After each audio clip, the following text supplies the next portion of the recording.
Let the chaos reign. Chaos reign. And this is the late night edition. Larmovement versus TRS. Broadcast September the 29th, 2019. Enjoy. And leave comments at the end of this video. Okay. Wait. Hold on. I'm good. Relax. In 5, I'm going to open the lines now for the open conference now for everybody to go crazy, wild, buck crazy, whatever you want to do it. That's on y'all time business. Now, Lamb, and now, you don't have to participate in after hour. You could stop here. No, I'm off tomorrow. I'm good. I mean, they got something to say. I'm good. I'm off tomorrow. Okay, so this is what I'm gonna do. Open the lines. So you might have to call back in, Lamb. All right. No, he don't. He can just stay on the. No, what are you doing, Gary? He can stay on the line. He ain't got to hang up. You ain't got to do all that. No, I got you. Stop protecting him, all Gary. lines now. Express now let me finish this. Hold on. Finally, I've been on hold forever. Okay, but let me finish it.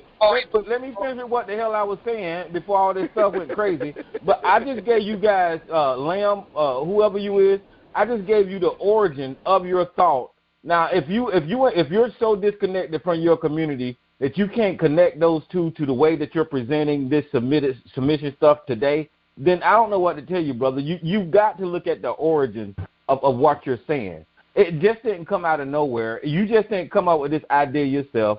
Black men on social media just didn't get together and say, ooh, our women ain't submitting to us because we ain't protecting them or whatever. That ain't what happened, brother, because we got a community here that evolved in this country, and through this pathology that I just presented to you, even though Gary said he don't give a shit about the Bible, our community, as a matter of fact, 90% of us do.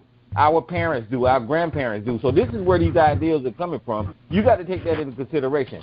And to close what I'm saying out is if you understand what I'm saying here, then you can understand that this antiquated thinking is not right for this time period and the way we are right now. We can't be thinking like this, like our ancestors did, with this submission shit. We just can't.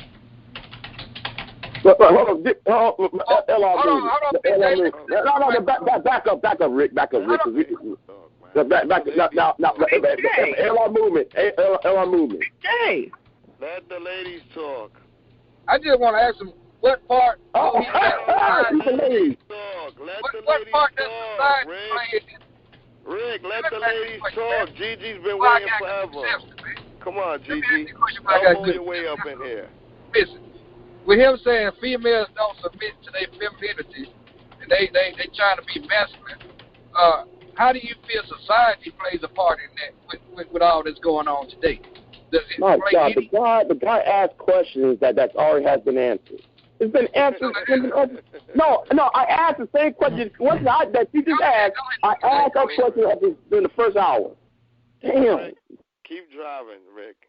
Man, can you answer the question so we can move forward? Can you hear me?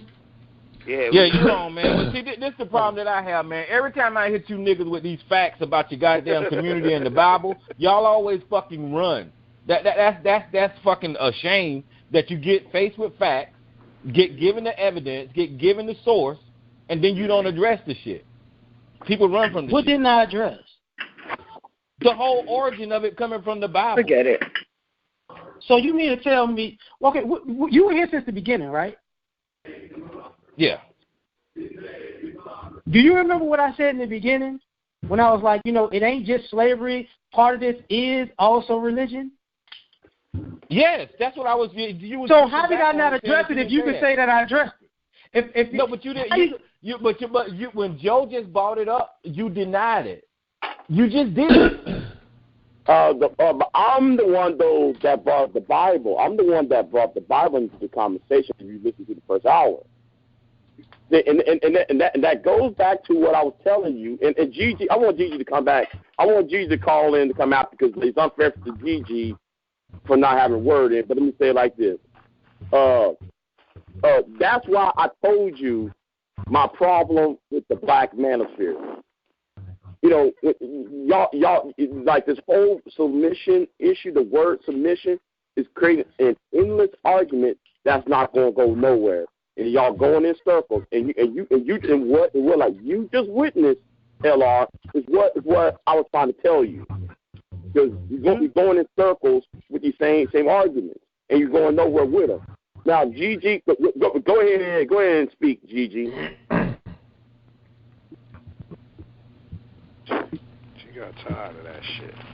Gigi, if you want to talk, go ahead. I just want to say, I think she hung the fuck up, man, because I heard her say forget it. So I think she hung the fuck up. Can a street nigga get a taste? Get a taste, man. Well, you know, I'm a simple man. And you ain't never heard my voice on here tonight. My name is Mama's Boy. All right, and I've been listening and listening and listening. And you seem to be conflating compromise and this other word, submission. You seem to be conflating these issues. You kind of like turn one on when you get defensive, and you turn one off when you get offensive. So I don't know if that's an angle, if you're pushing something, you got an agenda, or you just that damn slow. But that's just my opinion from the outside looking in. Well, here's the thing. Don't appreciate the disrespect at the end, but if I'm having a conversation with somebody, disrespect, nigga? Hold on, let me get it out. Just like that. Well, that's disrespect, yeah, because you just said I disrespect you. I spoke freely. I didn't cuss you out. I didn't say nothing bad about you. You don't like the way I deliver my curve, nigga, then get the fuck out the way. Now, first and foremost, the last thing you said was about me being slow. You thinking you don't know if I'm slow. I took that. I said it's either one or the other. I see which one you took. All right, y'all got to have a conversation now, one at a time. Sorry, brother. The thing about it is, the conflating, I don't have it. First of all, if you watch my material, I don't have an agenda. I stick to whatever topic that is presented to me or that I create. So when I'm talking to a person, I'm trying to come to an understanding with them individually. You get what I'm saying? So it has nothing to do with an agenda or pushing some type of narrative. I'm just merely having a conversation, seeing what's going down, and saying, okay, if you come from this perspective, this is what I'm trying to say, and I'm hoping you understand me on that. Well, now, I can't talk to everybody the exact same way because everybody doesn't comprehend the exact same way. Well, listen, my brother. You just have to take the critique there. You are conflating the issues. You're conflating the two. In your spiel, in your dialogue, in your rhetoric, you're conflating submission and compromise. And you're trying to say it's all in the realm of submission, and it's not.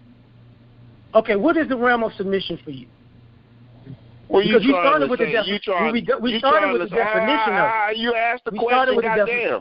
You're right. I'm sorry. Okay, I appreciate you, brother. Now, listen. You're saying if a woman has a better idea, a more logical idea, or better at the program than the male should submit to the woman, and they should go the way that she is going.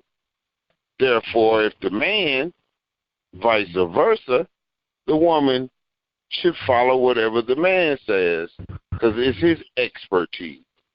That's bullshit. Because in a real relation, you have compromise. If the woman doesn't do it better than you, but guess what? She's going to do it. You're going to compromise and let her fucking do it. You might even pick up the details, but she's going to fucking do it. Or you're going to sleep on the couch.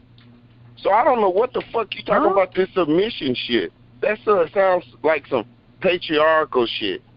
Because what really goes on in relationships is compromise, not submission. All that submission shit comes out of the goddamn Bible. But you done heard that already. It's It's patriarchal, bro.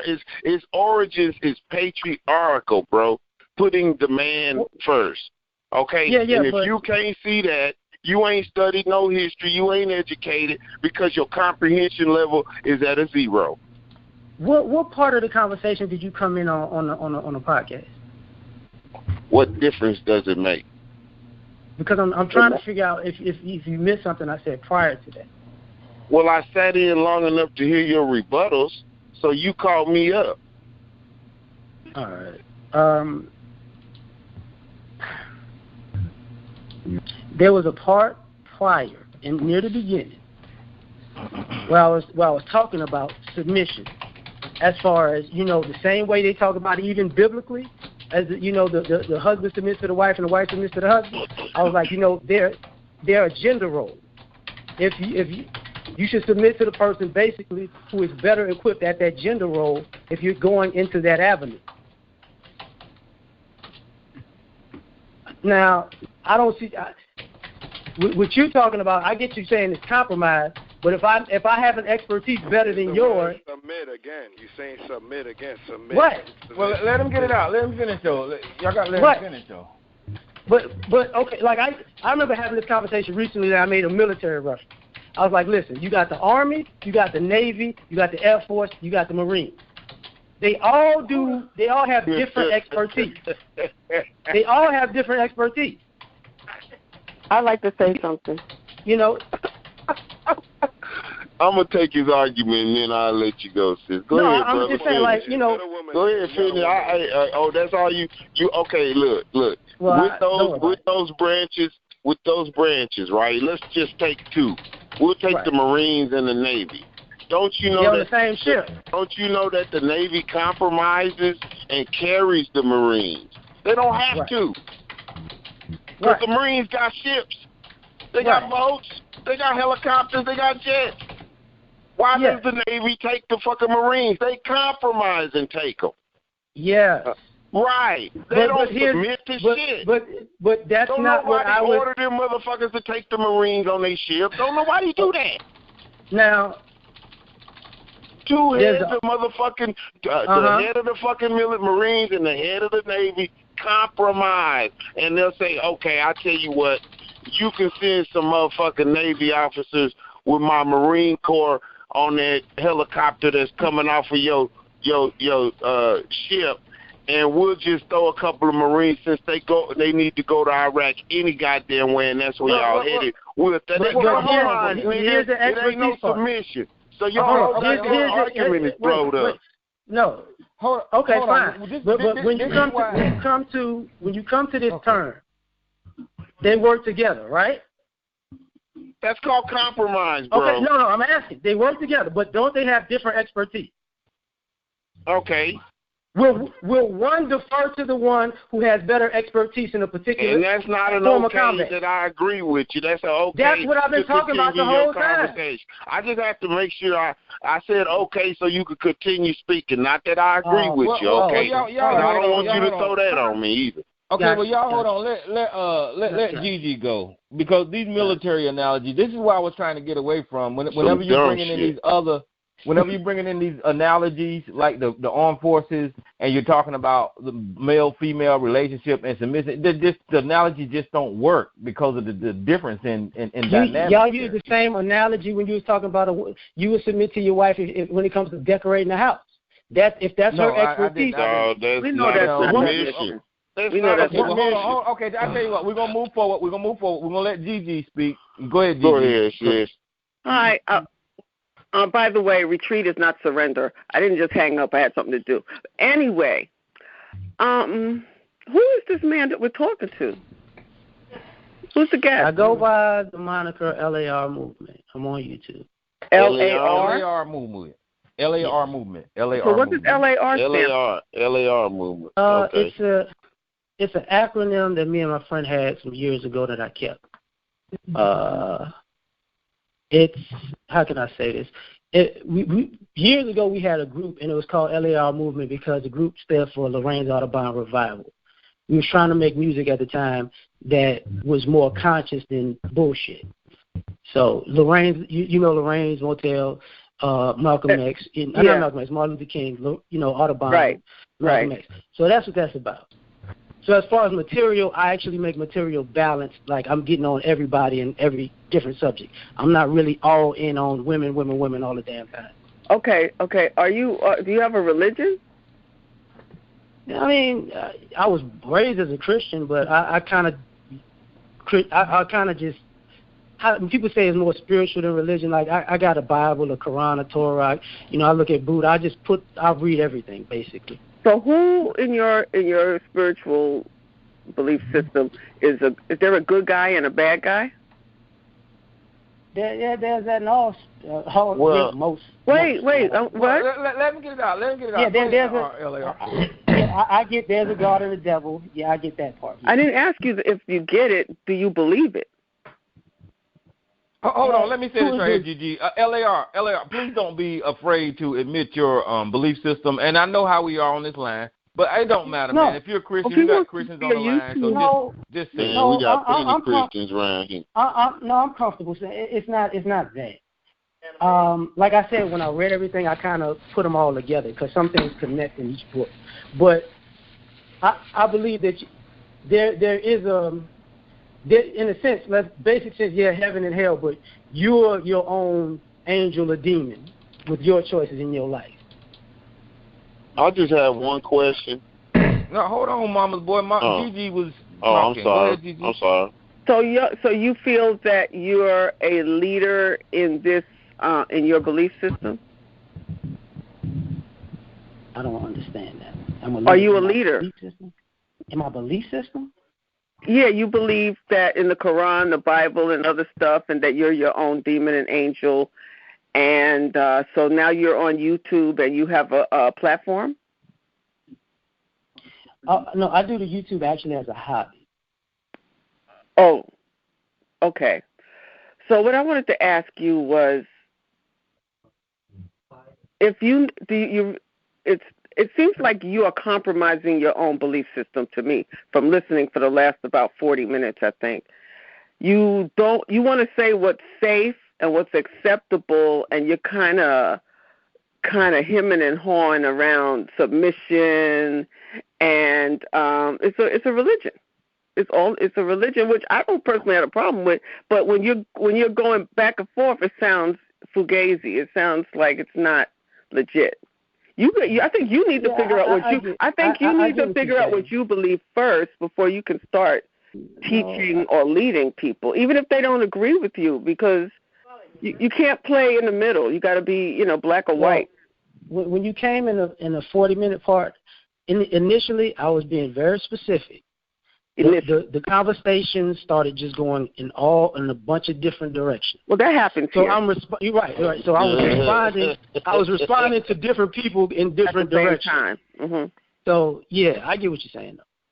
Well, yeah, and Gigi, and she making a good point, man, because I know how I am against religion, and I'll try to tear a motherfucker down. But Gigi has making a very good point. Is if that's your angle, you need to defend it with everything you can. Mm-hmm. And if you don't know how to defend it, you need to go try to get some fucking ammunition and defend it from your angle. You see what I'm saying? Yeah. Well, right. This is so you guys. Because for example, let me give you an example. Let me do this, Gigi, so you know this, because I don't want y'all to get thrown off by what I'm about to say. Not thrown off by what I'm going to say. I don't have agendas. I don't put forth agendas. I don't do angles. I like having conversations. I'm not here to debate like that. I'm just speaking my experiences and the way I understand things. I'm not trying to one-up nobody. I'm not trying to make nobody look crazy. But I do listen to people. No, but brother, your thought got an origin. Your thought got a source. And if whatever source, wherever you're drawing from, that's all I'm saying. Whatever you're drawing from, that's what you need to defend. You don't need to, like Gigi. When Gigi was listening for the last 40 minutes, she heard you on one side and then the other. Mm-hmm. And I'm saying it'll be a better conversation. It'll be a better conversation if you just come from wherever you're coming from and stay there. I like to say, because regarding his submission, he's wishy-washy with that. He's trying to clean it up. I no disrespect. Thank you, guests, for being here. Thank you, Gary. Thank you, Tyrone, everybody.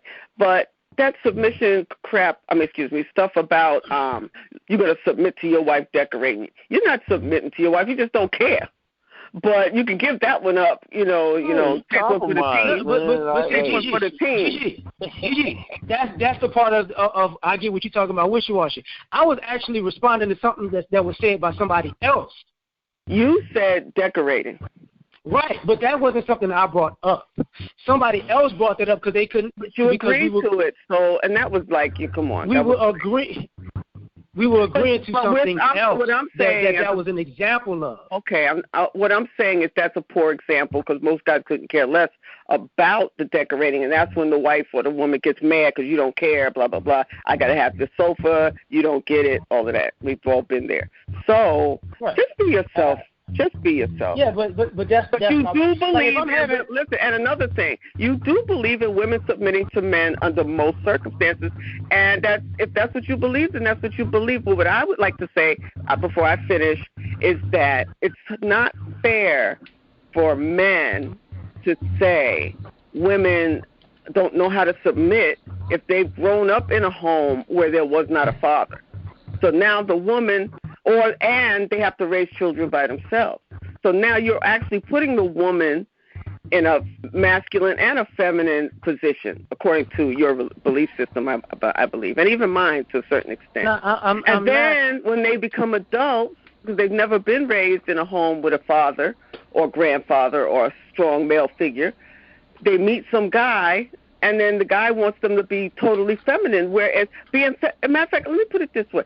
Being feminine is not safe for a lot of women. I'm talking specifically black women. Because when you're feminine and you're vulnerable and you're soft and gushy and everything is lovely, nobody is watching your back if that relationship falls apart. Not talking about Tyrone and Mama's Boy because you're exceptions, and even Sarge to a certain extent. It's not safe. It's at the point where even me, well, I shouldn't bring me up, but I mean, I always would have liked to have 6 or 8 children, but you can't because I have 2. Because if your marriage breaks up, how many children can you support? If you never see this man who's supposed to be the head of your household, the spiritual leadership, just decides to get up and leave, you're going to be with those children.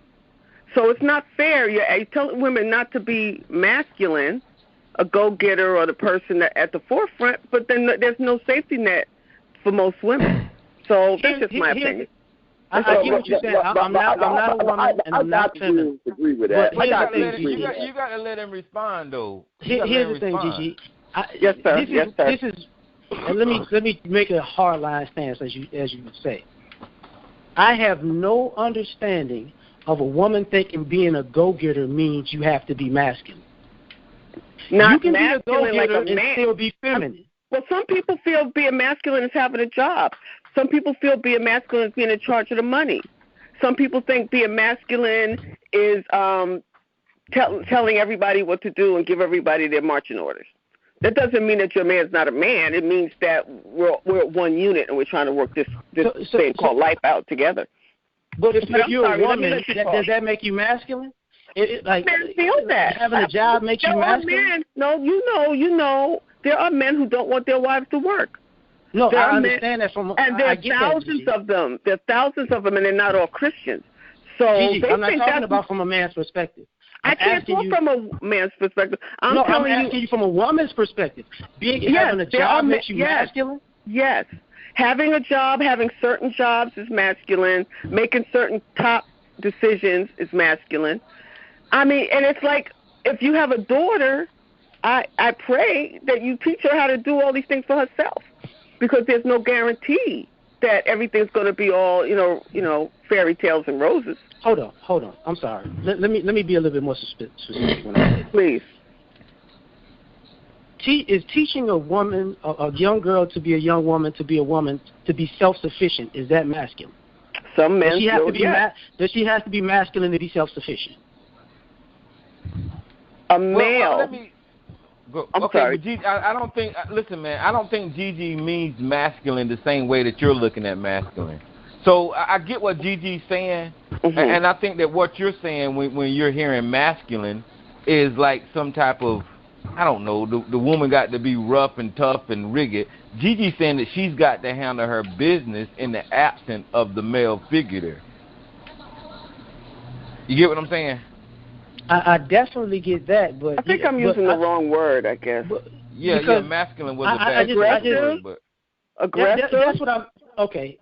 Yeah, maybe aggressive. I think you might be missing just one word when the woman has to take on the masculine role. Right. That's good too. Your husband has left. The father. I get that, but here's the thing. Sometimes, like, we're living in a society where people are actually choosing to take on that role. So it's kind of, you got to decipher you who mean you're actually trying to do sexual identity. I'm not talking about that. No. I'm talking about, you have, like, people, as you were saying, people are groomed, you know. This is why I was talking about guys being looked at as villainous and whatnot. Because you got generations of young women who, like, I'm gonna be like this because there's gonna be no man around, even though there are men around. So it becomes, some people are actually choosing this path, even though they have the option of being with a masculine man. But you know what, LAR, I'm glad you're right there, because you just made a distinction between the type of person that you're talking about. You're talking about those women that actually say the statement that you said. Now, why are you interested in those people if that's what they're stating? Somebody said I mean, are you going to? You just singled them out. Okay. Oh, I got you. I took it a different way. Got you. I'm saying this because there are more of these females out here than you think. Okay, good. I'm glad you said that. Now, when you say there's more than what I think, what are you using as your calculus? How are you counting these people? How do you know that? How can you make that assertion? Well, okay, I can't count it on the West Coast. I don't even know what you think. Hold on, let him go. Go ahead. I was born in the South, so I was born in New Orleans. I grew up in New Orleans. I grew up in Baltimore, or Maryland, and I grew up in Chicago. And now I live in Houston. So I'm saying this as a culmination of where I've lived and the multiple places I've been in between and what I've run into on a regular basis. That's why I say I can't bring up the West, because I ain't really. Houston is the farthest west I've lived. You know what I'm saying? So you just narrowed yourself down, right, from the rest of the black men in the United States of America because of your life experiences and where you have been and what you've experienced. And you're telling me during your life experience, these are the type of people that you've seen. And you saying through your life experiences, you're making an assertion that there's more people out there like that than what I think. Now, the problem with that, brother, is you don't know that for a fact. You don't know what I've experienced. You're right. Hold on. You don't know what I've experienced. You don't know what Big J's experienced. You don't know what Mama's Boys experienced. You don't know what none of these brothers on the phone experienced, but you go forward on social media making that assertion because you've experienced that, and now you're putting a bad black eye on the Markabile community because you've seen these young women out here that you're interpreting is this way, and then you're saying, well, the majority of them is like that. You get what I'm saying? And that's just not right. Okay, well, when you bring up the social media part, I'm sure you don't necessarily watch the entirety of my content, so I'm sure you don't know that me and a few other brothers did an episode of guys you ain't the type of guy to be submitting to in the first place. So I'm sure. Okay, but I'm just talking about what we're talking about tonight. I did that. That's why I'm just putting that out there. So you know, I'm not one. I do look at the whole thing, but my experiences from where I've lived also is who I've dealt with as far as where people were from. Because everywhere I lived at, everybody wasn't from everywhere I was. Because I wasn't from everywhere I was at. You get what I'm saying? So I've run into this from numerous people not from the place that I was living. Same thing with college experiences. Same thing with just interacting with people. I was seeing the same thing. Right. Okay. Now the problem with what you're saying now, right, is not now, and this is just not even common. You're saying that the people that you run into, the new people and the people that you know that you run into is saying the exact same thing that you're saying, is experiencing the exact same things. Do you know how rare that is? That you can't say that, brother. I'm gonna make a strong line assertion the vast majority of the black men that I know in life has been pulled over or had a gun pulled on them by the cops. Well, we're not talking about that. No. Wait. I'm using this as an example. So when you come across something so many times, from so many different places, from so many different people, you're like, okay, this is prevalent. But what we're doing is we're targeting our women. We're targeting our but I'm just saying, girls. That's what I'm saying. What I'm saying, though, listen, this is the dangerousness in it. We're targeting our young girls, and we're targeting our women, and we're putting this stigma on them that they're a certain type of way, regardless of where you go in the United States. This is who you're. So what is our young men hearing from us older cats? You see what I'm saying? So they ain't even got a chance to go through this life the same way that we have and go out there and experience these girls before they've already got this picture in their head that somehow or another this woman is rough and tough with her Afro puffs and shit because of people like you. Okay, well, here's the thing. First and foremost, these experiences that I'm talking about, I'm not just talking to, I haven't just been talking to black men the whole time. This is black men and black women, okay? I wasn't just, every place I go, I'm talking to a dude and a dude and a dude. No. This culmination came from both sides.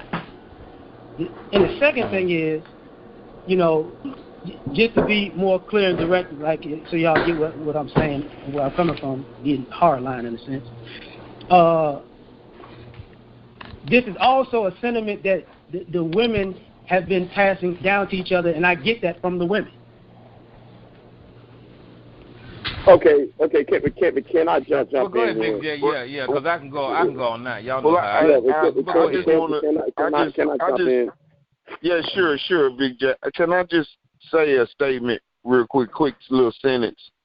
My brother, since critiques are going around, stop assuming folks are taking shots at you, man.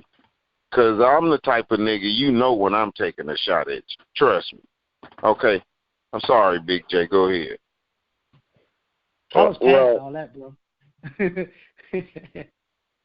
Well, in the defense of LR movement, I got to come into defense because I think the argument is the argument is so prevailing that people have no other choice but to respond against that prevailing argument.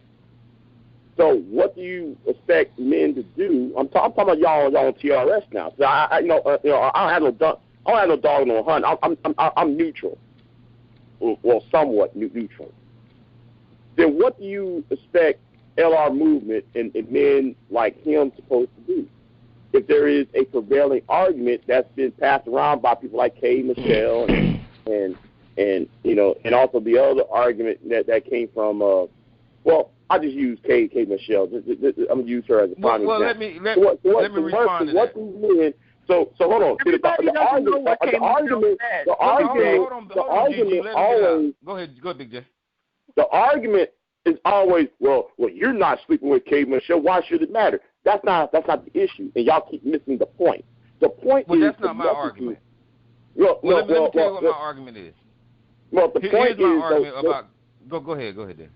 Because the point is, those people are influencers, and they're going to influence the next generation. And we who are younger are going to have blowback against that older woman's criticism of me. See, that woman is older, right? So her criticism of men of her own age group and all that apparatus that protects her from the criticism that she deserves. That blowback is going to go right back to the younger man who's younger than she is. That is the problem, and y'all don't want to go there. Mm-hmm. Well, here's what I'm saying about Kay Michelle and whatever video you're referring to, or anybody else on social media.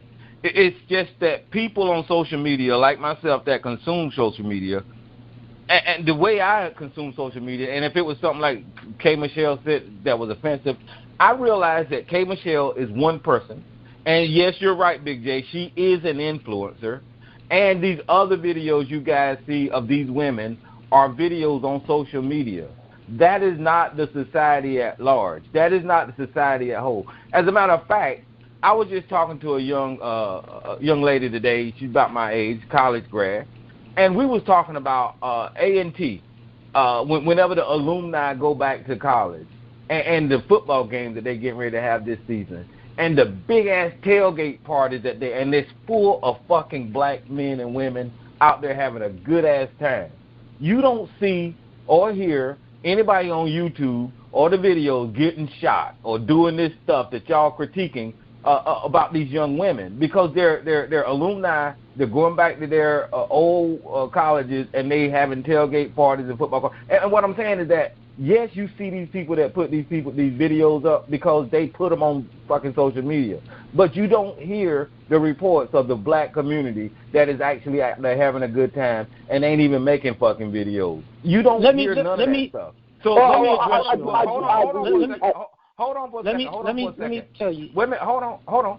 But because you qualified K. Michelle as an influencer, which she is, we put more power on that because we think that she's going to have a bigger effect than she really having. But go ahead. Okay. Well, okay. I'm glad you said that. I'm glad you said that. Okay, I'll go after you, Lamar. I'll go after you. I appreciate it. Can I speak? I'm sorry for cutting you off. Let me speak.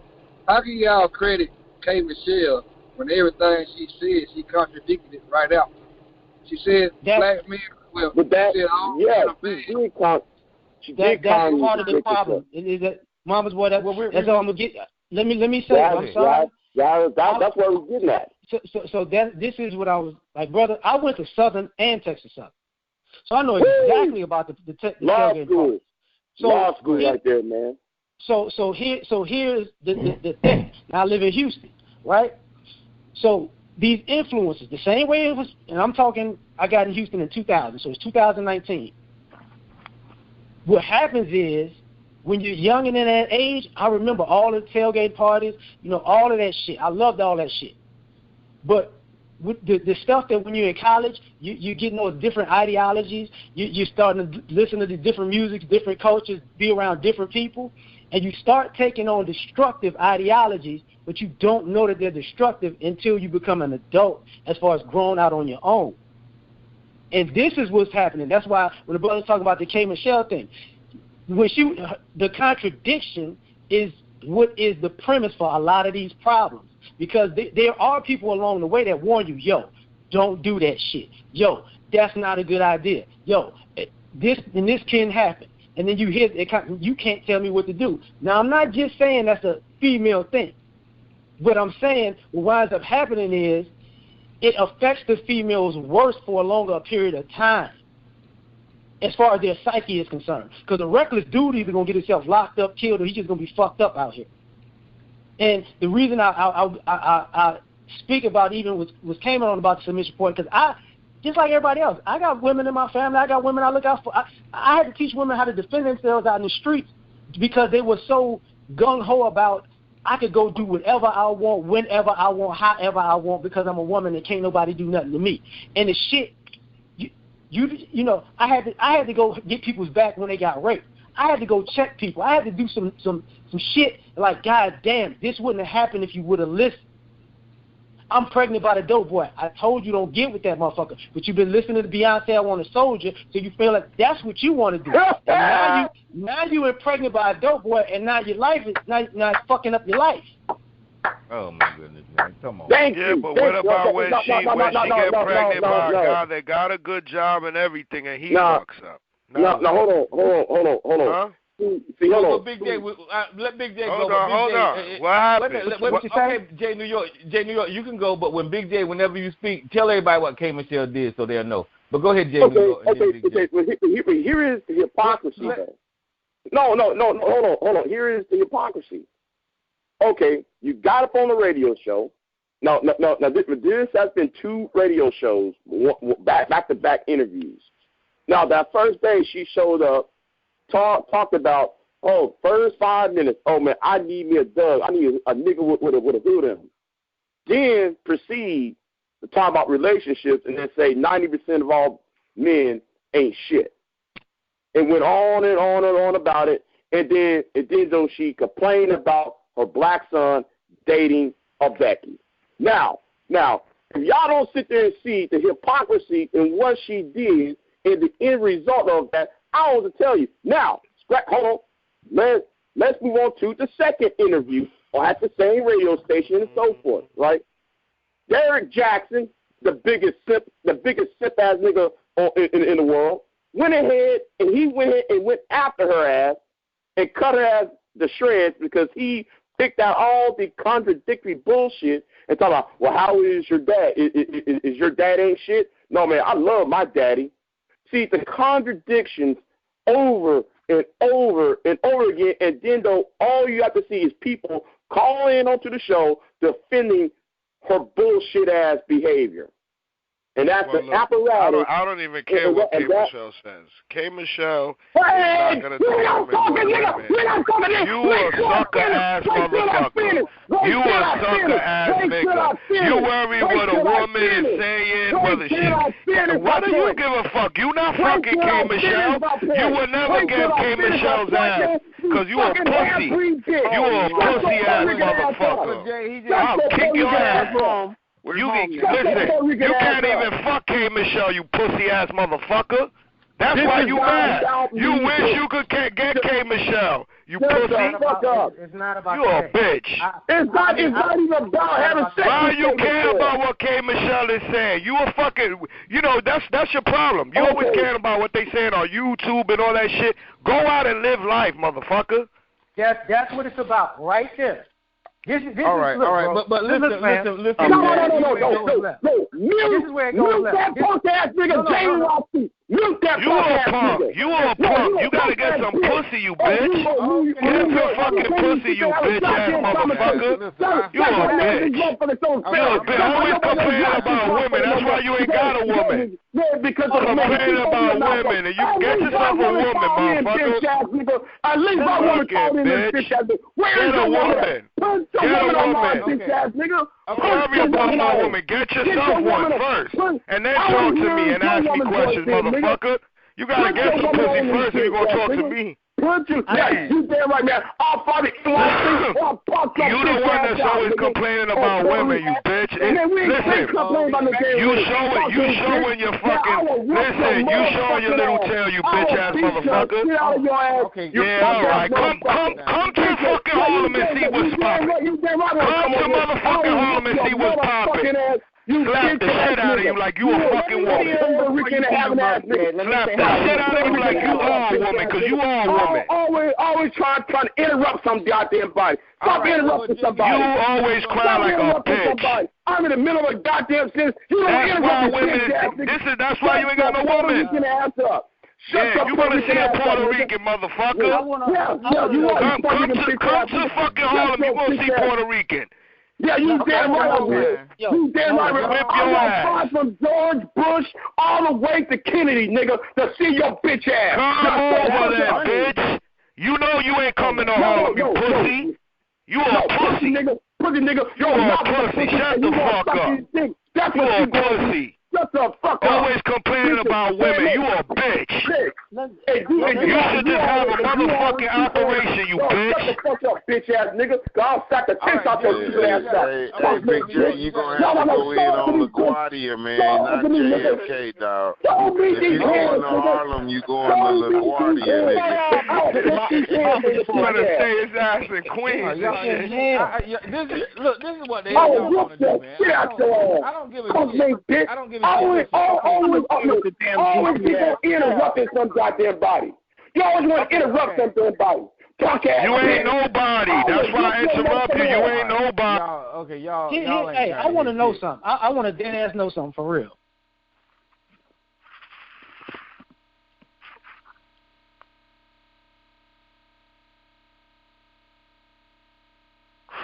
What the hell happened? Somebody fainted. My money's on Big J. Big J was snapping, wasn't he? Yeah, kept me tonight, goddamn it.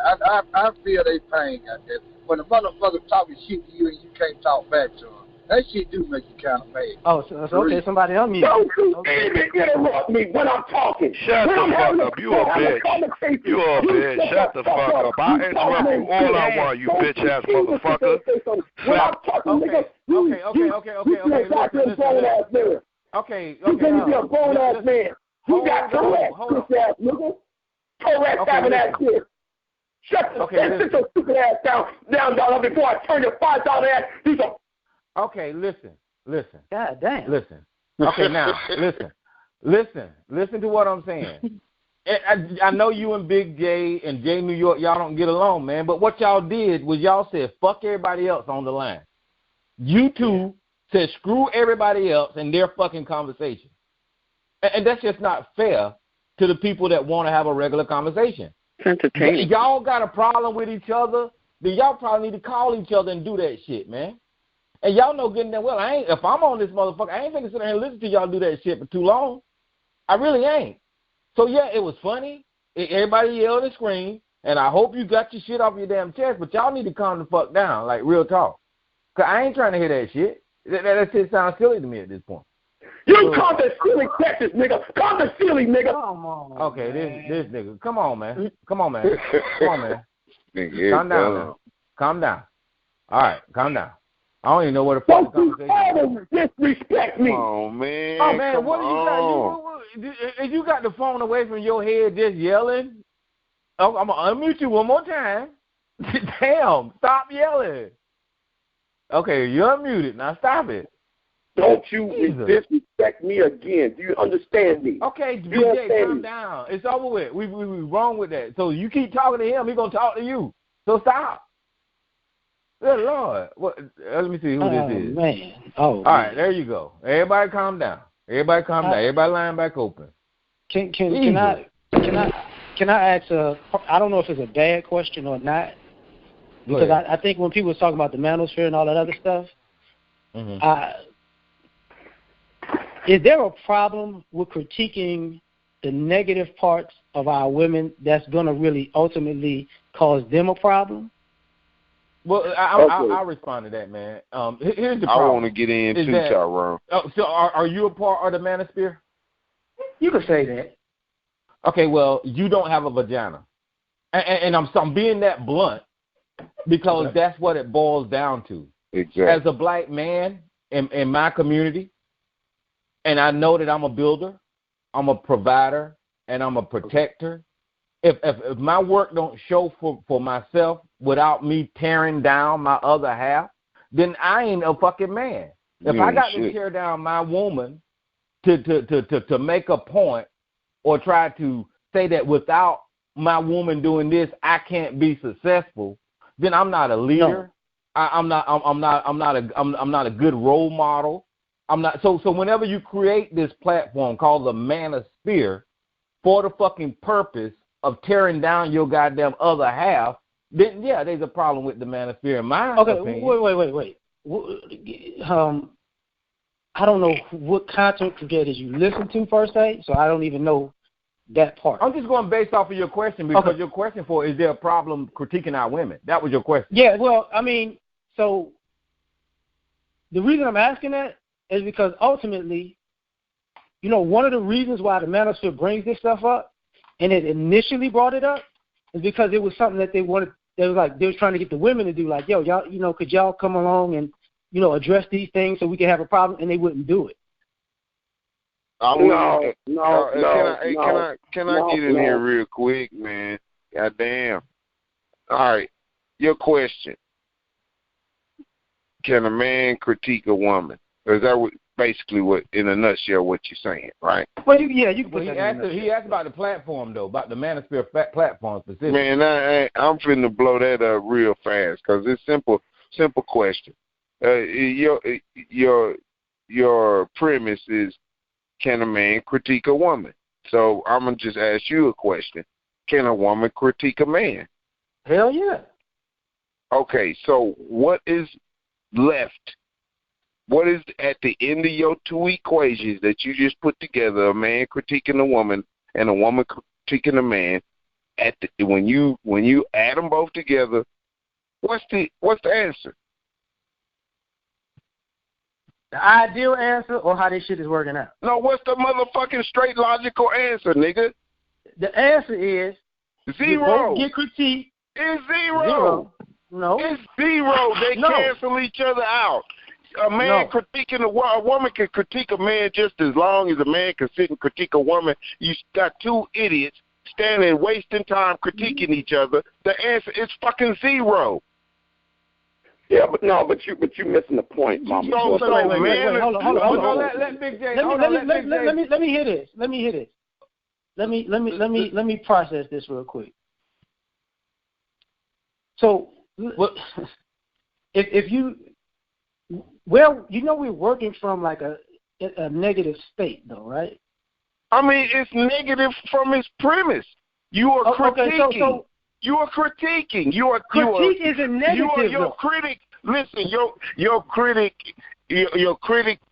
critical thinking, critical mind. You using it in a negative process from the beginning, from Jump Street, thinking that you have the motherfucking womb, the ability to carry a child, and the motherfucking correct chromosome to even say anything about something you know nothing about.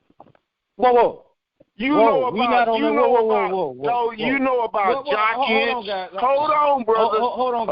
Hold on, guys. Let Big J wanted to say something. Go ahead, Big J. Mama's boy, your argument is flawed, and you're not getting the point. Show me. Go ahead. They're not talking about. You know, the argument that you just said, they got we got jockeys, they bleed. That's not the argument. The argument is about the anti-male rhetoric. And hold on. I'm not just cutting Mama's boy and TRS. I got to cut your side as well. I got really going on y'all, because I've been going on y'all for months. Now on y'all's end, TRS. I'm talking about especially you, Mama's boy, and that punk ass nigga from New York. When y'all frame your argument, your argument is, oh well. Who's the one that complains about women all the time? You bitch ass motherfucker. You the bitch. Hold on. Go ahead. Now, y'all's argument is, oh man, you want the fuck K Michelle. That's why you criticizing me, Michelle K. I ain't make that motherfucking argument, man. Okay, listen. When somebody's talking, of course you didn't say what they said. He just painted a picture. I'm sorry. I'm trying to draw you a picture. Pay attention. I apologize, man. God damn. Okay. I'm like that white man on PBS with the Airflow painting the brush. I'm Mr. Ross. Here's the greens, here's the yellows. I'm doing that shit for you so y'all understand. Make sure you use the goddamn putty knife, nigga. I like that part. Now go. Now, what was going? No, the criticism, what they are saying. Well, I should say half of them, because half of them ain't shit. But half of the manosphere, the black manosphere, what they're saying is that it's not about we want to have sex with this particular woman. It's mostly about the prevailing message, and that prevailing message can be found in the universities, colleges, in government and all that, and it's compounding on masculinity. That's why the earlier part of the show, I brought books like The War on Boys by, Susan House Summers, and the miseducation of boys in that and third. Now, stop right quick. Allow me to move on to where you at, Larmovement, because that's where y'all don't really talk about as much.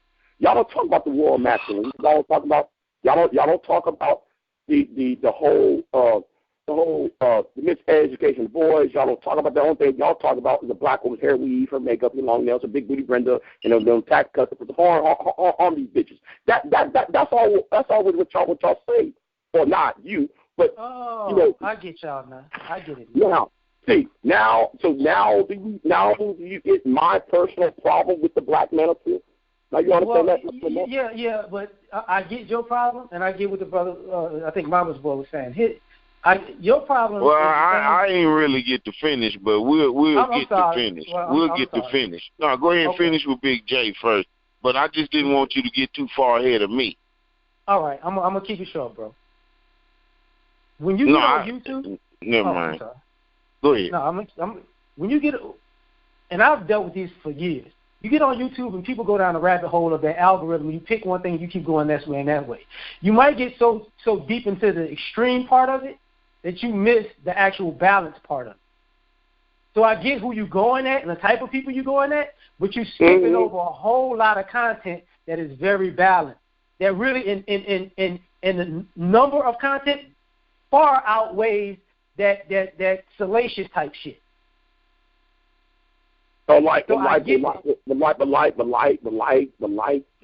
boy Edward crying about women all damn day, like Edward Anderson does. No, hold on. LAM or LAR movement. Listen, man, you're weaving and wagging again because your initial question. Listen, your initial question was, is there a problem with the Manosphere's critique of black women? Those were your words. No, Mama's boy. Hold up. I got what you're saying. My name is Tyrone. That's Tyrone you talking to. I'm sorry, Tyrone. I was actually just responding to Jay specifically about that part because when he said that, I got where he's coming from. But I know what you're talking about. I wasn't trying to get away from that point. You get what I'm saying? I wasn't. Well, I got something to say here real quick. First of all, listen. You seem to have some sort of intelligence, my friend. So I know I'm not talking to somebody without some sort of thinking going on. And I just don't know where it went wrong. And that's not even my fight, you know.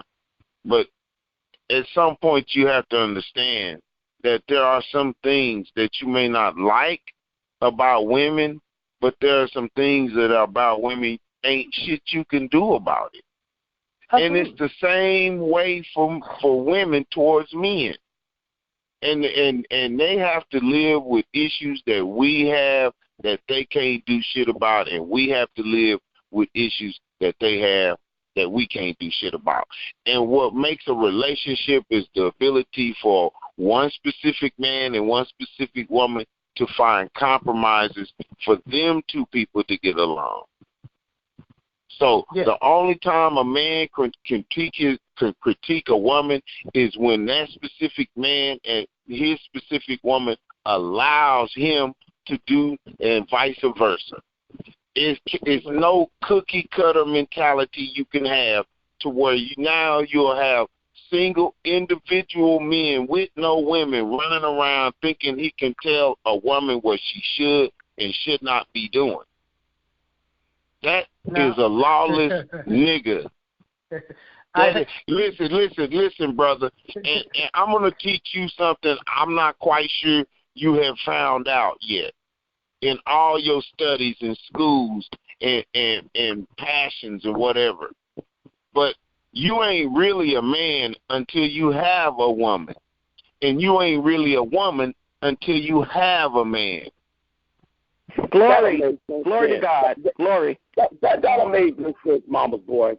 A man, what makes a man is his character, his class, and integrity. Whoa. You missing one word. You missing one word, Big J. You missing one word. Real man. Hey, Big J, you missing one word. You got it right. Because Big J don't got a woman, so he ain't a man. He's a little boy. Bitch ass motherfucker. Get some pussy.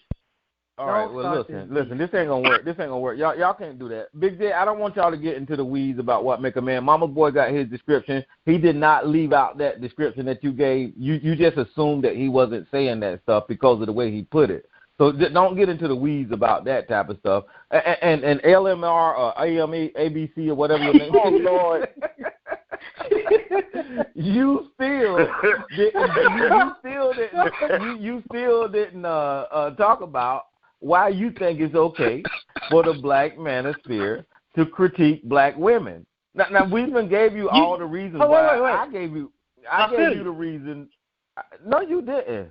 No. I said I feel you. I didn't say I answered you because I didn't get a chance to answer yet. I gave you the reason why I thought it was stupid for that black men do that on social media, but I didn't hear why you think that it's okay for y'all to sit up there and do that type of shit. I didn't hear that. Dumb. Okay. Now you got, and I'm gonna spread this out so because it ain't a cookie cutter answer for that either. You got people who like Obsidian in a sense. He's just doing it in a sense to be trolling because he's like, shit, black women been talking shit about black men forever, so I'm going to do the exact same thing on some Tom Likas shit. That's what he does. It's kind of shock jock shit. Tommy Sotomayor type shit. But that Tommy Sotomayor ain't like in a manager like that, though. You know, and then you got on the other side of that, you got people like, listen, we got to point out right and wrong. Now, you can't let wrong slide over and over and over again, even if it's women doing it, because it's going to really fuck somebody up, even them. Mm-hmm. So this is, you know, so I get what you're talking about. I get what all y'all talking about when y'all say that. But a lot of times the perspective is coming from, you know, maybe an Obsidian or Tommy Sotomayor, and even he ain't in the manosphere. Okay. Huh? Okay. I hear you. Now let me ask you this right here. With those guys, but you really didn't answer my question. But you told me that those guys got their own individual reasons for why they doing what they're doing, right? Exactly. Now, as long as y'all been doing it, and I'm pretty sure it's been about 3 or 4 years now. Yes, about as long as y'all been doing it, each personality that come on with their opinion about black women and critique of about black women, have y'all pushed the ball? Black women is disgusting, naked. I don't like. Okay, hold on. What the hell is? Who the hell is what? Don't worry about. We don't worry about that, man. You know. Yeah. Listen, as long as y'all been doing it, as long as the individual personalities that you said can, have y'all pushed the ball forward one bit, doing what you No. Yeah. LMR, actually, yeah. ABC. Yeah. You have. Okay. I'm glad that you said yes. I'm gonna tell you why. I'm glad that you said yes, and I want to hear the accomplishments you guys have made by doing it. Okay, here's the first thing, because I this is where I think that you brothers missed something. One thing the manosphere did first, they talked about the women, but we got on the men so hard that we started making the men self-improve. Because you can't be up here talking about women all fucking day and you sorry as shit. So we started getting flooded. Okay, that's not an answer. Wait. I'm starting. I mean, that's not an answer. That's not an answer. I understand. Okay. After a while. Yeah. That's not an answer because that's not an answer because you're supposed to be telling me. You're supposed to be telling me the accomplishments you made by critiquing black women. You started out with an answer telling me the solution that you have for black men. So I'm asking you again. No, I'm answering you. Go ahead. Fine. Okay. Go ahead. For the women, the women actually started addressing the women. The women actually started getting into femininity. The women actually. Let him get it out, man. Mama's boy, you laughing too loud now. I want to hear him. All right. Go ahead. The men started making channels for the women. The women started having services offline to meet men and vet men and not have these problems. The men actually started to talk to people offline in hopes that people can be better in relationships and meet better men to have relationships with and not have all of this discourse all the time when we talk. So you're telling me your accomplishment is that they started talking offline because of the manosphere, and it's solving the problems that you guys are putting forward. That's what people wind up getting. People wind up getting in better relationships. People wind up getting married. People wind up being happier people. It's a shitload of unhealthy motherfuckers on YouTube who just want to vent, but underneath that, there are people who actually just want a happy, peaceful life. So yeah, and that you said the manosphere did this. Yes, the manosphere's been doing this for a minute. That's why they're causing. Go ahead. That's why I initially was, and I know I shouldn't have said it. Probably shouldn't have said it that way, talking about the men first. But I was saying that because we had to get on the men to calm their fucking asses down and check them first, so the women will feel comfortable enough to talk to the people. Yeah, but that happened. Big J, I was gonna go to you. Wait a minute, Big J. I was gonna go to you, right? Because I don't believe you, LMR. I really don't. So I was gonna ask Big J. I'm not. Wait a minute, hold on. I was gonna ask Big J. Did you hear of any of this success that the manosphere caused Big J, when it comes to black relationships and people getting married based off of what the manosphere said? Let's just sit there and say there are some. Let's just say there are people talking, but that's all I'm going to say because I'm not going to go into the weeds about that. Now, that's me being a critic of the black manosphere. I always have been a critic ever since they started this shit. I always have been a critic, and and as a critic, I'm going to be fair. So yes, with Larmovement, there is some validity with Larmovement is saying. Man, about people getting married. Wait a minute, hold on, wait a minute. I want to be clear. So there's people getting married based off of a social media platform. Hold on. Based off of a social media platform that was designed, or in part, to critique black women. You're telling me that that's creating successful relationships in the black community, and people are getting married based off of it. But black women, the manosphere wasn't designed to critique black women. Okay, initially,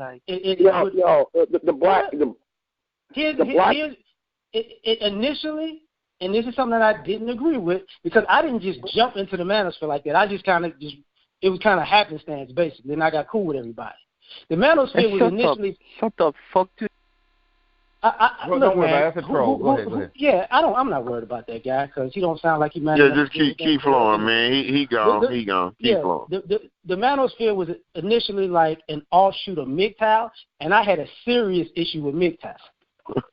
You get what I'm saying? So initially I'm like, if you can't do self-improvement, no, because just say fucking the women all the time ain't gonna cut it.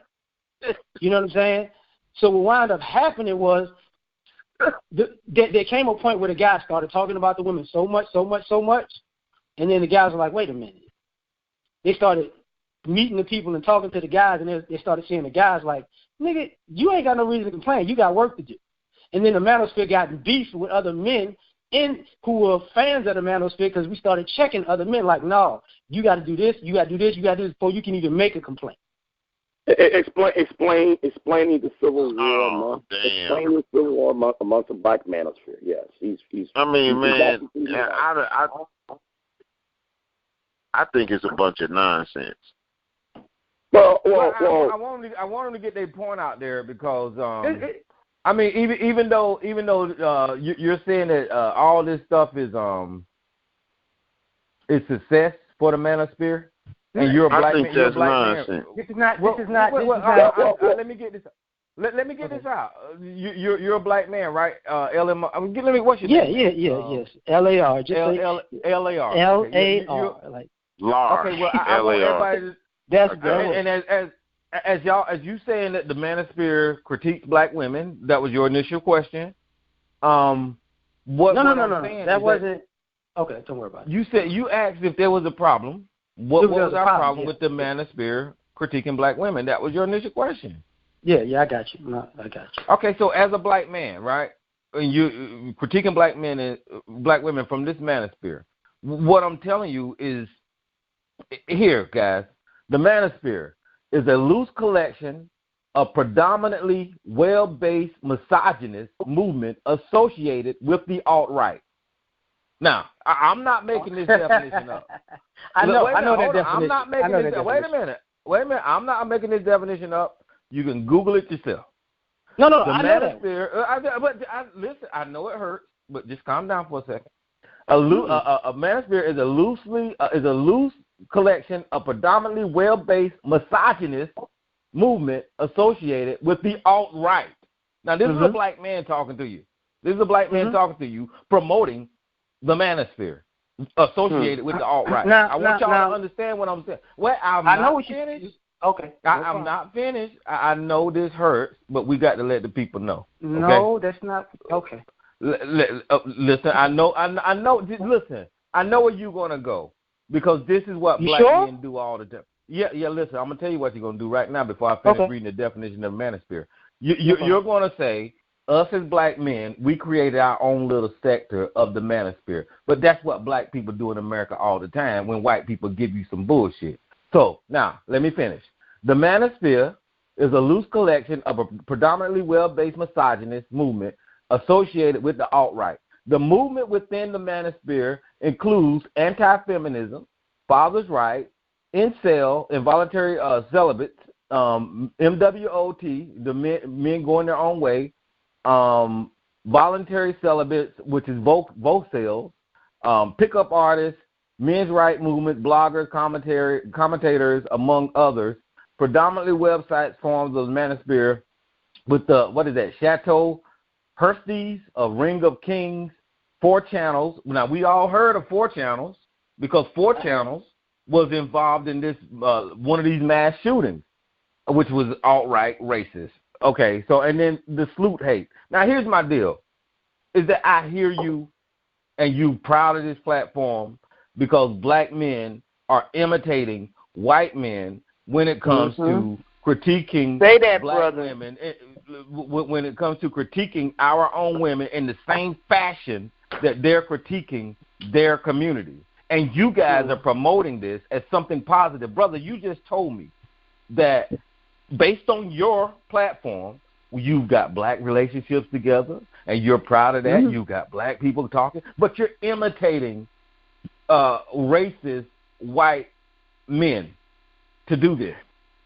And then at the same time, wait a minute, let me finish. At the same time, you've been all here all night based off of this platform telling black women to submit. Do you understand where that pathology is coming from, brother? Do you get it now? Can I have a word in? Can I have a word in? Because you got that from hold on. You got that from Wikipedia, right, Tyrone? And Tyrone, everybody within that, I got to be fair, because even though I'm a critic of the black men, like I got to be fair because you brought up an unfair argument. Because that the definition, what everybody had done videos about the change of the definition of the term manosphere, because they changed the definition of manosphere about 4 months ago to include the alt-right. Hold on, Big J. In interest of full disclosure, you used to be MGTOW. And guess who is in MGTOW? Well, you got to put that out there now. No. If you putting it out there, you got to put that out there too. Yeah, and guess what? A black man invented MGTOW. His name was Bob. It don't matter. No, it don't matter who invented it. It does. You know why? It matters? Because you try to frame this. Never mind, man. Let Big J. That's why. He can want to disclose everything but what the shit he should be disclosed. Hey, I actually admit that. So I never admit that. I never not denying that shit. You didn't put it in line with what you was talking about, so somebody can get a clear view of your consciousness, nigga. But go ahead. This is bullshit. Hold on, wait. You got to let him finish with what he's saying, mama's boy. Let him finish with what he's saying. Because when y'all get into this back and forth, there's no conversation going on. Y'all just going back and forth. So let him finish with what he's saying. Go ahead, see, here is the problem with this conversation. It's always this. It's always somebody. You know, I wish there was 50% manosphere people here and 50% of TRS people here, so like y'all can fully understand the shit instead of y'all trying to talk past other people and shit. Now you're trying to talk past me, not with me. How about you go with me? Walk with Big J for a minute. Now, a black man. No, walk with me for a minute. Now, a black man invented. A black man came up with MGTOW because he was angry with the MRA. That's what happened. His name was Barbarossa. He came from the islands. That's all we're gonna say. And yeah, so I don't use this. Oh, men going our way. Oh, fuck women. It's like, look, you know the stack is against you. Why play the fucking game? Just walk away. Use it as a fucking tool. That's all I said. Use it as a tool, not as a lifestyle. That's what you don't get. Okay, listen, Big J, your origins of MGTOW is wrong. No, it's not. Barbarossa. Do I have to get on the phone and get Barbarossa? No, 3 o'clock in the morning. No. Okay, listen. Those are black men. Those are black men. Listen to what I'm saying. Listen to what I'm saying. And this is why I think that we have problems as black men, because all night we're promoting this bullshit that white people created, and we're proud of it. So what I'm saying is back to my man with the manosphere. Listen, you go ahead, speak on what I was saying, and you try to explain your way out of this damn white racist organization that you're in, sir. This page was last edited on the 14th September. No more. Come on, man. Hey, MGTOW sympathies, be quiet. Listen, I'm fully aware of the definition. I'm fully aware of how all that definition came to be. Okay. And as far as you saying, the black brothers was different than that is part of the conversation. The other thing that happened prior to that, I don't know if y'all know this, but the particular white guys, they were actually labeled a terrorist group for the shit that they was doing out in the world. So the black men aren't associated with any of that stuff. But I get the term manosphere is definitely that term. But when you look like all the anti-feminism, yes. The father's rights, yes. MGTOW, no. Even though Barbarossa is, like, when they found out Barbarossa was mixed because he's like half black and half Italian or something, they shitted on him. So that was maybe 7, 8 years ago. Huh? Big J didn't say that part. Yeah, well, that's, but I'm alluding. When they found out that Barbarossa was black, they turned on him. That's what happened. So when the white people get on. Wow, let me wait. But see, Barbarossa at the time. Let me. Please. Okay, you can go, but I want to get clarity. Can y'all please spell Barbarossa? Spell that for me. They used to call him Barbar. So Barbar. He goes by channel name. No, his new channel called Barbar. It's Barbar. Now, ironically, everybody thought Barossa. No, that was his name back in the day. No, that's not right. Barbarossa. B-A-R. I want to say B-A-R-B-A-R-O-S-A. Listen, it should be B-A-R. B-A-R-O-S-A. Barbarossa. That's what I just said. But he spelled it a different way, Gigi. He spelled it a different way. I'm sorry. Now hold on. There's also another black man by the name who made videos. If you don't, Sparky's sister. He was the one. The reason why I started making videos. Because of him. Because truth be told, like, I've been on YouTube maybe 8-9 years, so I didn't know. Like, I was abreast of these people a long time ago, and I didn't even watch their stuff. So even like Barbarossa, like a lot of the MGTOW guys, initially, none of them showed their faces. They were just talking in this monotone voice. So you had no idea. Everybody sounded white. So when but they followed Barbarossa at the time. When they found out he was half black and half Italian, it was done with him. But this is where the acronyms came up for, like, IPMOR and SYSBM, because the guys were like, oh, y'all don't like us, no problem. We done. And that was like 5-6 years ago. So okay. Sound like a bunch of butthurt niggas. Hold on, listen, and y'all because Barbarossa. Hold on, damn it, Barbarossa was not the founder of fucking MGTOW. No. Can you please stop? Let me get this out. Let me get it out. He wasn't the he didn't create MGTOW. He's just a content producer for MGTOW. Now, that goes back to what I originally said. Hold on. Wait. Yeah. Can you give me 1 second. I just listened to you. I just listened to you. You're not the guest anymore. Relax. Okay, I just listened to you. Listen. He's not the creator or founder or whatever they were saying. As a black man of MGTOW, he's just one of the content producers of MGTOW, and that goes back to what I was originally saying with MGTOW being tied to these white fucking male groups. That's what the fuck it is. That's the origin of this shit. If that was true, hold hold on. If that was true, Tyrone, then how come Sandman, he's a white man, was telling the white crackers, hey man, y'all can't, look, I got to take myself from y'all. You're like, you make me bad. Let me respond to you. Yeah, that's what he said. Okay, I'm gonna respond to you. When white people are being racist with each other, I don't give a fuck about them. All I know is the origins of this group is not by a black man.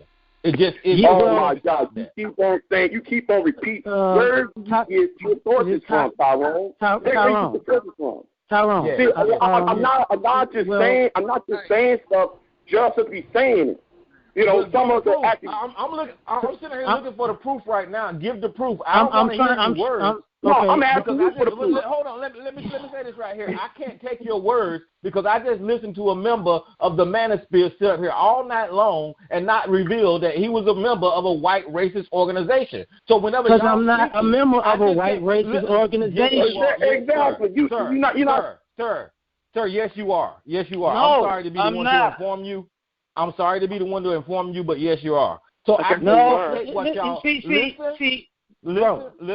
Tyrone, I just can't take the word. I understand it. Fine. I can't take what y'all say. I need evidence. I don't need what y'all say. Fine. The word MGTOW, Barbaros was the person who started that word, and that's how it started snowballing into all of that stuff. That's why they credit him with that stuff. Okay? Because I was on YouTube when that was happening. All this stuff evolved over a close to 10-year period. It wasn't like it. Just like, because at the time, when I was actually on YouTube, they had people like Sergeant, Pink Elephant, Stolen Black, Thug Titian, and all that. They were actually the ones, and it was no Manosphere stuff. That was actually the people who initially started what you would consider the talking bad about black women. And then Tommy Sotomayor came after that. That and the MGTOW stuff was completely different. They were completely different sectors, completely different people. I get what you're saying, but I'm not speaking on this from the idea of, I'm in the Manosphere type thing. I was actually doing videos on YouTube as that stuff was happening. I was actually watching the content as that was happening. Exactly. Okay.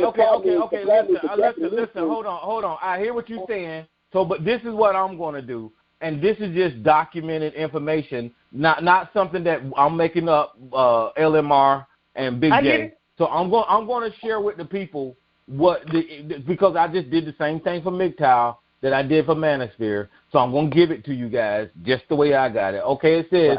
Men Going Their Own Way is an anti-feminist, mostly online community advocating for men separating themselves from society, which they see as harmful to men, and particularly eschew heterosexual marriage and cohabitation. The community comprises a website, social media presence as part of what more broadly termed the Manosphere. So we got that connection. Men Going Their Own Way purports to focus on men self-ownership rather than changing their status quo through activism and protest, which to participants differentiates this community from the men's rights movement. Associated with the alt-right, one more time, associated with the alt-right, MGTOW community has been called a misogynist male. You gotta say that shit, man. Okay. Associated with the alt-right. Okay. Associated with the alt-right, MGTOW community has been called itself a misogynist male supremacist group. The Southern Poverty Law Center places it on the borders of the hateful incel community. Now, this is not me. And the Southern Poverty Law Center, the Southern Poverty Law Center is the Southern Poverty Law Center is tracking these organizations, and they're tracking them for a goddamn reason. And you black men on this phone are promoting these white male fucking... you don't narrate yet. When I get finished, I'll let you talk, nigga. Listen, I'm gonna open your line. I'm gonna open your line, but don't say nothing until I'm finished, Sarge. I'm gonna open your line, Sarge. Hold on, I hit the wrong button. I'm sorry. Okay. But don't say nothing until I'm finished, man. Let me finish. You can go right after me, Sarge. Now, you black men on this phone has associated yourself with these alt-right male-led groups, and you're promoting it to your community as something that we should fucking follow to hate our women. No. This is what you're doing. You're telling me that because you are a member of a white organization that have somehow or another politically made this movement against some women, we need to follow them and start critiquing and hating our women because this white man is doing it. No. That's what the fuck you're doing. No.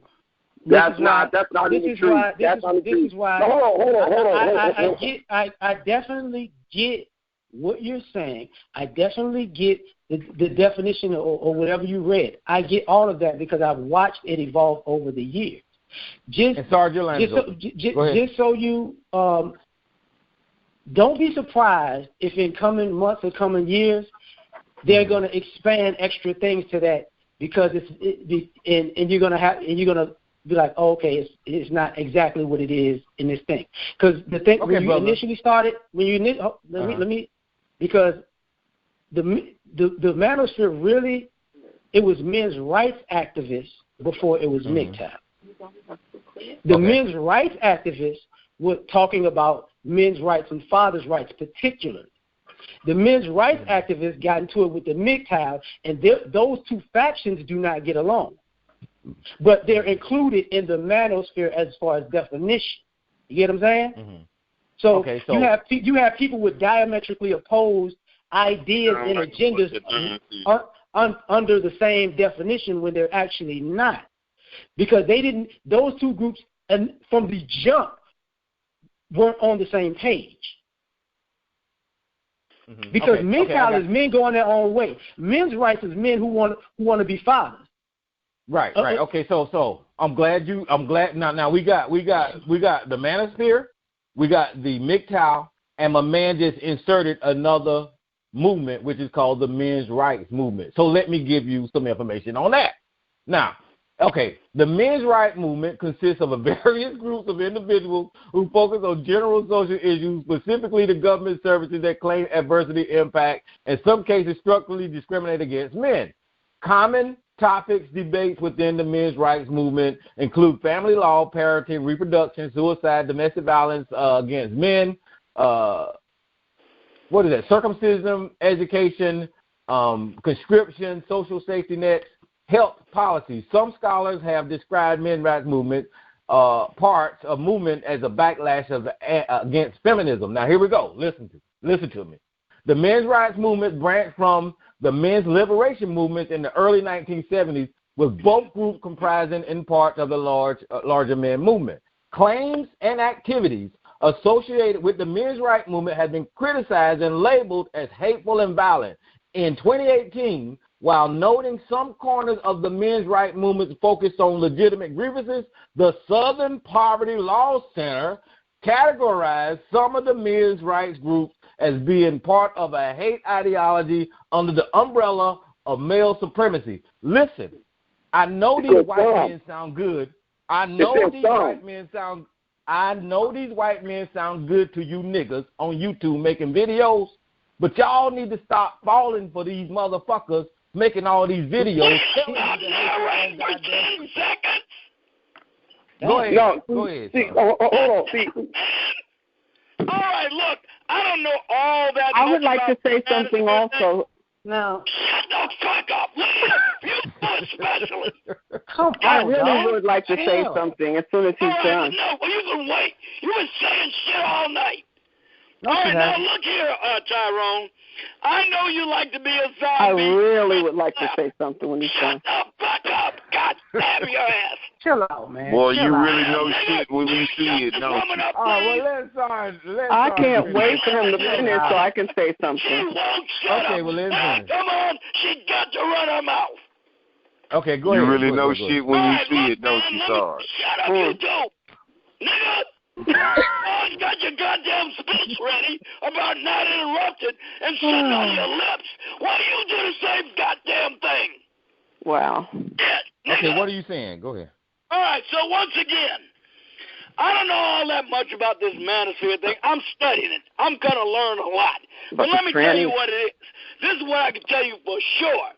It is a direct reaction to gender-determinate, identity-based radical feminism, the whole sexist rape thing, 63 different genders, transgenderism, jackboot feminists, child support family courts, toxic masculinity, Elizabeth Warren saying, getting up there running for president, talking about how we're not here because of men at all, the whole goddamn thing of downing masculinity just for being masculine.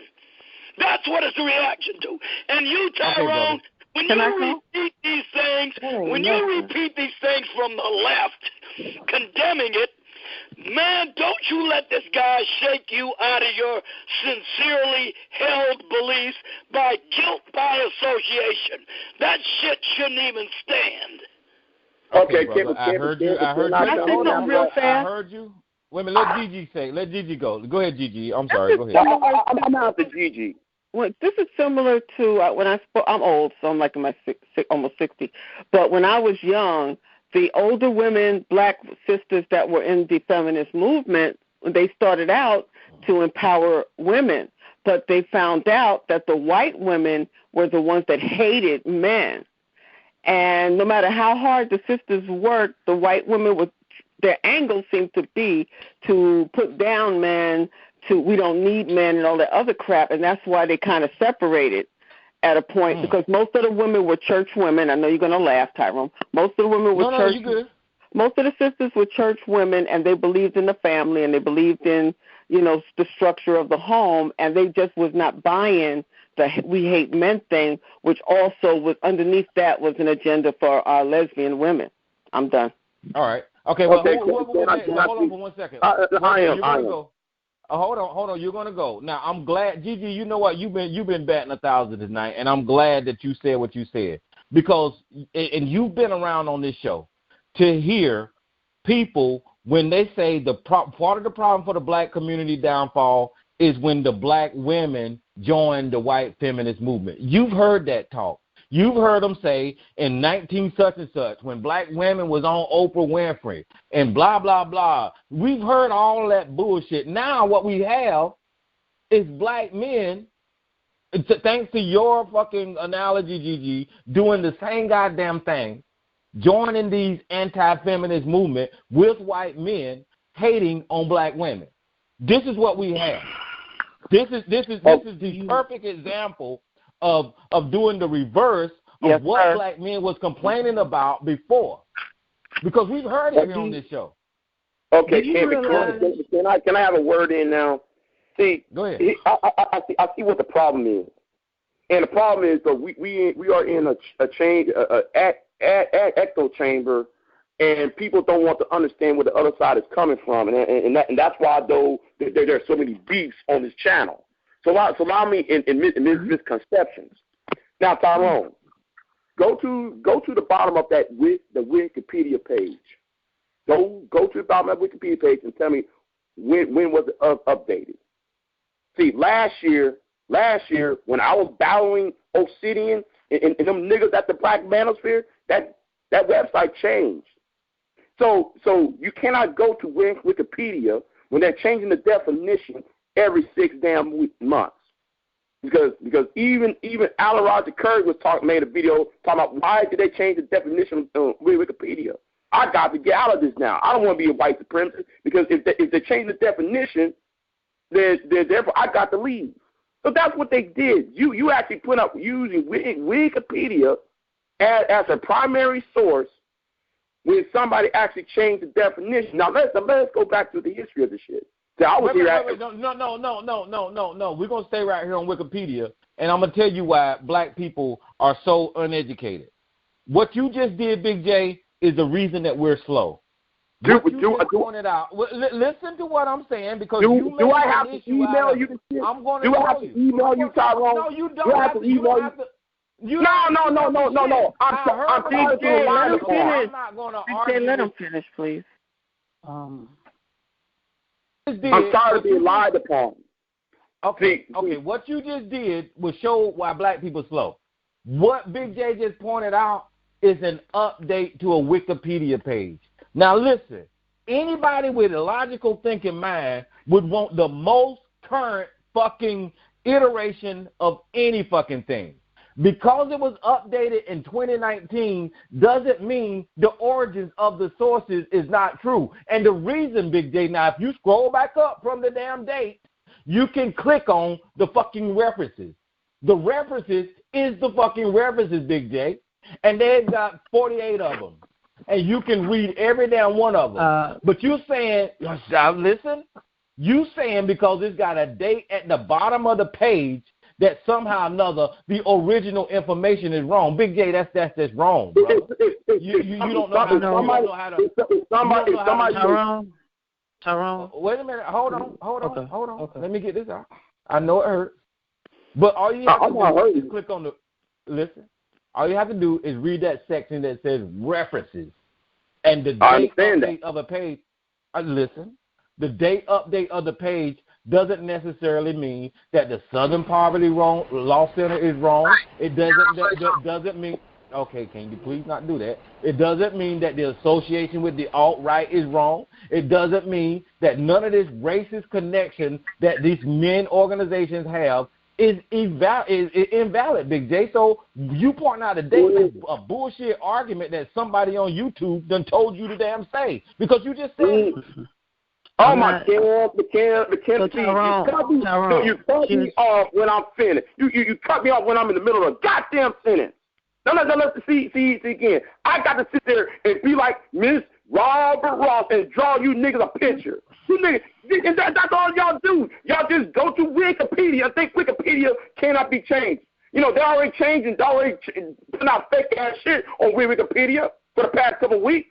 You don't see that shit going on? Now back to the point. When that happened, the Southern Law Poverty Center did put that up there did try to change the definition of manosphere back last December because they said it in the article that the 2 weeks before Christmas even started to put that out there. We're going to change the definition of what is determined to be the manosphere. Now what happened was who cares? What the hell have you all gotten out of that? No, hold on, Sister Otto. Okay, you know what?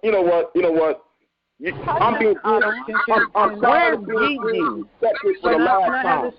I'm tired of being disrespected when I'm trying to sit there and try to bring some understanding. No. Shut your ass up, punk. You ain't saying shit. You ain't bringing nothing but a complaint about bitch. You always complaining. Put your fucking complaint in the motherfucking box, you faggot. Okay. You know, I heard this. Put your fucking complaint in the box, you fucking complaining hoe. All you do is complain. You should be wearing the rainbow colors, you faggot. Okay. Call me one more time to see what happens. Call me one more time to see what happens. God, shut this shit down. Faggot, you are a fucking faggot. You should be wearing a dress, you faggot. You should be wearing a dress.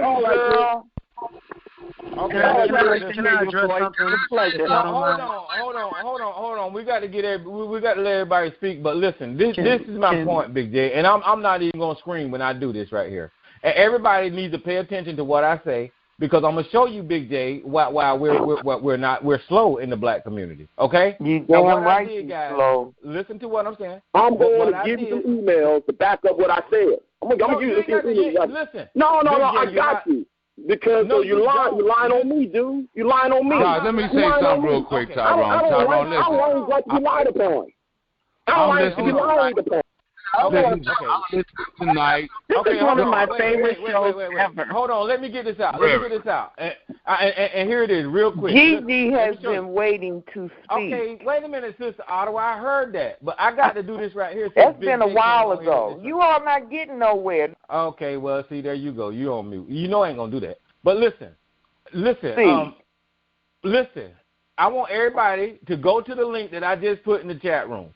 The link that I just put in the chat room. You can't articulate it. Why would you send somebody to read something? Ottawa, you articulate it I'm trying to be nice to you, Sister Ottawa. I'm not going to argue with you. I'm not going to argue. I'm not arguing. Okay, so please don't do that. But we've been waiting for Gigi.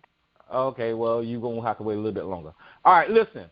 I want you. You don't even have to go to the link in the chat room. All you have to do is go on Wikipedia and search the word car, C-A-R, car. Scroll down to the bottom of the page, just like Big J just said when he said, "Look on Manosphere." Look at this page was last edited 26 September 2019. Based on that data, Big J is saying that the term manosphere, that the term NWO, the men going their own way, is wrong. What I'm telling you, Big J, and I've just proved it, that Wikipedia updates their pages all the time. That doesn't mean that a car isn't a fucking car. That doesn't mean the origins of a car is not the origins of a fucking car. That doesn't mean when they're describing the Ford company or the history of the car that this shit is not accurate. So whenever you're looking at the bottom of the page and you seeing today's date, that don't mean that they changed that this white racist organization that you are supporting and LMR is supporting, that is not connected to a white racist organization. Just because Volkswagen originated in Nazi Germany doesn't mean we're not going to drive Volkswagens.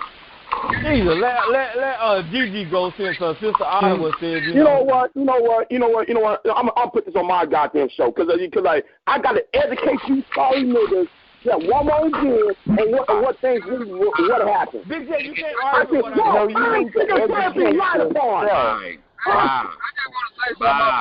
Let all facts go. Because Tyrone, you just lied, Tyrone. That's not what happened, Tyrone. What happened was there was an article saying that last December we're going to change the definition. That happened last. Big J, listen to what I'm saying to what you just told me. You told me to scroll to the bottom of the fucking page and look at the date. Then you wanted me to read the date out. So I did that. And then I went to the bottom of the page for car, and it did the same damn thing. So stop it. Come on, man. But you cannot allow me to finish.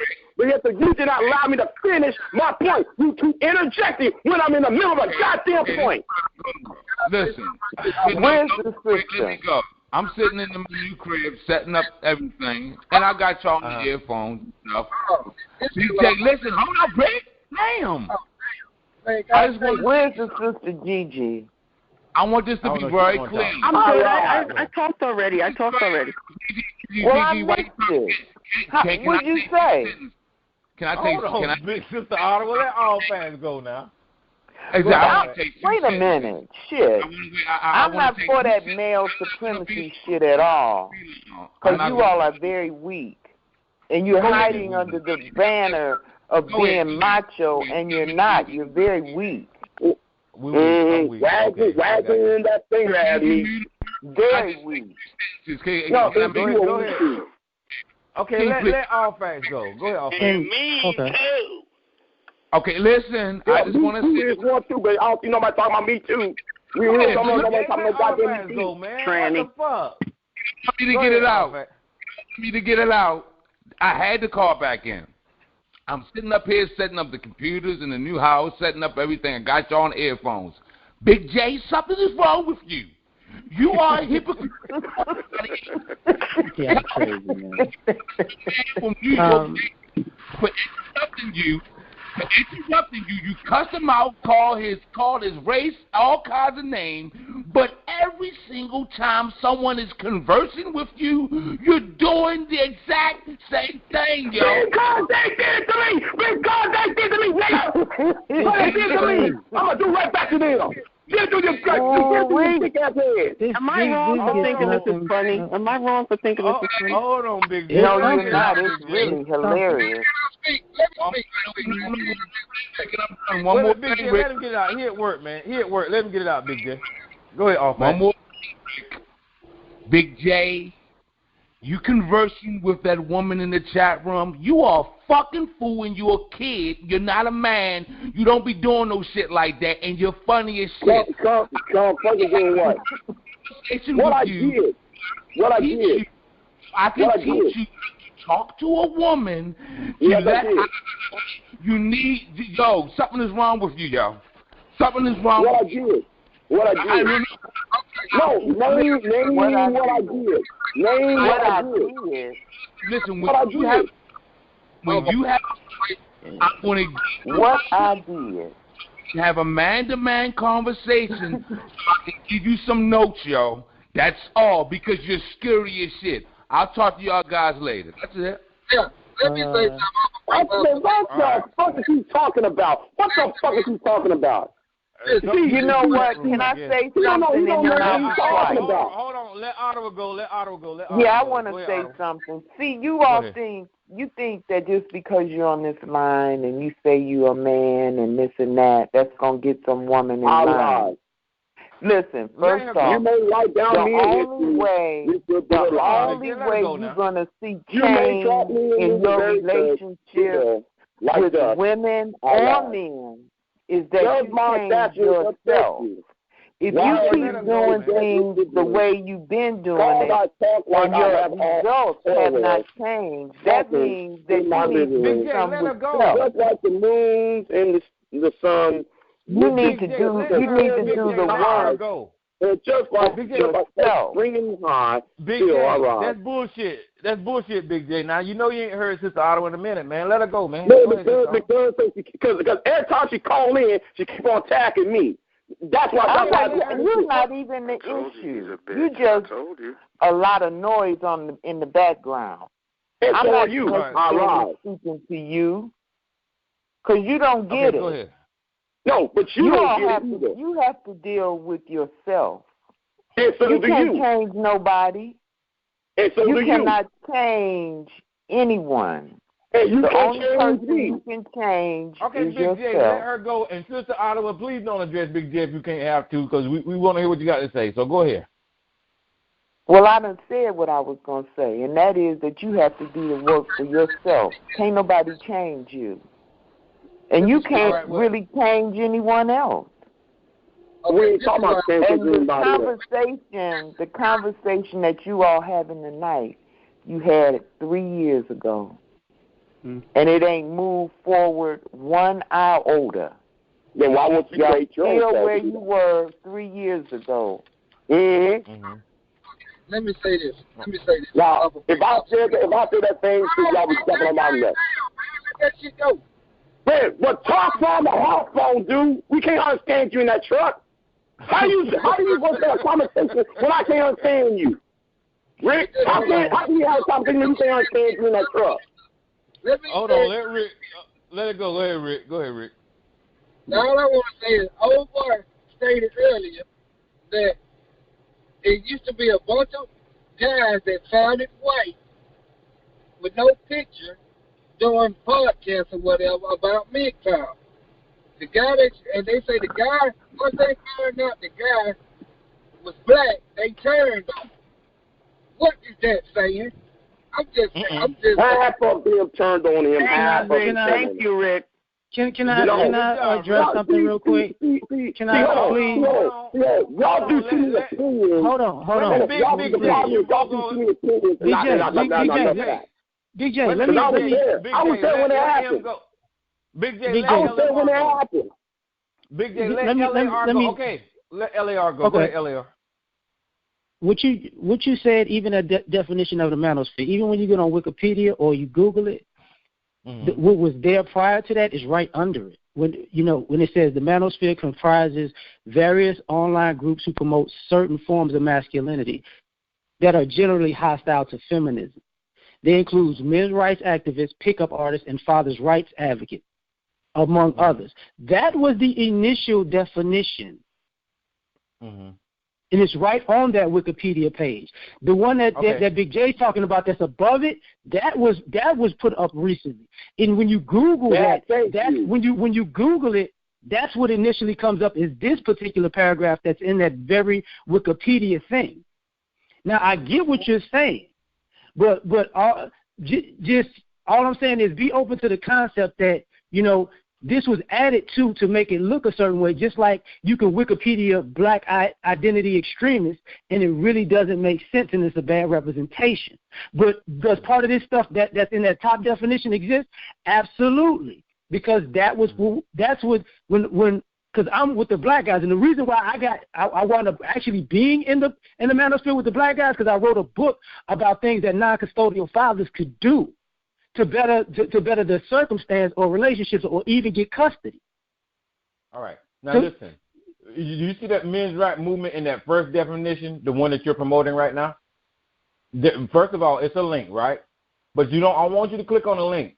I want you to scroll to the very end of that sentence, and that 5 in the bracket, I want you to hover over that 5 and read the first thing in that bracket, brother. Yeah, but you want me to hit the 5? Big J, I'm not talking to you. I'm not talking to you, Big J. I'm not talking to you, Big J. Okay, you want me to hit the 5 on the top part, right? You ain't got to hit it. Just read it. Just hover over it. Anyway, it says the alt-right is creating its own dialect. Here's the dictionary. Now, whoa, hold up. I got what you're talking about. Like, when I was talking, Now listen, as a black man, wait. Just so we're clear on something, Tyrone. How many black people were ever associated with the alt-right? You guys. Now listen. It's okay. You got bamboozled. It's not your fault. Big J, will you calm your ass down? Yes. I ain't even talking to you.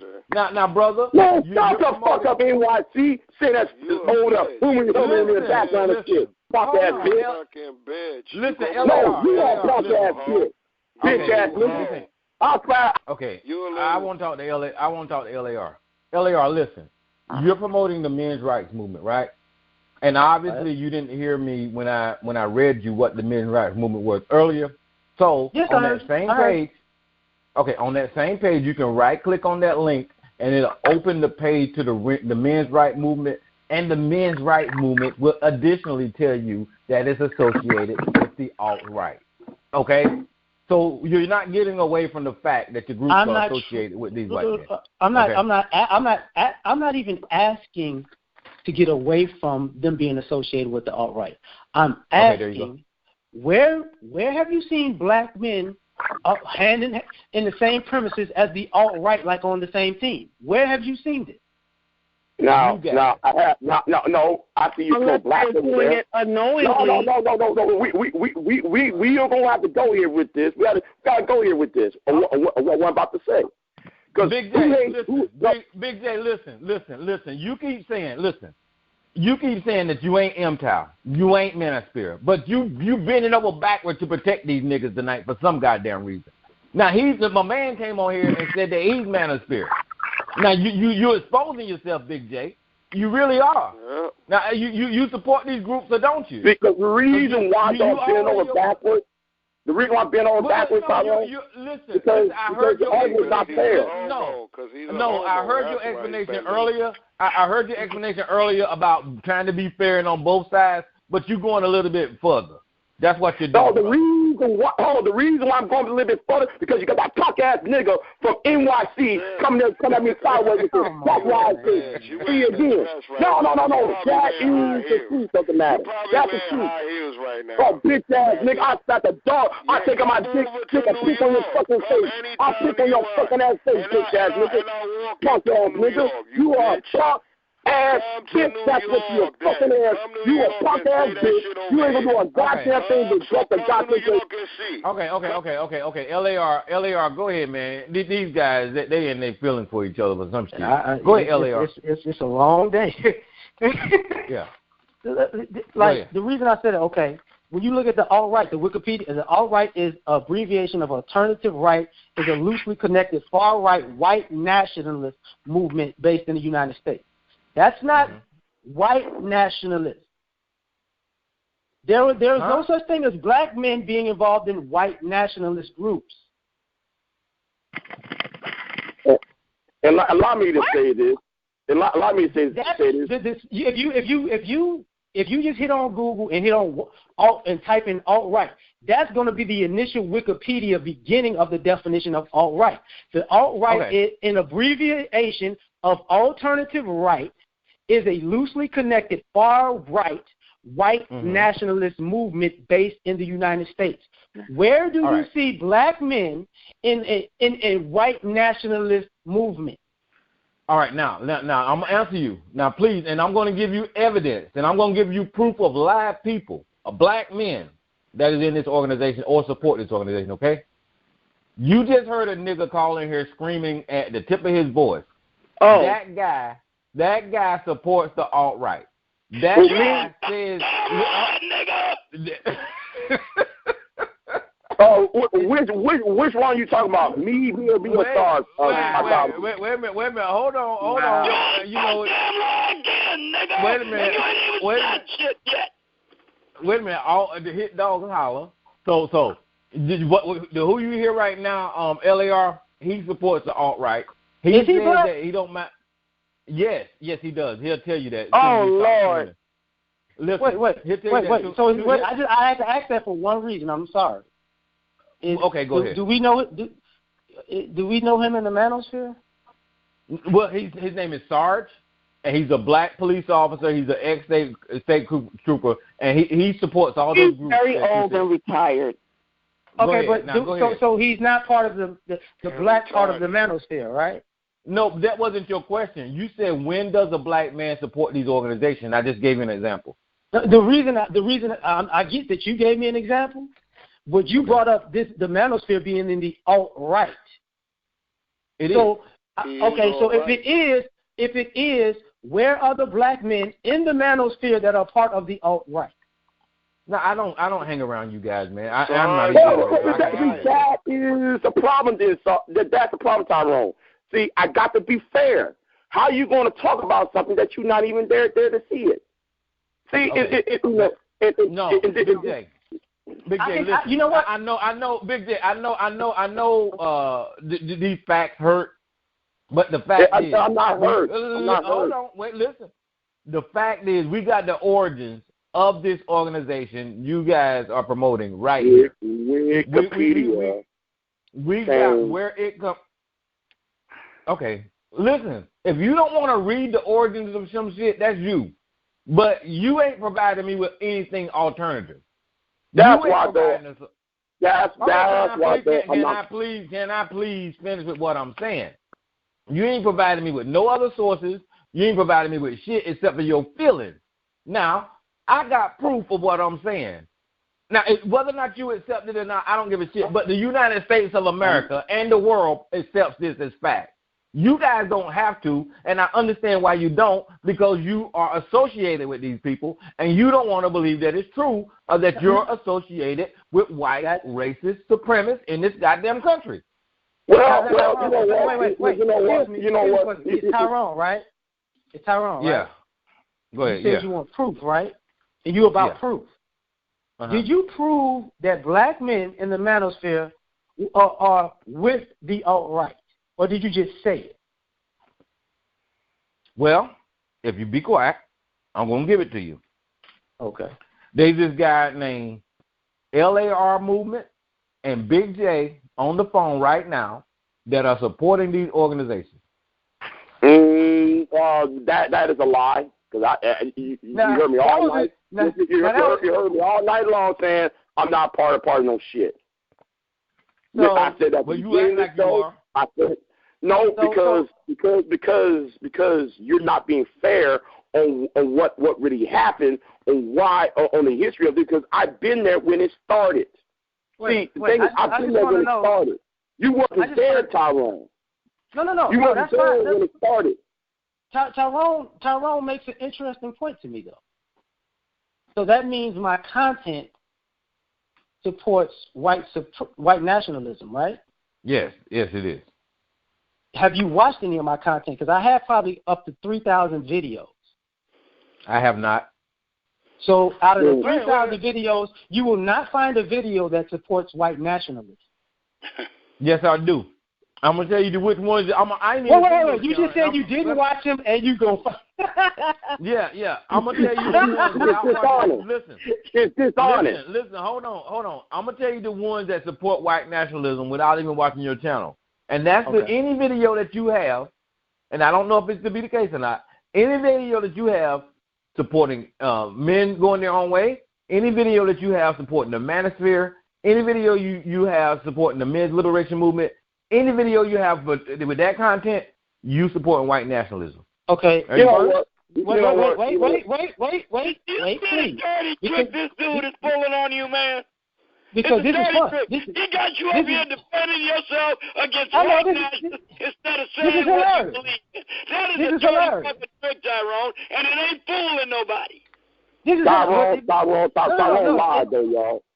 It's okay. It's okay. This is what's interesting. And this is if you're gonna make a narrative and go with it, fine. I have videos, maybe about 5, 6, maybe 7 years old, that's saying why I don't agree with MGTOW. I've actually we did panels about why I don't agree with MGTOW. What was the second one was what? Manosphere.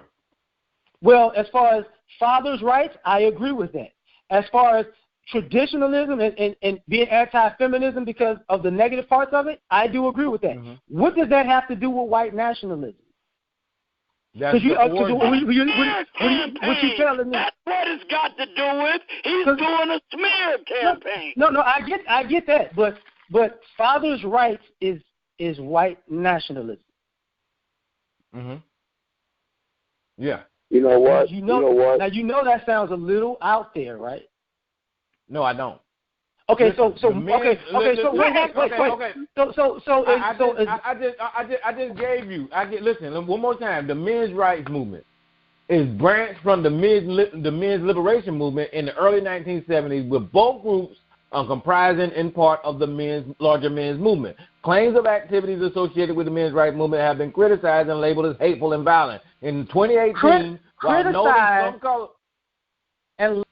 in 2018, while noting some corners of the men's rights movement focused on the legitimate grievances, the Southern Poverty Law Center classified and characterized the men's rights movement as being part of a hate ideology under umbrella of male supremacy associated with the MWO. I mean, the men's going the wrong way. Get the fuck out of here. I get you, and I understand the definition that you just laid out so eloquent. Did it not say some of those? So now you know you. Wait! You muted me so you could have your point. So I ain't tripping. Like it did say some of those men in those groups have legitimate claims, right? Yeah, legitimate grievances. So you assume that we're not in the group that has legitimate claims? Okay, the overall group is associated with white racists. All right, but listen. Yeah, I know, right? Listen. Y'all done talking because shit. I'm tired of kicking ass. I done kicked the Manosphere ass. I done kicked MGTOW ass. I done kicked Sarge ass. I done kicked all kind of damn these people who want women to submit ass. I done kicked all kind of ass tonight. You done? Y'all done talking? Tonight? Cool. You didn't face me very much, did you punk ass nigga? That's because you got Sarge. Listen, I would talk to you, but you got Donald Trump dick stuck in your ear, so you probably wouldn't hear it. Oh Lord! Dude, nigga, the problem with you is you won't admit it. Hey, Sarge, what's going on with Giuliani, Sarge? What's going on? What's going on with you, Jay? What's going on with you, Mr. Tourette's? What's going on with the Tourette's problem? What's going on with your Tourette's problem, bitch? How are we done? I just want to know, we done? No. But no, I mean, it's up to you. This can go on all night. Listen, what happens, LAR? Let me explain this, and y'all can go ahead. What happens, LAR, is this is like an open conference call, so you can stay here as long as you fucking want to, because I'm not going to shut it down. I'm just going to leave it open. So people going to be on here talking anyway, so if you hear something you want to jump in about, so you good. I mean, you said you off tomorrow anyway, so listen to the idiots. not Gigi. You know, I ain't going to call Gigi no idiot or my face. To your face. That's cold. Yeah, sometimes I call Gigi other stuff like. You are disrespecting a black woman, you white nationalist. Okay, that is not gonna rub. You got the wrong one. You're never gonna let me do that shit ever. But sorry, this was a fun show. Yeah, sorry. No, it's not. No, it's not. No, you know why that's fun? Because nobody actually understands one another where everybody's coming from. Everybody want to talk past each other, not with each other. Well, Big J, if you don't want to accept the definition, brother, I don't. And listen, Big J, honestly speaking, brother, when you told me to scroll down to the bottom of that page, now you should have knew better. Now, yeah, but I was going to add something on too. What you found because they said that they were going to change the definition last December. And I was going to tell you where they said that they were going to change the definition. That is true. Exactly. I was trying to point you to a source because there was a news article saying that they're going to change the definition. You didn't put no news. Okay. You didn't put no news article up. You put a YouTube video up.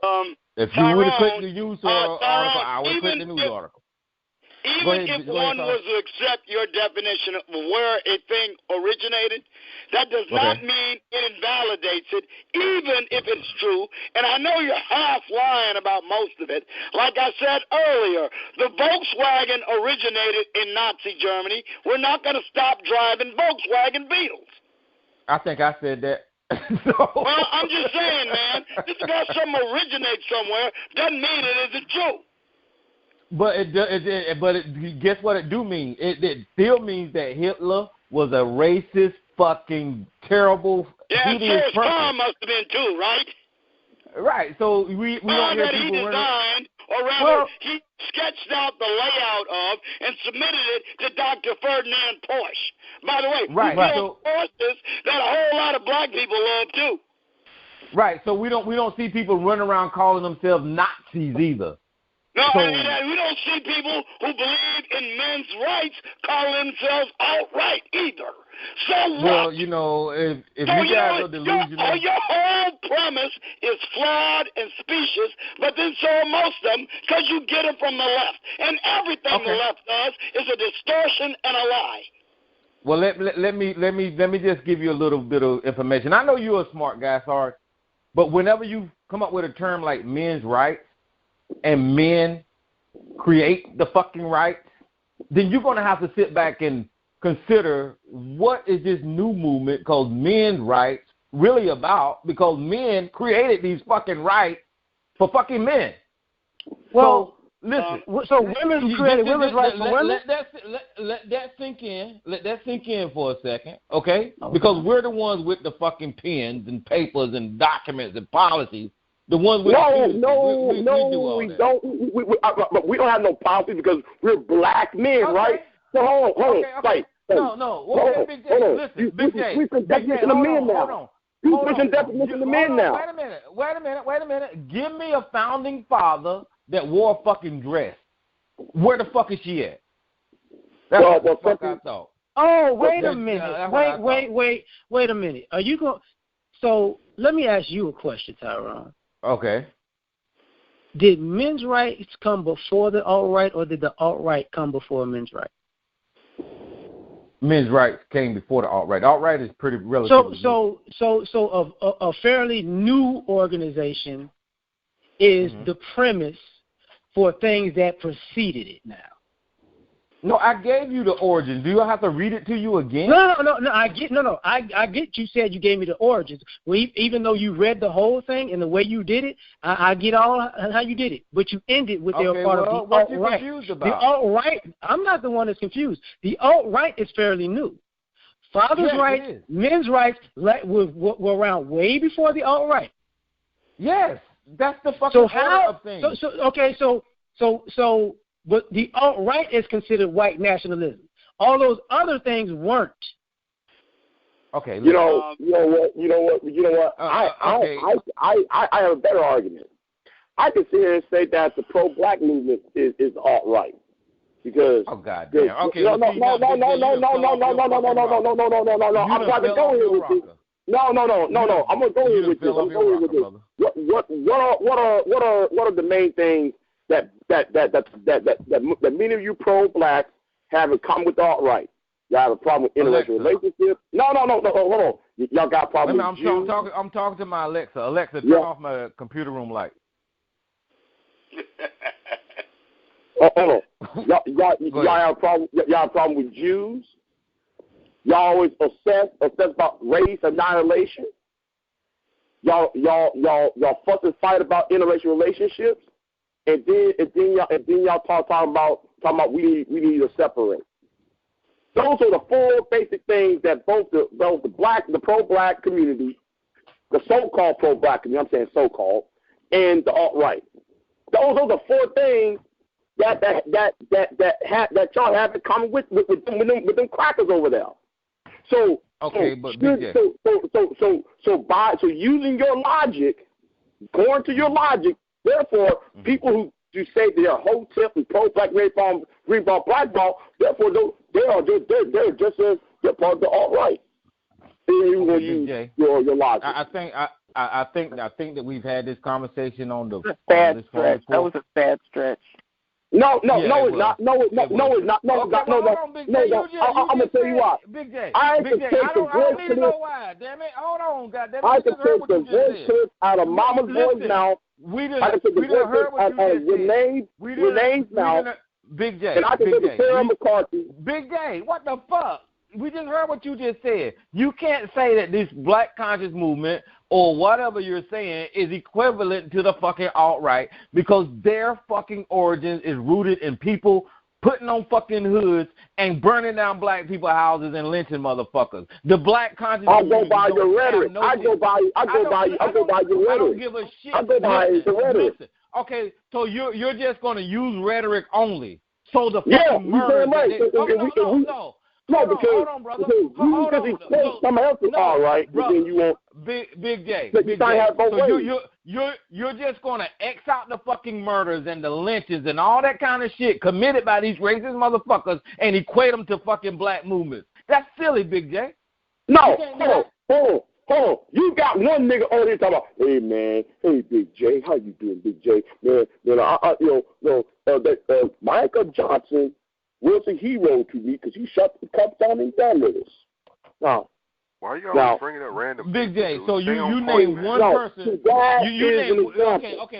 You name one person, but you name one person, but we hear police officers on the damn police force is looked at by the FBI and identified as fucking card carrying KKK members. And you naming one. I go by your rhetoric. I go by your rhetoric. I don't. Well, why are you talking? Rhetoric matters. You naming one person on a fucking piece of shit talk show.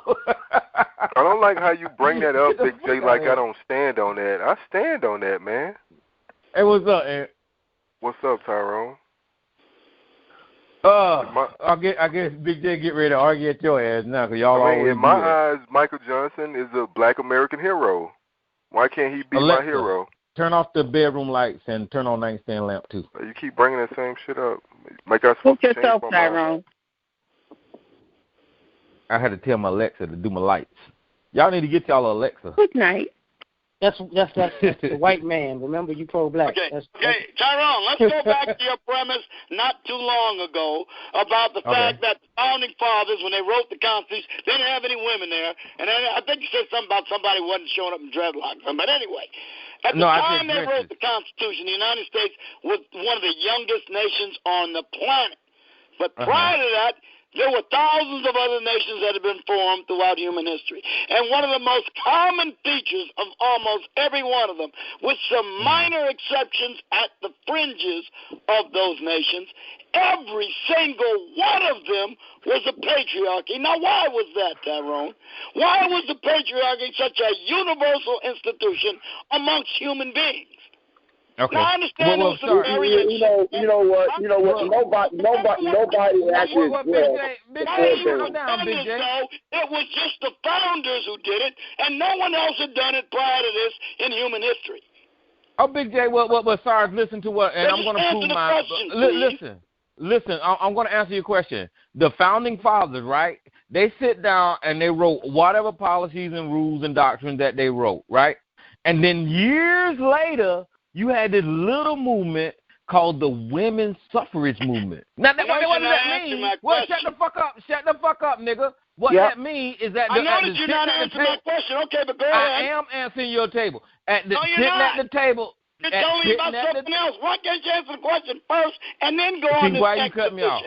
Why you cut me off? I'm not cutting you off. I just wanted an answer. I thought it would be really quick. Okay, sitting at the table originally, that means they didn't write shit in those documents for women. That's what the fuck that means. Because you had to have a women. Women did vote. Women did. Oh my goodness! How many in Rhode Island? Thank you. Human history we had before the founding fathers? About 10,000. Oh my goodness! Y'all don't want to hear these facts. What? No, sorry. I know where you were going. Now I got a legitimate question. Very much so. Y'all don't want to hear that. You will not answer my question. Y'all don't want to hear these facts. You have a problem. Y'all have a problem with patriarchy, ultimately. Well, yeah, it sucks. To me, it do. Yeah, but okay. Why is it so universal amongst human beings? Well, I want to know. Are idiots. No problem. So I want to know how what is the process of matriarchy taking over patriarchy? Well, first, your assertion that I want that instead of that is wrong. That's just wrong. You can't assert. If you need to answer the question I asked, I didn't say that you wanted that. I said, why is it such a universal institution? And you just won't answer it. I did. I said because human beings are idiots. Why, God damn it! And if you stop talking, I'll tell you why. I'm telling you my answer. My answers are human beings are fucking idiots. That's my answer. Well, you're wrong, sir. It comports with human nature if you think about it, and you don't think you're a zombie for the left. Okay, go ahead, LAR. So what do you want to replace patriarchy with? A fair system, man. Like everybody included, women, men, it don't matter. If you straight, gay, I don't give a fuck. A fair system. Not no male ran bullshit. Everybody counts. He won't answer the question, and he won't let me explain why it's a universal system. There's a reason. Okay, under the current system, is it fair to men? Is what you're saying? It's advantageous to men. It's advantageous to people. And I'll tell you why. If you just shut up for a minute. I don't take long. I'm not like you. I don't need to bloviate. The reason it's such a universal system is because it comports with human nature. Simply put, women have to bear children. Men don't. And that's why the patriarchy was structured. Women know who they give birth to. Women know the children they give birth to, and the children eventually know their mothers. Men are uncertain about it because they cannot know before blood tests and DNA for certain. So all of these things develop for that reason. Now, look, you may say it's unfair, but it comported with human nature for thousands of years for a reason. Okay, LAR, back to what I was saying to you, because this idiot just, kind of screwed up the conversation. Yeah, well, you ain't got no answer, but I do. Okay, but LAR, listen, initially it was advantageous to men because we did have to have the women's suffrage movement. We had to have things for, like, fair pay. We had to have things like civil rights. So white men sit down and they wrote rules that was advantageous to them, and they're still advantageous to white men today. So that's just the bottom line. I mean, we still fighting for before white men got there. What do you say about that? But that's white supremacy. I'm asking about patriarchy because you ended by saying the patriarchy is white males. No, you're complaining because he knows what the answer is. That's what patriarchy isn't white males. Patriarchy existed before this structure. Okay, well, you're conflating white supremacy and patriarchy, and you're trying to separate those two when they're one and the fucking same. Okay, what about the Mayans before the conquistadors came? What about that? Why did they have patriarchy? Did it not do white males or European white supremacy? Why did the Mayans have patriarchy? I'm not even talking about no fucking Mayans. I know you don't. You know I'm going to whip your ass, nigga. Whip one side and down there. You scared of me. Somebody, Tyrone glossed over something. Hold on. See, Tyrone going to use the manosphere and use what the alt-right agrees with the manosphere. But when I bring up what the black conscious community agrees with the alt-right on, he will not sit there and agree with me that the pro-black community is alt-right with a black face on it. So, okay, but Big J, listen. Hold on, Big J. No. I want you to address the 4 agreements between the I'm going to address it right now. The black conscious community. Listen, the black conscious community did not sit down at the founding of this country and create a goddamn thing. The black conscious community did not come up with this racist-ass manosphere.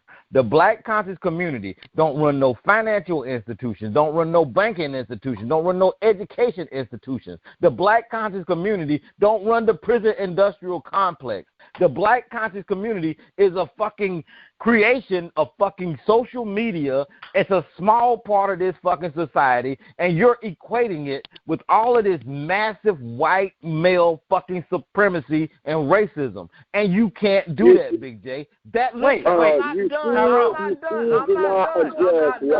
am not done. That's why you cannot conflate white supremacy, the manosphere, and the black conscious goddamn community. They're not the same thing. They don't have the same amount of power. They don't have the same amount of influence. So you can't conflate the goddamn two. You just can't. Did you just say that the black conscious community is a social media creation? Yeah. So at the same time, the manosphere is a social media creation.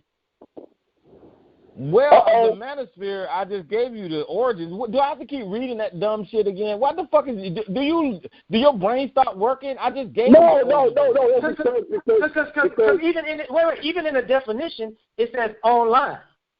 Mm-hmm. Oh my goodness. Mm-hmm. Online is social media, right? I mean, you got to read the definition again because your dumb ass can't catch on. Okay, listen. Yeah. Listen. The manosphere, listen, I'm going to do this one more time. The manosphere is the new iteration created in concert almost with the men going their own way. They got their inspiration from the men's rights movement. Go back to the Wikipedia definition. Oh, no, wait a minute. Don't make a new one up now. Wait a minute. Will you please let me finish? Like I said, those two groups got their inspiration from the men's rights movement. The men's rights movement was created in the 1970s or whatever the fuck. So all of that shit goes together, and all of it's tied to the fucking alt-right. Why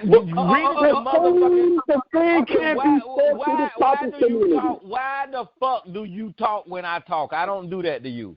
All of that shit is connected to the fucking alt-right and white nationalism. Now, y'all go read the motherfucking shit yourself and stop. And don't argue with me.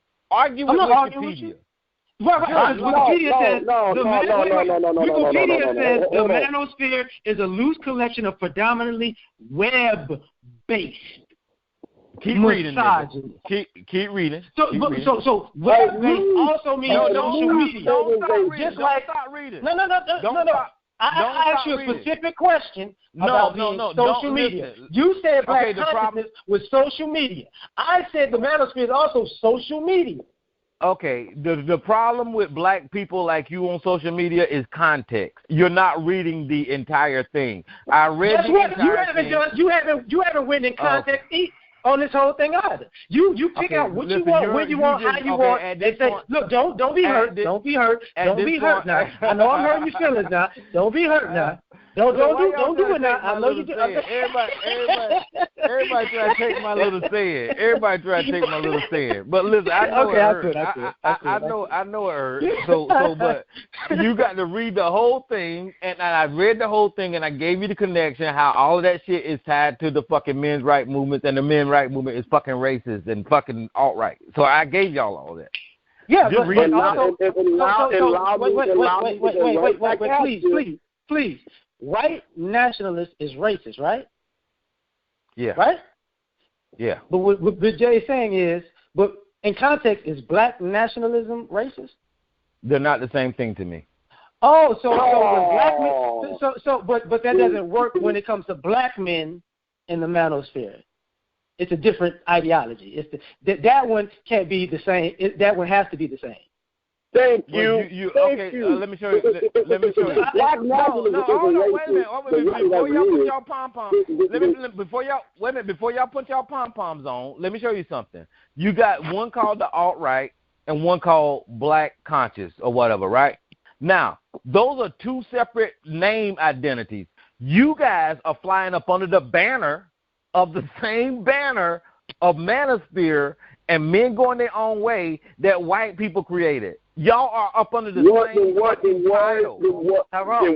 Okay, don't do it. Listen, don't do it, bro. Every time I give you some facts, you want to talk at the same time I'm talking. I'm sorry. I know it hurts. I know these facts hurt. I know they hurt, but you're gonna have to accept them. Okay? This is a fact. You guys are flying up under the same banner as Manosphere as white fucking nationalists. You are. Okay. Okay. The Ku Klux Klan would be considered white nationalists, right? I guess to a certain degree, yeah. Okay. So part of the black conscious movement came from black nationalism, which came after the Ku Klux Klan, which was white nationalists. Am I right? But I don't know about that connection. You know. No, I don't. I don't know because about both of them are nationalists. So therefore, both of them are nationalists. So how can you criticize the black manosphere for being related to the, as they say as the original manosphere, but at the same time though you're trying to separate the black nationalists from the white nationalists when they're both called nationalists. Okay, so let me get this conversation straight. Let me get this conversation straight. So you guys are definitely defending this white supremacist alt-right movement. Why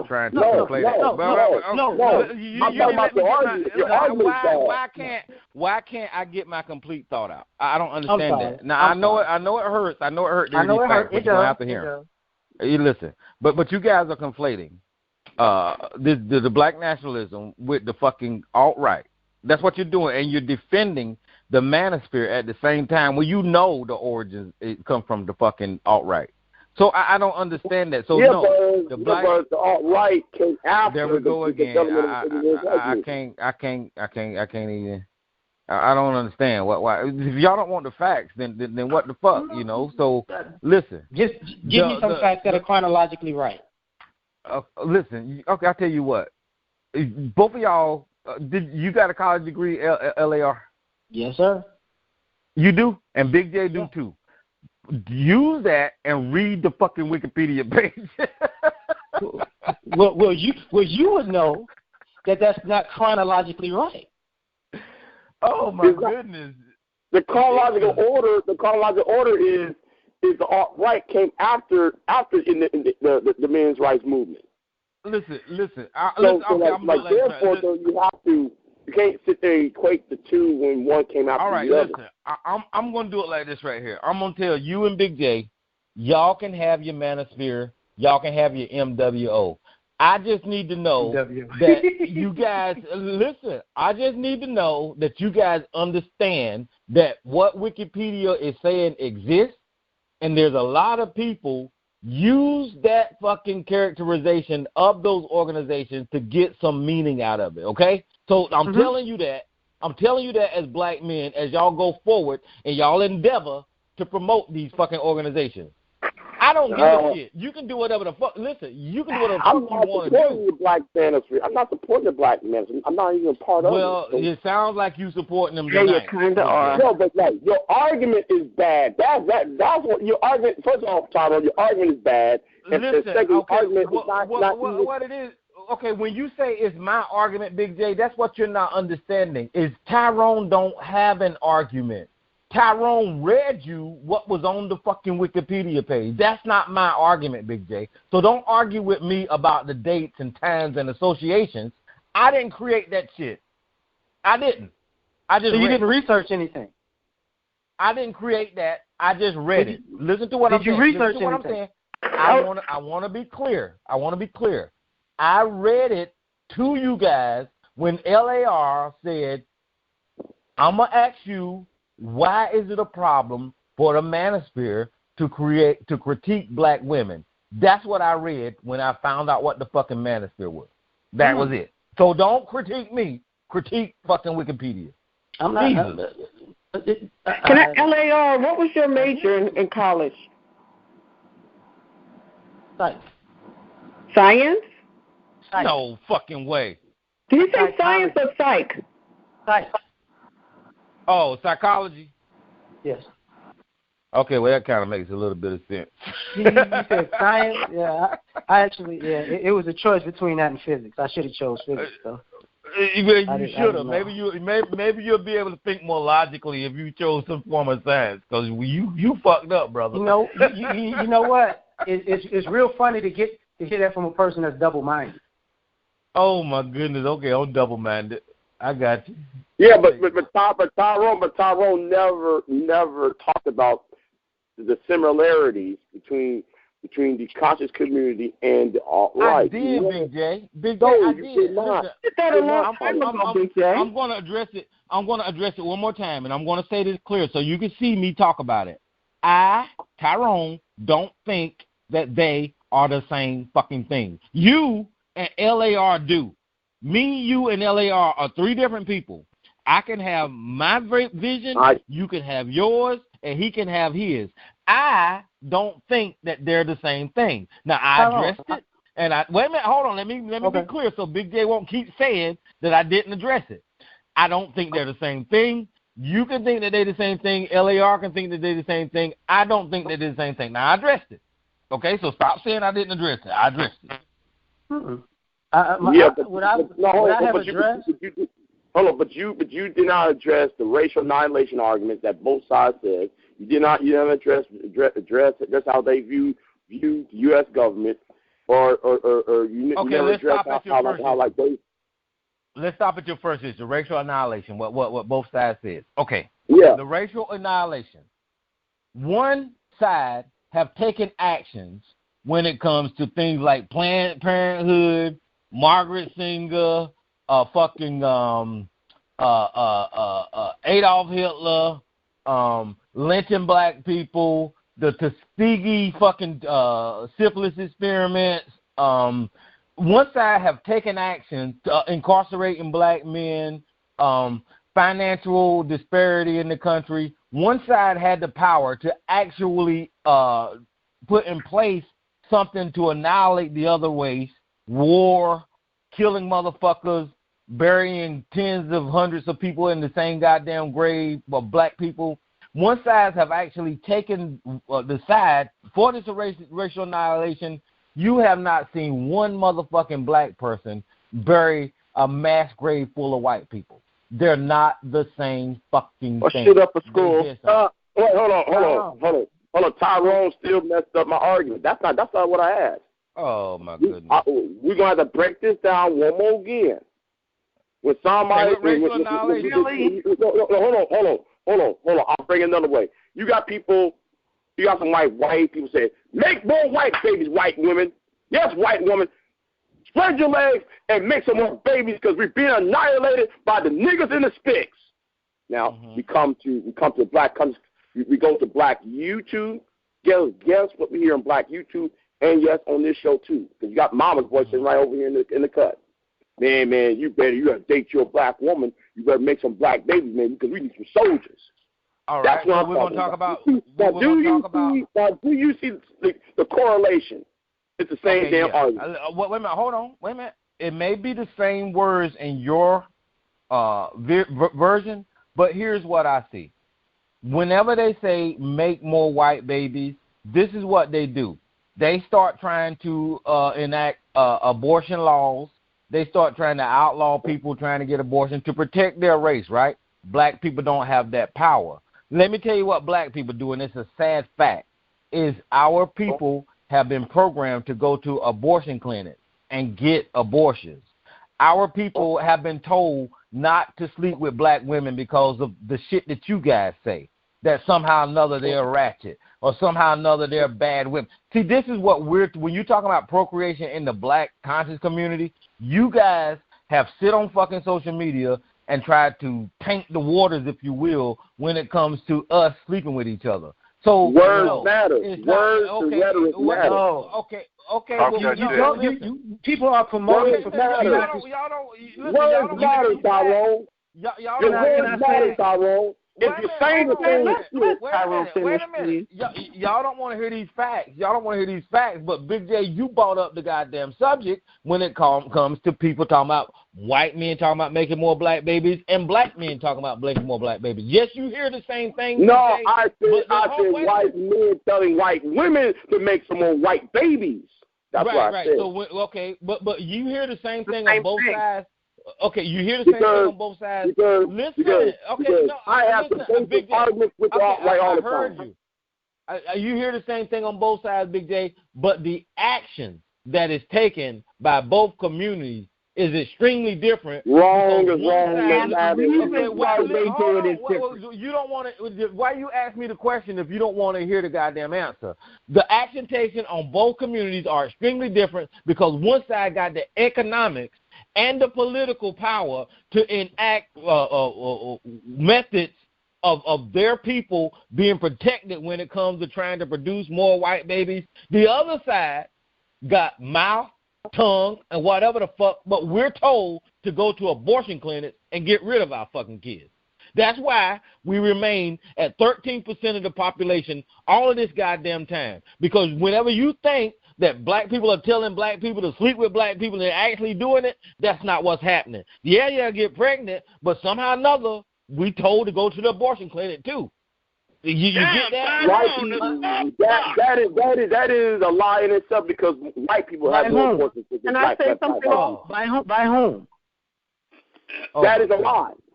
That's why Mississippi passed that law. You know what? Too many white women having abortion. I'm gonna do it like this right here. I'm gonna do it like this. Sorry. Wait a minute. Hold on. Mississippi, Alabama, and Georgia. That's why Mississippi, Alabama, and Georgia changed the laws last year because there was too many white women having abortions. That whole black people going to have more abortions than white people, that is a fucking lie. I don't know why. Y'all got that from Lee Atwater. Y'all got that from Lee Atwater. No, that's bullshit. I just Googled that shit about a month ago. Google the fucking black abortions in this country, Big J. Now, Sarge, what did I say that was wrong, Sarge? In those certain places. On the stop clock. You can be right twice a day. See there? Now, Sarge, if Sarge is talking nonsense, can I say something? Yes, go ahead. I'm sorry. Excuse me, the white women were told to breed because they're being outnumbered by people of color. The black women are being told to get an abortion because we've been convinced that we don't matter, we don't know how to take care of our children, and we can't afford them. Yeah, Big J don't want to accept those facts. He don't want to accept those facts. No. Y'all got social media talking points. I don't do social media. I don't do social media like that, brother. I don't do social media like that. Because everybody wants to run straight to black demographics, and they're just going to run with the information what they tell them. Big J, no, you got to Google the shit. Not from YouTube, from real life. Rather than taking one source from this place, another source from this place, another source from that place, and actually combine and do. What about real life, Big J? What about real life? What? What if you're not on YouTube and social media and black demographics? This is what you've seen over the course of your life, like myself. Right. And Big J, let's not play. This is why. Can I about the real life part? Wait a minute, hold on. Let's not play no games here, man. Because I agree with Planned Parenthood, but let's not play no games about what they're doing and they're teaching our kids, man. They're teaching our kids. Yes, they're giving them the health screenings and all that kind of stuff, but at the same time, they're telling them if you get pregnant, this is an option. That's what they're doing. Okay, so who's predominantly reinforcing for people to go get an abortion? Are white women. Most people I see in the abortion clinics are white women going out. My question is this abortion? I'm sorry. In real life, is this abortion thing? Is this something that black men are predominantly making black women do? or historically have had black women? No, I'm asking. That's not the argument. That's not the argument, man. Okay, I know you're asking. I understand that, but I can't say that black men are making black women get abortion, because let me tell you why, LAR, and it's a kind of complicated question because it's situational and individuals make up their own mind. But the gist of it is, if you're a couple and you become pregnant, right, whether your boyfriend or girlfriend or whatever, those two individuals at that time decide to do whatever, right?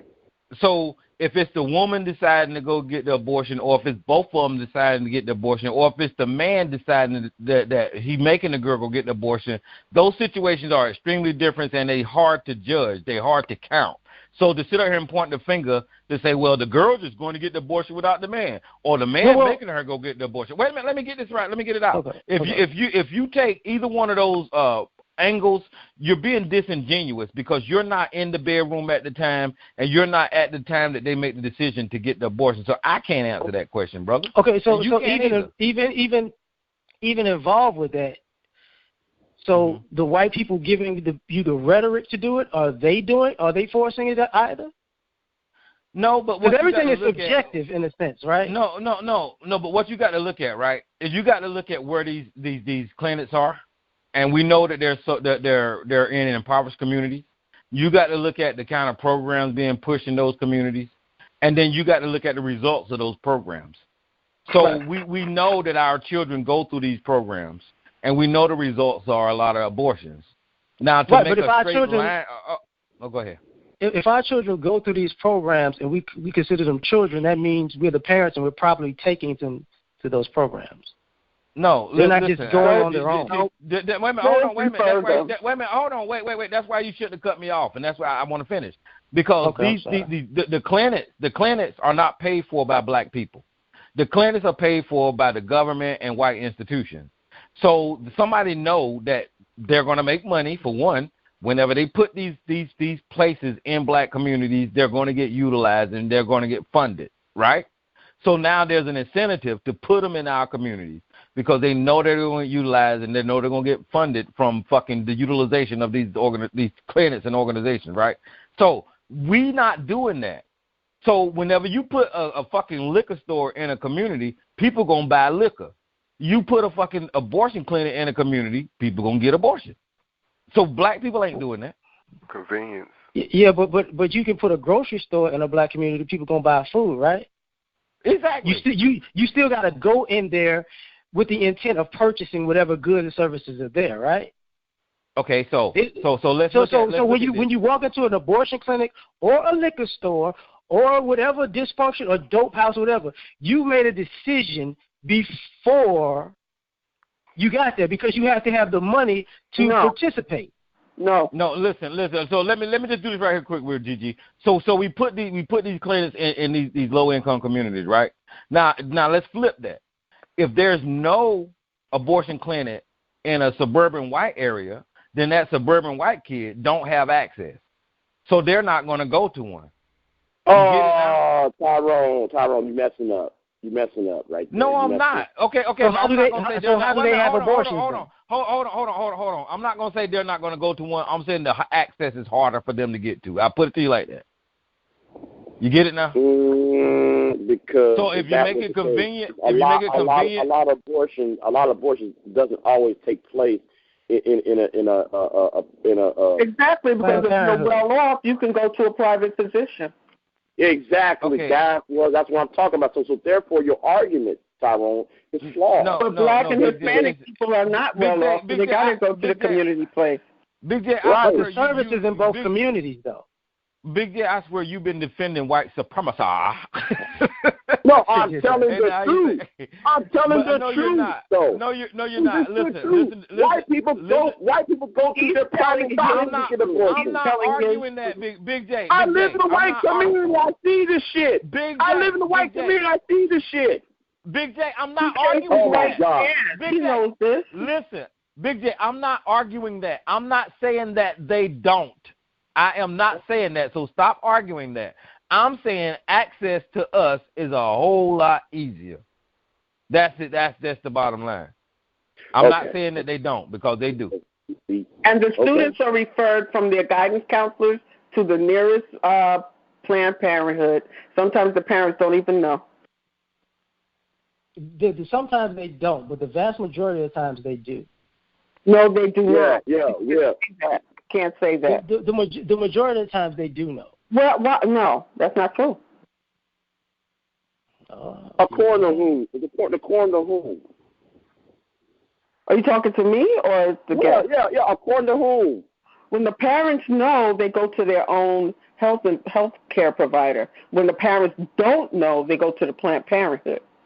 And guess what? You realize that it depends on their age. Don't even start. Don't even start. It depends on their age. Do you realize though that is against the law for them to go there by themselves to that clinic? It depends on the age of the patient. Because I had that same argument. If they have a counselor, they're probably underage, though. Yeah, because I had that same argument with Kenneth last night. It depends on the city and what the laws are. You can have all the arguments you want. This is stuff that I unfortunately know. I understand. Yeah, but didn't I say that to Kenneth last night, though? I don't remember Kenneth last night. What happened? I don't know. Because I told Kenneth the same argument that I'm making tonight when he said talking about abortions all over the damn place and shit. That's not okay. You know what? I'm gonna leave this alone. But it's just a conversation. Don't get upset. It's just conversation. Now, I just by happens, I just Googled it. Minor girls under 18 need parental consent. Under the Medical Termination of Pregnancy Act of 1971, abortion is permitted on legal grounds until 20 weeks of pregnancy. Abortions after 20 weeks are illegal. But a court may authorize a late abortion in exceptional circumstances. I'm not talking about late abortions. I'm talking about minors because it depends on what ID they accept from the young ladies. Right, but like the first part of what he read is what you was talking about, G. The first half of what LR just I heard him. I heard him. But listen, LAR, look and see if you can find any numbers by race. Like, see who get the most abortions and all that kind of stuff, because I think that's where y'all was asking. Well, white women get the most abortions, I believe, but black women get the most abortions per capita. I think that's how it goes. Yeah, because, I mean, per capita, I mean, that when you look at that, that's significant. Right. I get that. And it's a good point, Tyrone, when you said that they're there to make money. They're not necessarily there for the health of the community. They're there to make money. Because, I mean, black people don't build those buildings. Black people don't staff those buildings. Black people don't provide the records. Black people don't provide access. None of that stuff is, black owned. So whenever we are the customer that's going through that clinic, even though it's in an impoverished area, it's going to get funded some kind of way. So those abortion clinics are there for dollars. Yeah, I definitely get that part, but the participation is also on the people alone. Because even and I'm not trying to be a contrarian or just be a jerk or nothing, but even when you're bringing it up as the young ladies are getting abortions, it's kind of absent of their family or the father knowing the way it's being presented. Mm-hmm. This is why it's like, okay, this is a narrative that's outside of a decision that actually is made within the family or the two parents themselves. Right. So what winds up happening is there can be an anger there that the other parties have no idea exists. That's true too. So well, I mean, but you're getting into a conversation that is personal, and the only way you can come up with any type of response that you're coming up now is just guess at it, because we don't know what those individuals go through. We don't know personally what decision and how they've been. We don't know how they come up with the decision to do that. There's no way you can tell that. As far as I'm sorry, Tyrone. As far as per capita, it says it's black women first, right? Hispanic women second, mm-hmm. White women last, but but I hate when it does this. Not because it says other non-Hispanic third, and then white non-Hispanic last. But I know what that really means. You know what I'm saying? So it's always some bullshit. Well, so let Big J know that Tyrone was right. That black people get more abortions than any damn body. Right. I get that part. And it's sad. But where this breakdown of family in that even in that sense, unfortunately, you know, that has nothing to necessarily do with the parents or the father if we're doing it in that sense, because it's like she's going off and just doing it. Well, there again, you're guessing at that circumstance. We don't know that. Now, I'm not saying that doesn't exist, and it probably do, because you got all kind of different scenarios. But just to make that a talking point and say that this happens more than we don't know. No. I said in that sense. I'm not going to say that's the most, because I've dealt with people when I was a teenager who had these type of scenarios. So, some tried to hide it from their parents. That didn't work. Some parents told them, you're going to do this because you got to go to college. That's how it went. Like when they're under 18, you know, the decision normally is not in their hands. Actually, even in my own personal experience, my parents were teenage parents, and my mother was thinking she was going to do it, and my grandparents told her, if you kill him, we kill you. That's how I came to be. Glory to God. So, you know, what I'm saying is... Do you come out feminine? Oh. Say that again? I said, do you come out feminine? Man, shut the fuck up. Let's have a conversation. Stop bullshit. Shut the fuck up, you bitch. You feminine. You got a fucking dress, you faggot. I'm asking him a serious question. Sit your ass back, bitch. Anyway, no. Shut up before we can do. Shut the fuck up, man. You ain't sitting back on a goddamn thing, bitch ass nigga. Big J, like I said, it's all good. So this is a serious question. So, did you come out feminine?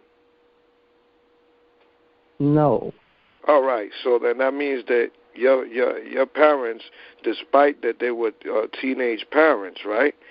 They were able to raise a man that was successful, you want to say? Or are you not successful?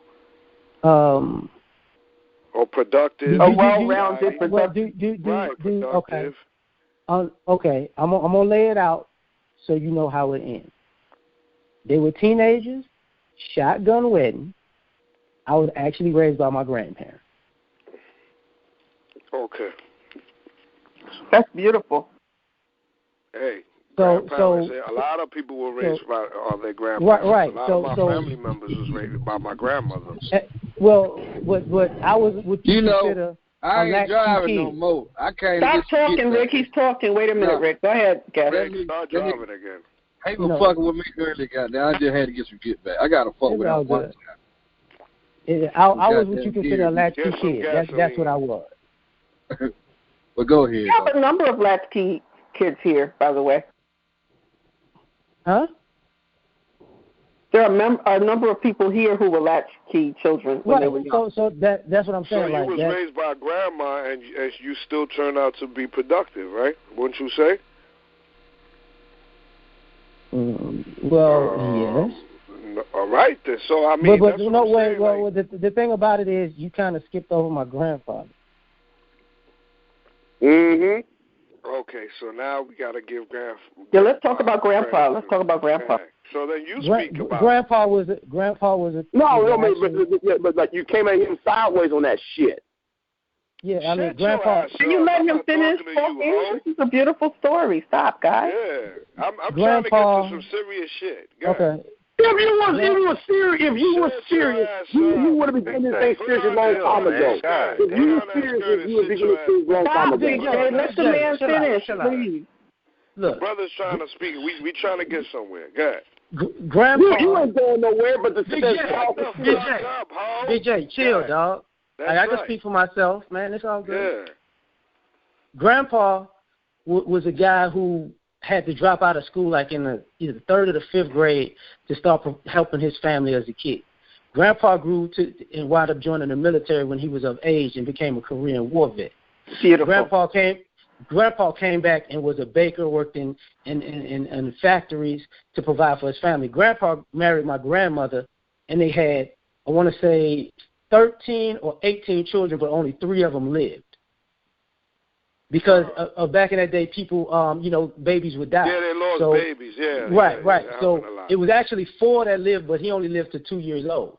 So Grandpa provided for the family to the extent that, the house that I grew up in when I was a child was his house. Mm. And we took, and at that particular point, there was a point where Grandpa had a stroke and he was bedridden, and we took care of Grandpa. Beautiful. This is why I paused and I'm like, you kind of overlooked my granddad, and that for me was like, it wasn't personal on you, but I know that happens a lot in the community where we just overlook the man's contribution. Well, Grandpa don't even have a head. I'm just gonna be real with you. Yeah. Grandpa died before Grandma, and Grandpa don't have a headstone. I don't even know where he buried, but I know where my grandmother's buried. Right. The reason why I went to Grandma first, or didn't mention the grandfather, because usually, like what you just said, is common that Grandma is, especially in those times, was working, but in the household. So right. She was raising the children, cooking.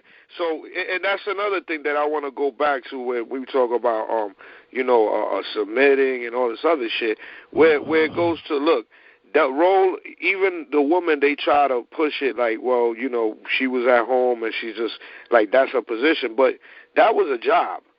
That was a job, an all-around job. And like you said, the reason why I went there was because she raised you. Grandpa was out there doing his thing, working, supporting the family. So he wasn't there, but he was there, right? No. Grandpa is the reason why I smoke cigars is to pay him homage. Grandpa is the reason why I wear fedoras. Grandpa is the reason why I get up and go to work every day. Okay? Now, I love my grandmother dearly, but they both had equal roles. It wasn't Grandpa went to work and he was just some figure in the shadows. No. I got it. The only reason I'm talking about him now because I want it to be known that you got to give that man respect. Right. No. I mean, anybody that's going to work and doing what they got to do and come home is a job. Don't get it twisted. I'm saying that, while he was at work doing his thing, supporting the family, Grandma was there in the space of the home. And doesn't mean that he didn't come back home. He had to come back home at some point and spend time with the kids, if whatever time that he had. But his for the most part, all roles the majority of the grandfather's histories in that time, they were out there working. And maybe again that's the way the structure was or whatever. Well, they were the head of the home. Period. Right. But they also taught us how to fix cars.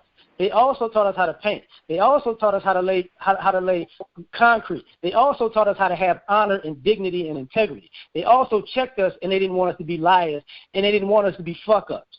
It wasn't they just went to work. So right now, what do you think is missing? Because we have grandfathers right now, and I'm not talking about our grandfathers, but the kids' grandparents now. These 20-year-olds, 30-year-olds, 40-year-olds, 40-year-olds with grandparents. Or they got kids, and you have that, where, again, you said that, your grandmother raised you, where, because the parents, whatever reason, whether they working or they busy or they, have a different life, where they leave the kids with the grandparents, again, whether for work or whatever reason, but you have that happening now, and the kids are growing up fine, and you got some that grow up and have issues. But you have those that have two-parent households, they got issues. Some that have the two-parent households don't have issues. And then the one that's missing a mother or father, and they got issues, and then some that don't. I mean, I think that's just, that it's just a universal thing. I think ultimately, in the realest sense, we've gotten too high and mighty and don't sacrifice. See, the idea of if you wanted to just finally live your life and not make and just do you has become a detriment to the whole community. Because if you want the family to progress, you have to make a sacrifice. I've watched and I continue to watch the people blow people's inheritance. People blow people's property. People not pay property taxes on land that they got, and then they wind up talking about being gentrified, but you didn't pay the taxes because you wanted to party. And I'm not talking about people my age. I'm talking about the people older than me who got things from their parents, which would be my grandparents. I've watched people ride in regular old trucks and regular old cars and look like they have regular old clothes on and have a pocket full of money. But that pocket full of money made sure our asses went to college. And I see people who don't do that anymore, and they purposely don't do that. And I see the resentment in that. I've seen those kind of people get settlements from other things in their child and not take care of their child or look out for their child with those same settlements, and then wind up having a child go out into the world with nothing. This is where the resentment comes from to me. Because the realest aspect of it, what I'm seeing now is like my parents' generation and even some of my generation have basically been selfish, little entitled, spoiled brats. And all of the things that my grandparents did, we don't want to do because it's going to cause us to do some work. And we're going to have to make a sacrifice. And it's going to cause us to have to actually put some skin in the game. But we want the youth to come up and do all this stuff in the world and then come back and save us. I don't like that because, once again, I wasn't raised by my parents' generation. I was raised by my grandparents' generation. I was raised in a family that white families actually took the farmland and the oil land and stole it and ran my family out of town, and they had to live in a project and had to start from there. So I see the difference. And when we get back to, we don't even, if you don't want to get married, fine. You want to be single and co-parent, fine. But when it comes to doing right by your damn family, when you don't want to do that, whether it's partying, whether it's alcohol, whether it's you just got so much in religion that you forget to do your goddamn responsibilities, I got a problem with you. So that's just my thought on it. I'm sorry for being long-winded. No, you're not long-winded, but I think you're a little confused. And first of all, thank you. That was a powerful testimony. No, I'm not confused. No, listen, you got to hear me out. Y'all don't never do that. Y'all got to hear me out. I'm not saying that you're confused about anything that you just said because that's your life and that's your experience.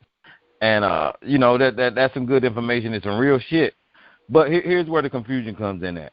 If you've seen this system do that to your family, you've seen them take land, you've seen them manipulate your family and have you guys have to start all over again in the projects, right? You're ignoring that in your connection with the manosphere, looking at black women and saying that somehow or another they're the issue. When you know in your life experience that the system caused conditions where our community have to respond a certain way. So you guys just completely turn away from the fact that this white supremacist society economically deplenish our community in some shape, form, or fashion, causing our community to react a certain way, and then you turn around and say, pull yourself up by your bootstraps, or the black women is the problem, or why you need to submit, and all. And you're not looking in the right direction as black men to address these issues. Tyrone, I get what you're saying, but you're skipping over something, and you went to make a narrative. Mm-hmm. What I'm talking about is not just my experience. It is when I was talking about my family. Like I said, I lived in 3 different cities prior to this one. I've been around a lot of people, and the majority of these families are the same way. Not discounting racism, not discounting white supremacy. I just went back home to Chicago like 2-3 months ago. The neighborhood I grew up in, let's just put it like this. I grew up on a block that nobody wanted to go on, even the police. Now, the property value of that neighborhood with the same property that they were shooting at every day has just skyrocketed because the people who are owning it. Well, the gentrification, yeah. Right. But part of Chicago's history is, those where we got part of the reason why Martin Luther King went there in the first place. Those loans with the white folks and the Jewish folks who kept just having people overpay for stuff. Well, when they got over that, and that's really around the 80s when they started actually acting right. Mm-hmm. There are numerous families that I come across in my own family and in other people's families that have had property, that have had business, that have had things to pass down to the next generation. But what they did was when they inherited it, they squandered it. Okay, that's what I'm saying, though, brother. Listen, that's not white supremacy. That's bad decision making. Okay. And selfish. I heard. You said I didn't hear you, but I heard everything that you said. Whenever they squandered it, it was probably around the time of the crack epidemic and all that kind of shit. It wasn't about crack. No. I'm not saying that it was, but I'm saying that's when a lot of black people lost a lot of their damn wealth. And the reason, if you don't remember, we had a president sit on TV and hold a bag of crack up on television like a national advertisement and say, you can get this for $10 in the park, right? Wrong. And then I know that because I lived there when it happened. Okay. So now, yes, people were irresponsible. Yes, they lost their property because of bad decision making and all that kind of stuff. I get that part, but what you are not understanding is that they had to be somebody with more resources to come in and offer money to get that property or get those resources from the black community and use it for themselves. That had to happen. No, I get what you're saying, Tyrone, but that's not that. Like I can tell you 5 people off the top of my head currently that same prevalent mindset has just lost their family's home. Mm-hmm. And these people are in their 50s now. And I can reach back for a decade. And some people have died and get further people who made these type of decisions. I definitely get what you're talking about. But like I said, I grew up in New Orleans too. I know what happened after Katrina. Because the property tax in Louisiana, you cap out at a certain space. So you don't have property taxes. That's why the houses looked that old and they grandfathered the other people in. So when people came back, one of my family members whose house didn't get flooded got knocked over on national TV because it was a great house. And that's how they found out. That's how their house got destroyed, because they was watching it somewhere else. Wait. It was a great house on TV. What do you mean by that? Okay, New Orleans has doubles. Sometimes doubles as in side by side, so you can have like 2 or 3 bedrooms on the left, 2 or 3 bedrooms on the right, but they split down the middle. And the same happens in the you can have, it's built like apartments in the sense where you can have one on the bottom and one on the top, which is a 2-story. This family member just had a house that was just like a huge house in an area that flooded, but the house was so big that it didn't get damaged. So to get rid of the house, they just knocked it over without even consulting anybody. And this has happened to, is a family member of mine who's still alive. They actually wound up moving to Lafayette because they had to sue the city because of that. You know, but there are other people in Louisiana who had the same issues, even if the house flooded and they came back. Guess what? Somebody decided to sell or just didn't pay the taxes. Now, the white supremacy part is when the city flooded, it flooded all the records too. And people started stealing off top, and you had to try to prove it without any paperwork. So you had people fighting the system for years when they started reprinting paperwork to get their stuff back. And that's the part of redistribution of even people from New Orleans to other parts of America now, because they spent years trying to get their property back while the city was screwing it up on purpose. Because I was born in the 9th ward, and that's the ward that got flooded the most. The same thing. That's why I learned the same thing about in Chicago. That was their same premise to a degree, part of gentrification. In D.C., like Tyrone was talking about that crack commercial, at that time, guess what was behind the White House? The project. Let me and ask if you live, why you moved out of those? Did you move out of the place? I mean, you don't gotta get personal, but did you move out of there because of the price, or because of the neighborhood changing? Because of the crime. Was it the price or what? No. This is how I grew up. So I was a child. I was moving with my parents. Oh, okay. That was like your youth moving around. Yeah, absolutely. Okay. So I went from city to city. I got, stuff like that. And I was learning this as I was going. That's why I love Chicago, because actually I grew up in the area that Fred Hampton's from.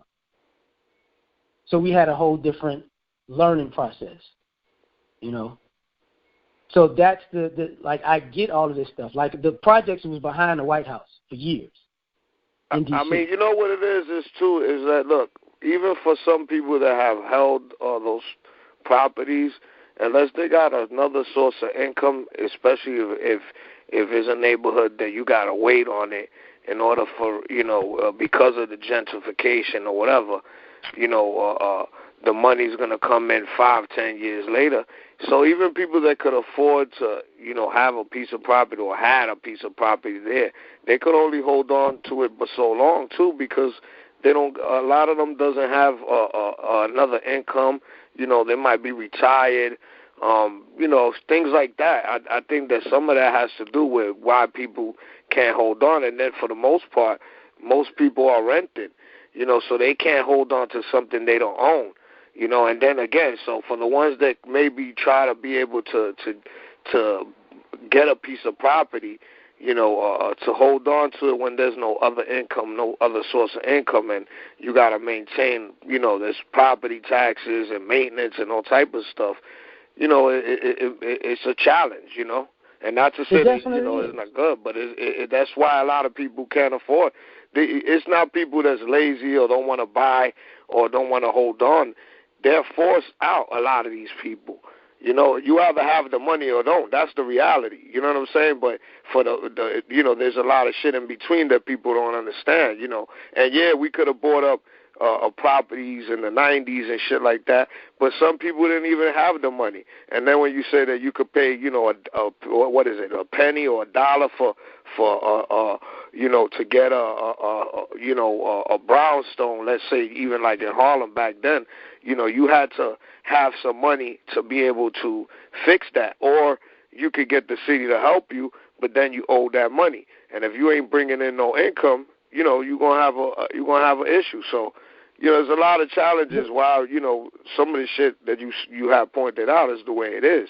Yeah, but that's the part of because I had family in New York at the time with when the Brownsville thing, the brownstone thing was going on, and part of the issue is part of our issue as a community, where this is the issue with not having a lot of men around, because now, even if you have the men around, we're kind of far removed from knowing the skilled labor to do things ourselves. Like, I'm really a hands-on person, so I can do a lot of my home improvements myself. Now we live in an information age where you can learn it yourself.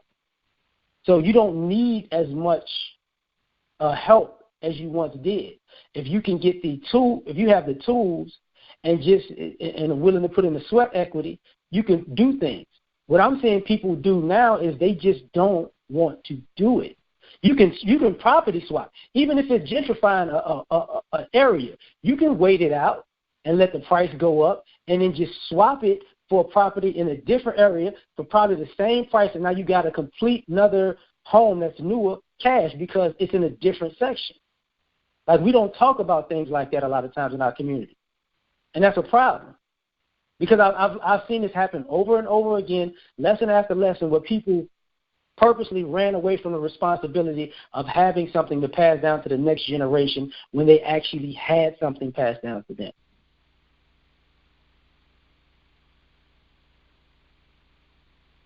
Oh, but you know what? There's also some bitter older people who don't want to pass things down to the younger folks because they feel like they don't deserve it, they didn't earn it, they didn't work as hard as the older people did to acquire it. It's kind of sad. Which leave us at square one, because we'll never have wealth with that mentality because it grows. We're not going to catch up with anybody in wealth overnight. You have to grow it over and over and over again. Like the people I know, like I talk to my family in New Orleans who kept their stuff. It's like, okay, if you don't want to stay there, guess what? New Orleans is a tourist city. All you got to do is rent it out just like they do all these, B&Bs, and you make money a lot because not just tourists, it's convention centers. So people are constantly in the city all the time. And it's better than being in a hotel when you're at your home.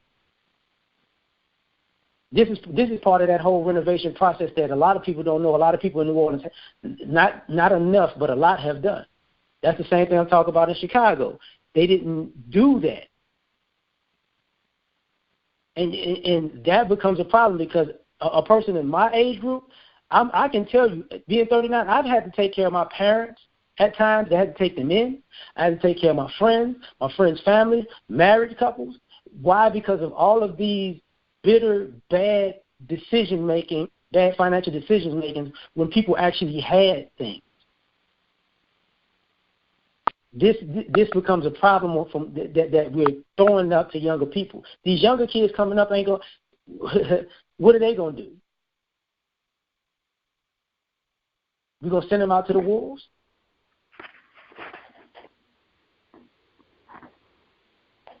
This is why I know when you talk about the manosphere, this is the part that people are actually. This is part of the conversations that we have. I get that you understand that it's like. There's a section that is just, I guess, just straight up female bashing. I definitely get that. But these are part of the conversations that we have. This is why we talk about family and traditionalism, is because we came up from families who we saw blow inheritances and legacies just because. And even though we grew up in the crack era, it wasn't all the drugs. It was just selfishness.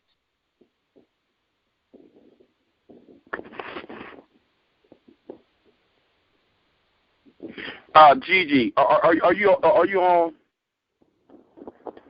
Yes, I am. Now, remember that video I made about Black love? Remind me. Because you said that was a good video. Well, actually, I was responding to Larmovement in that video, or adding on what he was saying. That's who I was really talking to. Oh, I remember you hitting me up about that, and I was like, "Go do it." Yeah. Yeah. So Gigi came on TRS one day talking about, "Oh well, that was a beautiful video that you made." But I put it on private. Yeah. Okay, good job, Big J. Good job. No. What I'm saying though is not like, I think the problem is that some people are looking at the radicals or the more Brian Salages of the I'm naming names. Fuck it. I got to name these names so we can understand who you got certain personalities that going off to the deep end, and Larmovement does not go off the deep end. He's grounded. So he's probably one of the most reasonable people around. So I'm being fair to him. Everybody think that I'm on his side. I'm just being fair to him because because what he talks about ain't all on some deep end shit. Now, if it was somebody else, I probably wouldn't give a flying fuck. Okay. Well, thanks for the compliment. I don't I get when y'all talk about the stuff that's radical. Like, personally, I'm either watching, I watch Ron Wills a lot because he's in the same thing. I watch Kevin about the image and controlling your image and stuff a lot of times. You know, of course, I watch O'Shea because me and him are friends, you know. And I do listen to, like, I've listened to Obsidian, you know what I'm saying? I've been on panels with him before. But personally, the guys in the manosphere that I deal with are very diverse. So it's not like a one-sided demonstrative message, because we talk about politics, we talk about the global economy, we talk about Pan-Africanism, we talk about should we work in Pan-Africanism? Like the Black Brain Trust, him.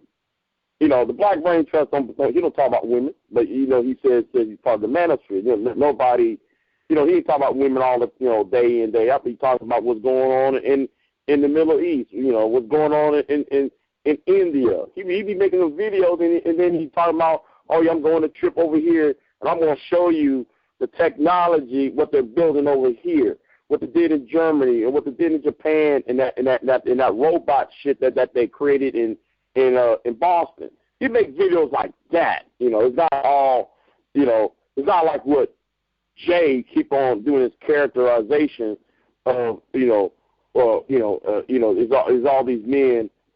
Now some of them are. Is not all these men. Who puts the word celibate in their own title? That's kind of peculiar. You talking about the incels? Yeah, that's kind of weird. Yeah, that part is not something that I affiliate with. Like, we kind of crack jokes about that, because we even talk. Are you celibate, or are you just in a drought? Or you know, what is it? Or do you celibate? Do you celibate and give some away? We've even talked about that. But I mean, that's the thing. Like we haven't been talking about, like, BGS, but we brought up automation was brought up maybe a year, 2 years ago. There's certain topics that we deal with, that even there's some of the women who came to the manosphere initially because of all of the negative rhetoric that some guys were spewing, and they started finding other people in the manosphere, like some of the people I'm talking about. And they started realizing, they started coming to the channels. Like, the guys come. Maybe they came because they thought it was a bunch of desperate men and they were horny. No, I mean, I'm talking about as far as information on life stuff. Shit, like they weren't getting information on life stuff. Huh? What's gonna be the fight? I mean, as far as going back to the original beginning of the show with Gary, what's gonna be the fight when men have to submit to the robot? And when I say the robot, where the robot is taking a lot of men's jobs, and then men are going to be sitting at home with the wife. So they're going to be sitting at home with them. They're going to be sitting at home with them sex robots. Oh. That's what we were talking about with automation, because we were talking about that years ago. Like, automation is killing jobs. That's why the malls are closed, and that's why when you get in certain areas, even if you go to a fast food restaurant, when you get in certain areas, they got the kiosks instead of the people. When you go into Walmart and all that, the kiosks, right? Like, we're like, this is going to cut out a job, and the women are going to be affected harder than the guys to a degree, because a lot of these service jobs were predominantly with women. They put the men in management. And black men, we are last hired, first fired, but it's going to affect us on that end. But what's going on is, in the grand scheme of things, we've been trying to say for years, we all we got. And, whether you like it or not, we're going to have to actually start from scratch, from the ground up at this point. And that submission part is part of that. It's like, listen, there's things that I'm going to have to do that I'm going to have your back, but you're going to have to follow my lead, because this is not going to be the same America. This is not going to be the same economy. We've been talking about the economy being $20 trillion a day. Wait a minute. Let me tell you, let me go. I don't have, no.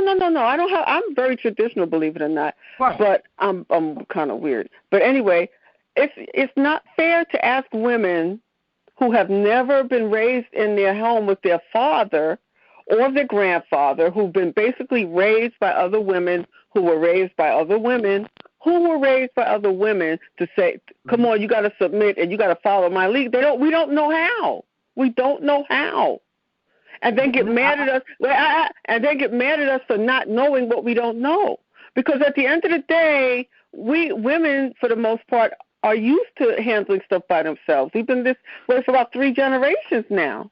It sucks. It's not the way we wanted it, but that's the way it is. So don't get upset when somebody. Don't get upset when women say, "Don't submit," whatever your definition of that is, because we don't know how to. No, that actually There's comes up. There's more women that's independent than ever right now, right? We talk about that. We talk about that also, because what y'all are skipping, even in we talk about that. We who?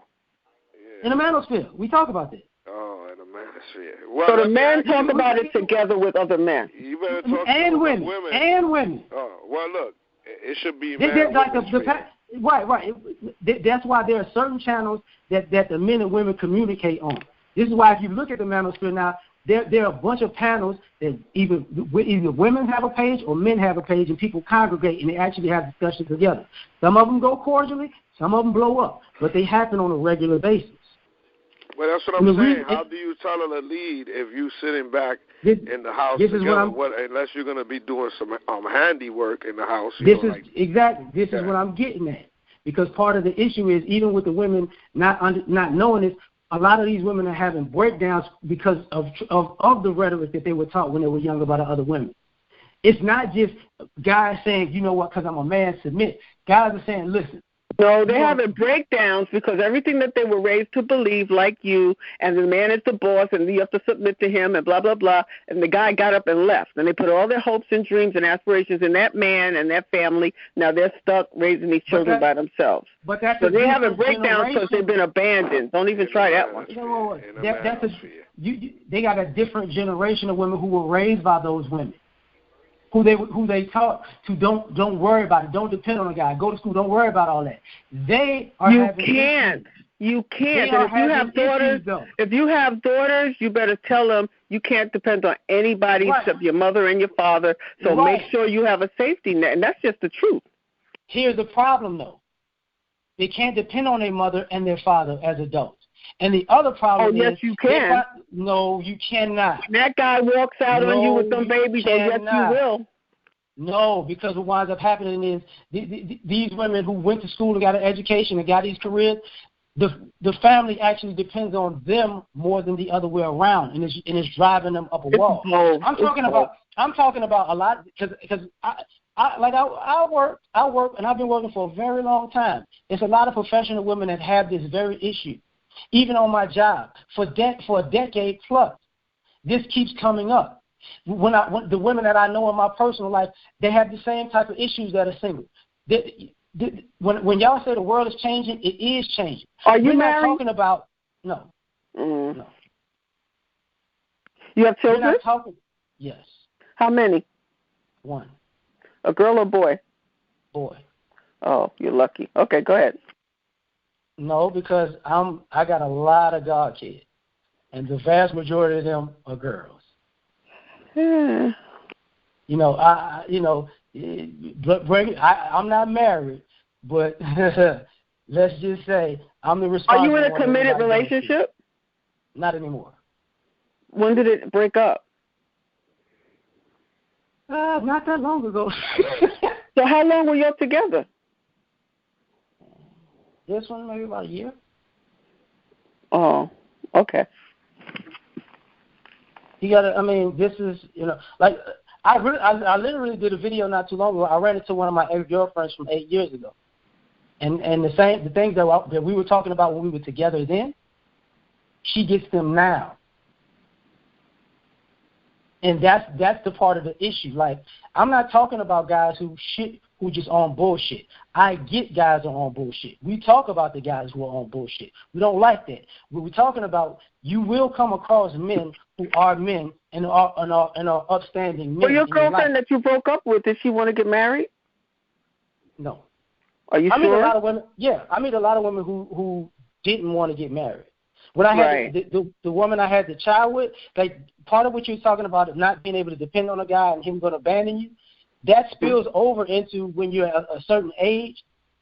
Some of the women don't want to get married because they wholeheartedly believe that. So did you live with the woman you have the child with? We've known each other since we were children. Well, did y'all ever move in together? No. When I offered to move in, she said no. Did you ask her to marry you? Couldn't do that. She didn't even want to be around. Did you ask her to marry you? No. Mm-hmm. No, I couldn't ask her to marry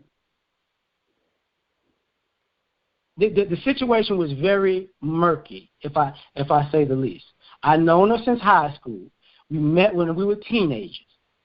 When we wound up having a kid, she had already had a child. But she told me the child that she was pregnant, that was my child, wasn't mine. I didn't find out my son was my son until he was 6 months old because I had to go petition for DNA. So that's don't deep. just that's deep. You just don't jump into respect. marriage. Also, I give you respect for getting the DNA test. This is part of why I had to write that book, because of the things that transpired. But this is the thing, like, I'm not, ironically, I come to find out I'm not that uncommon. I'm not going to say I was the majority, but my story isn't uncommon. I got a lady friend I've known for years. She doesn't want to get married. I tried to date her before. The girlfriend I told you about that was an ex from a few years ago. She wanted to have more kids. I was like, we have to get married. She didn't want to do that. Now she has 3, and she's not married. The woman I just talked about, she had another kid, and she's not married.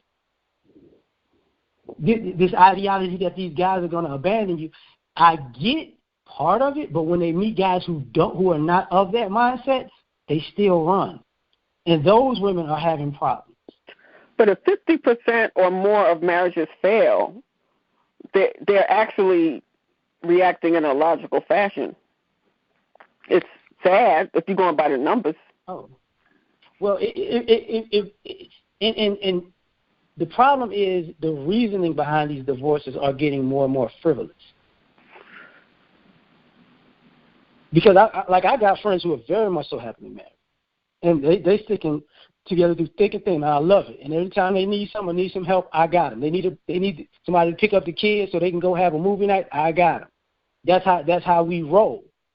But I have friends who also do right by their significant other, and all of this rhetoric gets in the way. I don't want to do that. I don't feel like doing that. I'm not doing that. I had a brother recently talk to me that's a good friend of mine yesterday, had to go to marriage counseling with his wife. And the counselor assumed that she was having all of these issues that go along with a guy being, you would consider, negative. When the counselor found out that's not the case, it was like, well, why can't you get along with your husband if he's doing all of these things? She didn't want to go to counseling anymore. She was like, it's old. Why would I have to do something for my husband? Why? That rhetoric is a problem. Let me ask y'all a question, because I got to get an understanding. What was your take on? Okay, are you saying? Let me just say this. You can, because I don't know what we came to, what kind of conclusion we came to on submission or whatever. But you can get a woman to submit easily, and the way you do that, man, is consistency. If you got consistency, eventually she'll relax and submit to you. It's just that easy. Well, in premise, it is that easy, but in practice, that's not. It's a mixed bag. I disagree because. Have you ever had a woman that kind of maybe she working hard, maybe you made a lot of money or something, she was working hard, and she kind of relaxed a little bit? The lady y'all got down in the relationship. Well, the submission thing will be just like that. It'll be the exact same theory. once you keep on handling the business consistent, when she ain't got to worry, eventually over time, she'll be relaxed and become docile. Right? No, exactly. But the thing about it is, I just want to put out that there are two sides to that. There are the women who relax and you can cooperate with, and there are the women who relax and they just check out. When you say check out, what do you mean by that? I mean, sometimes let's just say she's had a hard life and she needs a break, right? And when you become consistent, she relaxes. But she relaxes to the point that she checks out of doing anything. Well, that's a nothing. You don't want that anyway. Right, but I'm saying those two you find out those two dynamics when you take that risk. I'm just saying both exist. That's why I said it's a mixed bag. And that's with any relationship, whether she submit off top, whether she don't submit. That's with any bro. I mean, yeah, that's the person's character right there. You might have you talk about submit. Every time you say submit, I think about when you're in the bed and you like that type of shit. You're gonna be submissive. Or, you can make a man submit in bed. I'm just saying. Well, I mean, if the woman is whipping that ass. No, like what I'm saying is this, and this is what I mean. If you're a man, like I'm a man, I take I got my own place and all that other stuff, so it's like I don't need a person's financial help. So, yes, I've had girlfriends that have moved in. Yes, I've had family members and friends that have moved in. I don't ask them for anything because, first and foremost, we black, we got to look out for each other. But you do come across people, and like I said, I was born in the South. She could get so relaxed, I'm not cooking, I'm not cleaning. And I've been in those situations. I still cook, I still clean, I still pay the bills. All she does is I'm just tired of life. I'm just tired of men. I need a break. After a point, that gets old, and people get accustomed to that. That becomes a problem also. That's not being relaxed. That's being a one-way bastard. Exactly. But I'm saying, y'all do realize that sometimes, when you're saying these guys are gonna use you or abandon you, they're not gonna be there. They actually do come across guys like that. And if they meet somebody who's the opposite of that, they just check out because I guess it's a processing fee. I don't know what it is. You're just making excuses for these lazy assholes. No. Look, they are lazy. I mean, they are lazy. They are lazy. No. I'm trying to say they found a room for one room in a sofa. He's not making an excuse. He's not making an excuse because I have to deal with that shit. No, but it's not an excuse. I bet most MGTOWs have dealt with this. Hold on. Listen, what you're dealing with is a person with no ambition. After you pulled and the smoke cleared, you see the true person. You see the true person. Right, but think about it. Right, but in this society, 30 days you're gonna know. Before. But they don't want you to tell them nothing because they know everything. They just want to lay on their ass, and you're just letting them do it. That becomes a cow surfers. Couch surfers. Come on. No. I'm saying it. Let's couch surfers. Couch surfers. Yeah, I got you. Yeah. People that just come and try to sleep in your couch. And it's not just male, female. It's female, male, cousins, relatives. You might have your boy trying to move in and shit. Yeah. That's what I mean. That happens. But that's his girl and their kids. But see, when you find that person, listen. When you find that person that he's describing, you want to get away from that person. You don't want to carry that person. That's just right.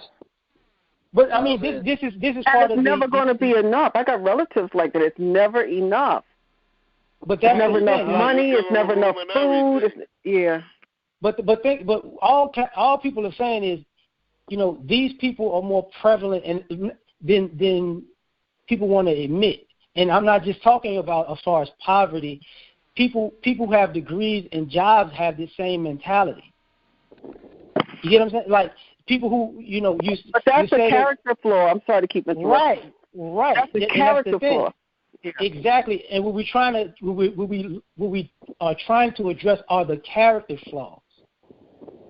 because those are problematic. That can't be helped, like you said, man. You give them a room, man. Maybe they got to get on their feet, but if they ain't getting on their feet, you know, and they just becoming a liability, you know, there's only so much you could do, and like you said, after a while, you see their movement. Especially if you're giving them a place to stay, how they, you know, if they cleanliness, you know, they contribute, what they're bringing in, groceries, how if they're gonna be paying rent, you know, if they're on time, all that shit. You're gonna see if they're loud. They, you know, everything you will learn in a matter of time. And if you're dealing with a woman, you're gonna see that, I think, right away.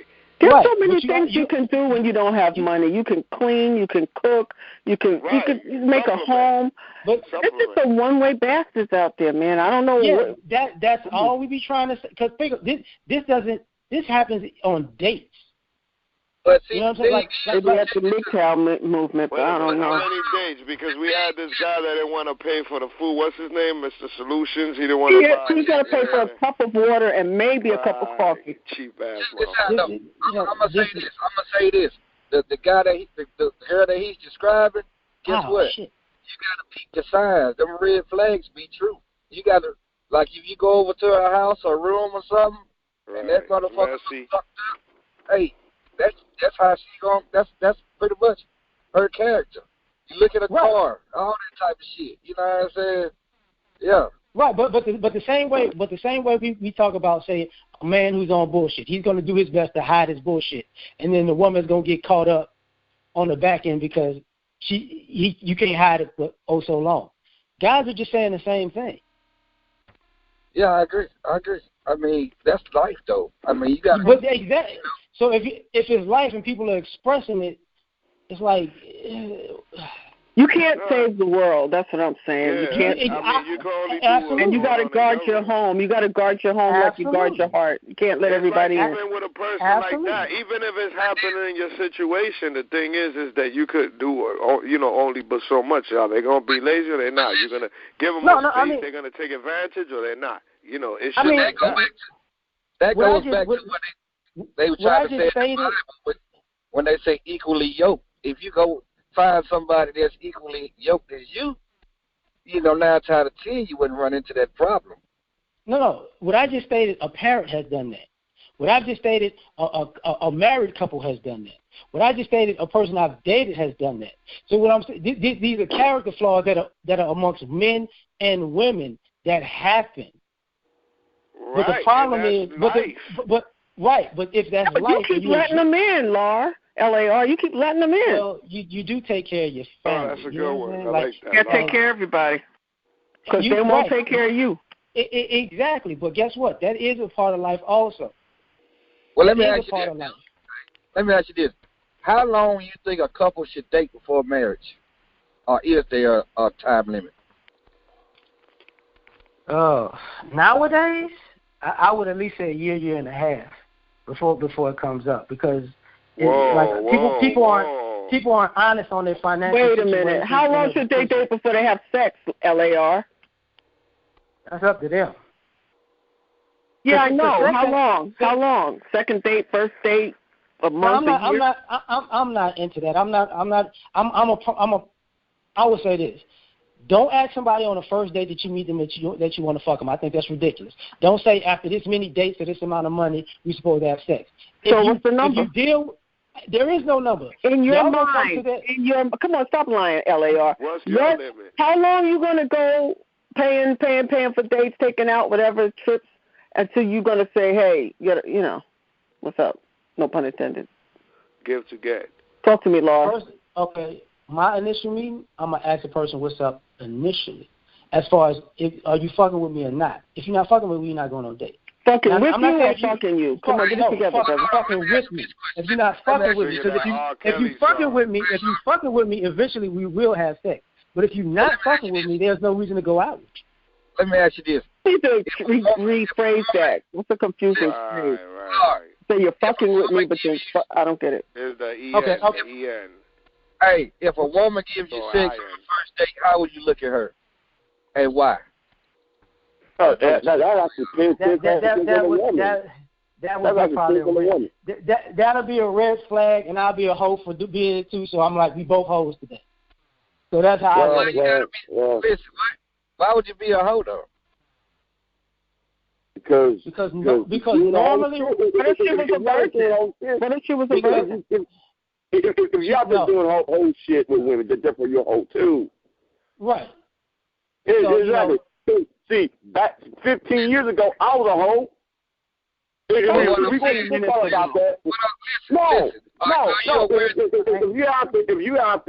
you out there having sex with women, you're not in a relationship, you being a hoe too.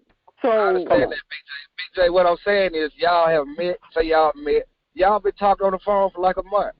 On the phone? 2 or 3 weeks. Yeah. You know what I'm saying? What about meeting people? You didn't see them? Listen, can I speak, please? You got conflicting schedules. You see what I'm saying? Okay, maybe it's been 2-3 weeks going by, but y'all been talking every day. But y'all can't catch up. So y'all catch up. Now, what I'm finna get at, do you believe that listen, what she do for you, she may not do for others. You see what I'm saying? You might be that nigga. No other nigga might have done this before with her, but you might be that nigga. So are you gonna downplay yourself? That's what I'm getting at. Well, I've had those. I had one night stands. For me, they didn't in the relationships. I've had situations where me and a chick met and we were cool, and it took some time, and we've had relationships. Because we actually got to know each other. And I've had the middle where, we were getting to know each other, but we both was like, you fine, I'm fine, we just don't have to do this, So, I know the one night stand one doesn't work, at least in my experience. Well, what I'm going to say, I'm going to contradict myself because I wouldn't want my daughters to do one night stand is a one night stand. Yeah. But I feel that women should go ahead and do the do, because a guy is gonna give you that shade treat until you give it up. He gonna goddamn do everything possible, you know what I'm saying, until you give it up. Then you'll see the real nigga. You said a one night stand. A one night stand is a one night stand. Well, maybe she don't want to see the real nigga. Maybe she wants to drag it out, so to speak. But if you have sex on the first night, that normally ends up in a one night stand. When you first meet somebody and have sex like that, that's normally a one night stand. So you refer for the first date, first night type of thing. Okay. No. What I'm saying is, I ain't really saying the one night stand. I mean the first date. I'm saying maybe 2 or 3 dates in.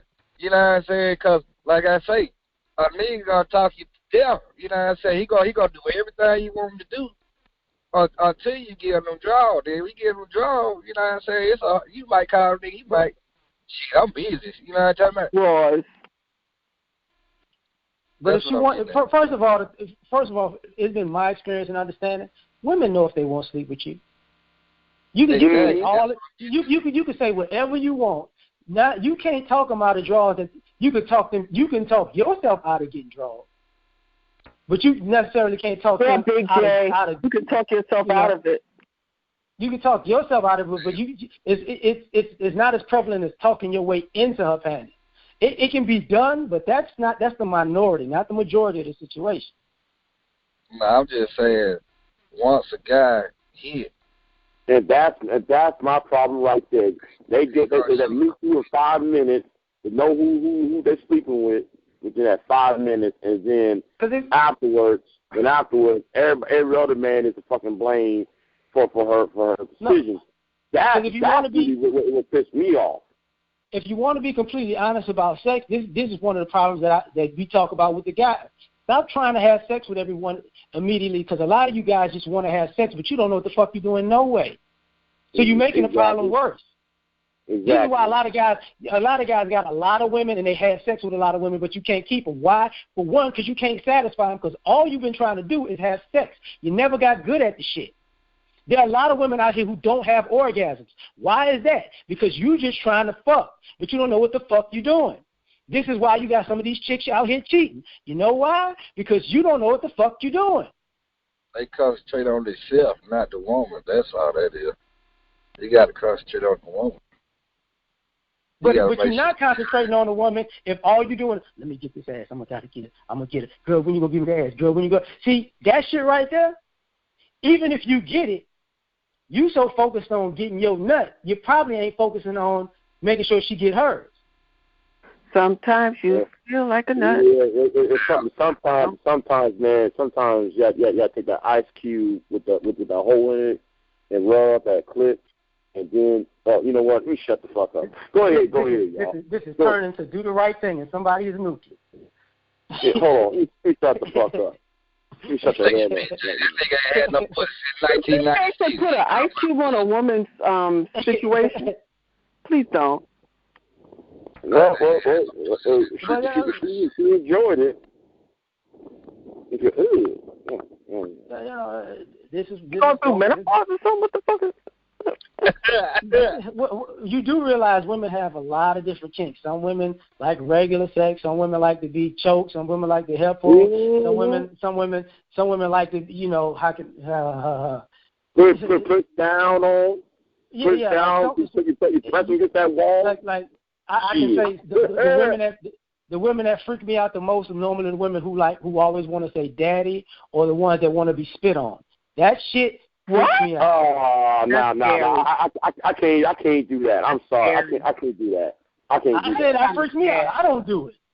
Yeah, man, I can't do that, man. If some woman asks me to do some gross shit, I can't. You know. I'm just asking for a friend. So when these women ask you to do these things, does it ruin the whole moment once they say something that's kind of uncomfortable? Yeah, because you can't you can't see them the same way after that, I guess. Right. It's like, you can't.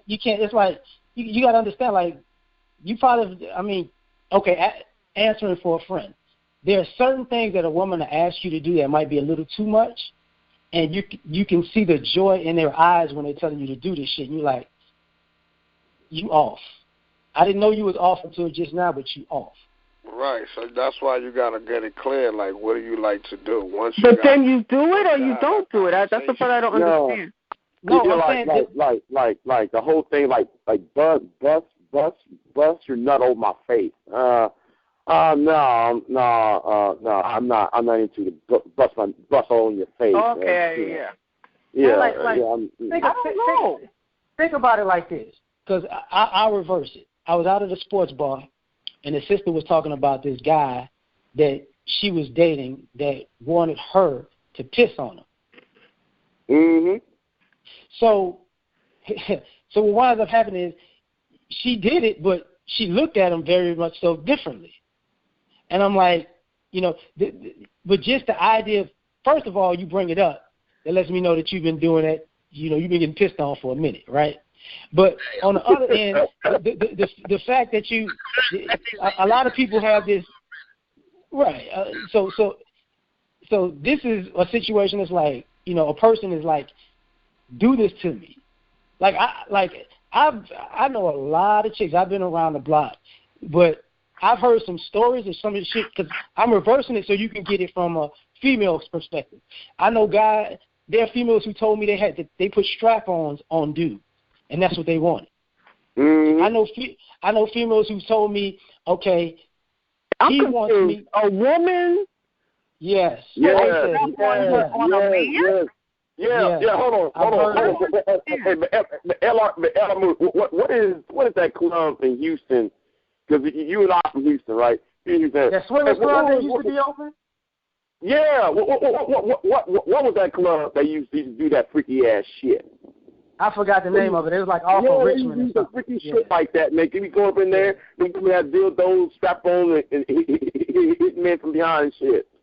Yeah, that's what's going on. Yeah, this club in Houston is. Like I've heard, so if think about it, if you heard a man ask you something like that, you'd be like, I don't think we're gonna have sex now. So the same thing happens with guys. Like, what? You want to do what? No, we ain't doing that. Damn. That's the type of stuff. There's situations where I know if the guy's like, I want a threesome, but he got a threesome. and his girlfriend liked his girlfriend, and now they're girlfriends, and he's on the outs, and now he mad and all women ain't shit. You know what I'm saying? So that suck right there, man. If you with a relationship with two women and they're lesbians and shit, yeah, I understand that. But that's the guy bringing it into his house. Huh? That's what I mean. He brought that into his house. That's right. What he wanted. Right. You know what I'm saying? Yeah. Mm-hmm. And I can tell you another one where, and this is gonna sound cold. I'm gonna try to keep it as PG as possible. A woman is a group of women actually. They all were married, and I guess they all had older husbands. But whatever went on, it was like they liked cheating on their older husbands, unprotected. But they wanted their older husbands to always go down on them, and especially on the days that they cheated. And they bragged about that. It's called a clucking calm or some shit. No. That's when somebody's there. I'm talking about they went out cheating and came home later. Right. Okay. I got one more question for you there, right quick. Do you think people should shack before they get married, or should they continue to live separately until marriage? My grandparents would say, ain't no motherfucking shacking. But even my grandparents, after a while, they was like, listen, stay in your own place, but and go. How can I say this? Go weekend live with each other to see if y'all can actually be compatible. You don't have to stay in the same house. That shacking shit, because what's gonna happen? At some point, somebody gonna have to leave if it don't work out. That's what I was see. That's why I was trying to get at between when you said a year to date. I mean, there's no given time to date before marriage, really. But you asked for a given time, so I was just trying to give one. What I found is, like, as time goes on, you start to get in the debacles, and you start to lose. I guess you start to grow apart, kind of, sort of, and you can kind of part ways because there's no need to try to restore it because you're single. You see what I'm saying? Especially if it's not a kid in the situation. You single, yeah, so I'm sorry. Go ahead. I learned this from my family members who've been married for decades. They're going to be in any relationships, even in especially long-term marriages, you're going to have ups and downs. You're going to have to constantly rekindle the romance. It ain't going to magically happen. There's going to be times where you're attracted to each other. There's going to be times where you don't get on each other's nerves, where you get on each other's nerves. But you're going to have to ride those waves. The problem is, like I said, people aren't willing to do that. They just want the easy way out. The minute something gets a little rough, and I get rough as in if somebody does something dirty to a person, then that's a red flag and it's over. But I'm not even talking about that. When people are just going through a down time, all of a sudden, the magic is gone.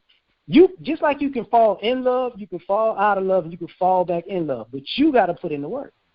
That's kind of my don't point. Want to do that. That's kind of my point because once you're married, you got a whole lot of, like, I was listening to the show the other day. I know I'm sitting. He said some quotes or some facts or something, whatever you want to call it, stats. Like he was talking about the married men cheat, something about cheating. But anyway, make a long story short, when you're married, you got more to lose. So you're more apt to try to make it work as opposed to just dating. You see what I'm getting at? Yeah, so that's part of the guy's issue with marriage is because irreconcilable differences, and what is the other one? No fault. Yeah, no. That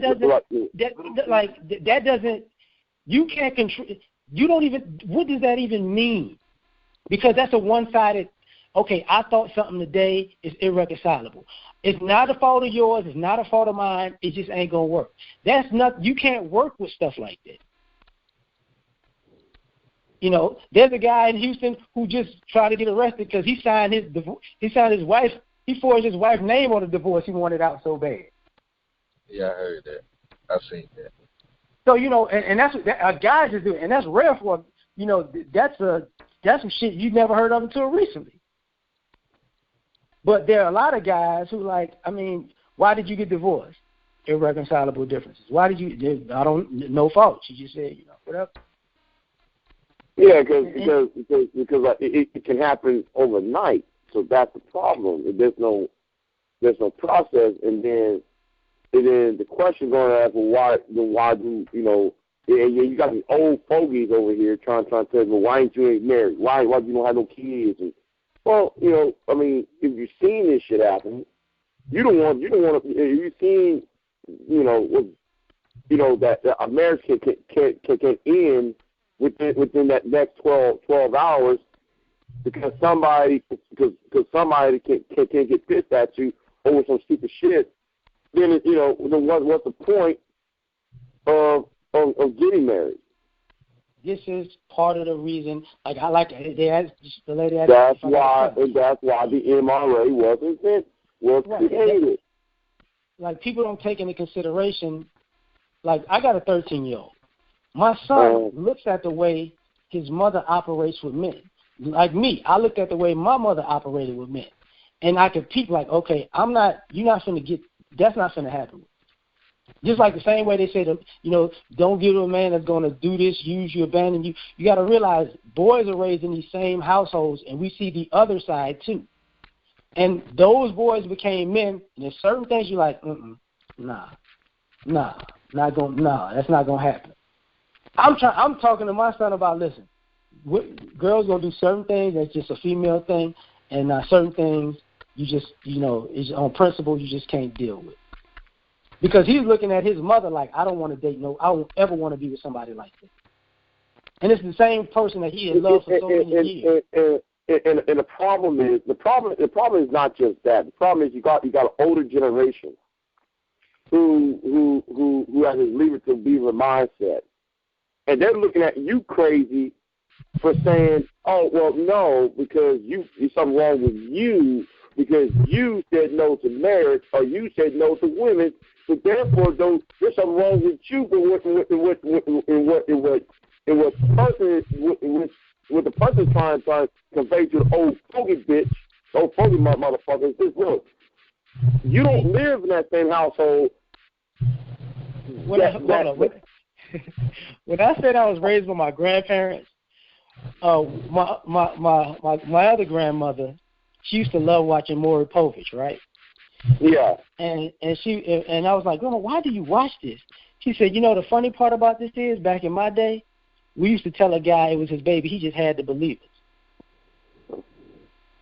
So this idea that, the guy, like, I know of those guys. I still got family members in their 60s, 70s, and 80s, that know that, okay, this kid might be mine, this kid might not, or this kid isn't mine, but I raised this kid to be mine. Just like when we talk about the women being abandoned by the men, we never talk about the other side. And I know that other side also. I do know the side where a man brings home another baby and he wants his wife to take care of it. I know the strain that can put on a marriage and how fucked up that is. But I also know the other side of, I think that's a beautiful thing. Well, it's not a beautiful thing when it's done. Like if a woman's barren and you had that conversation, that's one thing. Or adopt, that's one thing. But if you just go out and get somebody pregnant and then bring a baby back, that's going to be some conflict in the beginning. Of course there is going to be. But what I'm saying is that the man is taking responsibility for his actions, and he's asking his wife to forgive him and love that child. I mean, most people can't do it. But I think, can I finish? But when you can do it, I think that's beautiful. I'm done. Yeah, what's going to happen is that the chances are he is going to end up getting fucked. He's going to end up getting. He already got fucked. That's where the baby came from. No. Yeah, but what happens on the other end of after the baby, she's going to turn around and say, I'm going to the courthouse. Yeah, one day. Not back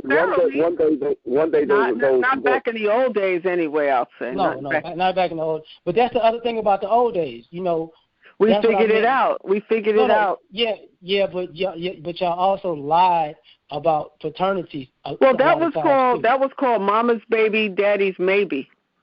Yes, I remember. But some of exactly, but Mama's Baby, Daddy's Maybe wasn't just a negative connotation on the guy, right? It was on the woman. So what happens is when we're absolving the dysfunctional aspects of if women do things. No, what we're saying is that we didn't run to court every time we had a problem. Either we stayed together or we broke up or we tried to make it work, but we weren't dragging each other into jurisprudence, so to speak. Right. But paternity fraud is major nowadays. It should be. I personally feel that when people get married or are in a committed relationship under the same roof, that they should automatically agree to get paternity tests for all children. And you make that decision. You make that decision before you get in the committed relationship, so that the woman won't get insulted, and it'll be something that you agree on. Because I've known people who raised children their whole lives, and it wasn't theirs. And I've known people who missed out on raising their children because they were lied to and told that a child was not theirs, that actually was theirs. This is men getting railroaded. Right. This is why because a lot of times we use these references of like social media, movies, and stuff like that. Well, and a lot of times, I'm just saying in general, because I've been on YouTube for a while. That's what people have been doing for years. And even when I talk to the ladies, I'll be like, listen, when y'all look at movies like I remember when Fences came out, I was like, you realize how far back in time that was set. It wasn't that far back. Well, I'm making a point. A Family That Prays is set more in the modern day than Fences. Okay. So the behavior of Sanaa Lathan in A Family That Prays is going to be a synopsis of what's going on in the modern day, not Denzel's character in Fences. Did you like that movie, The Family That Prays? It was weird. You said weird? Yeah. Oh, because I don't know too many men that liked it. That's why I was asking you. I mean, I watched it. I had to watch it, but you know. Right. That's what most guys say. Yeah, but I remember online and offline, guys, men and women were having these talks when those Tyler Perry movies came out. You know, this makes y'all look bad too. It's not just us.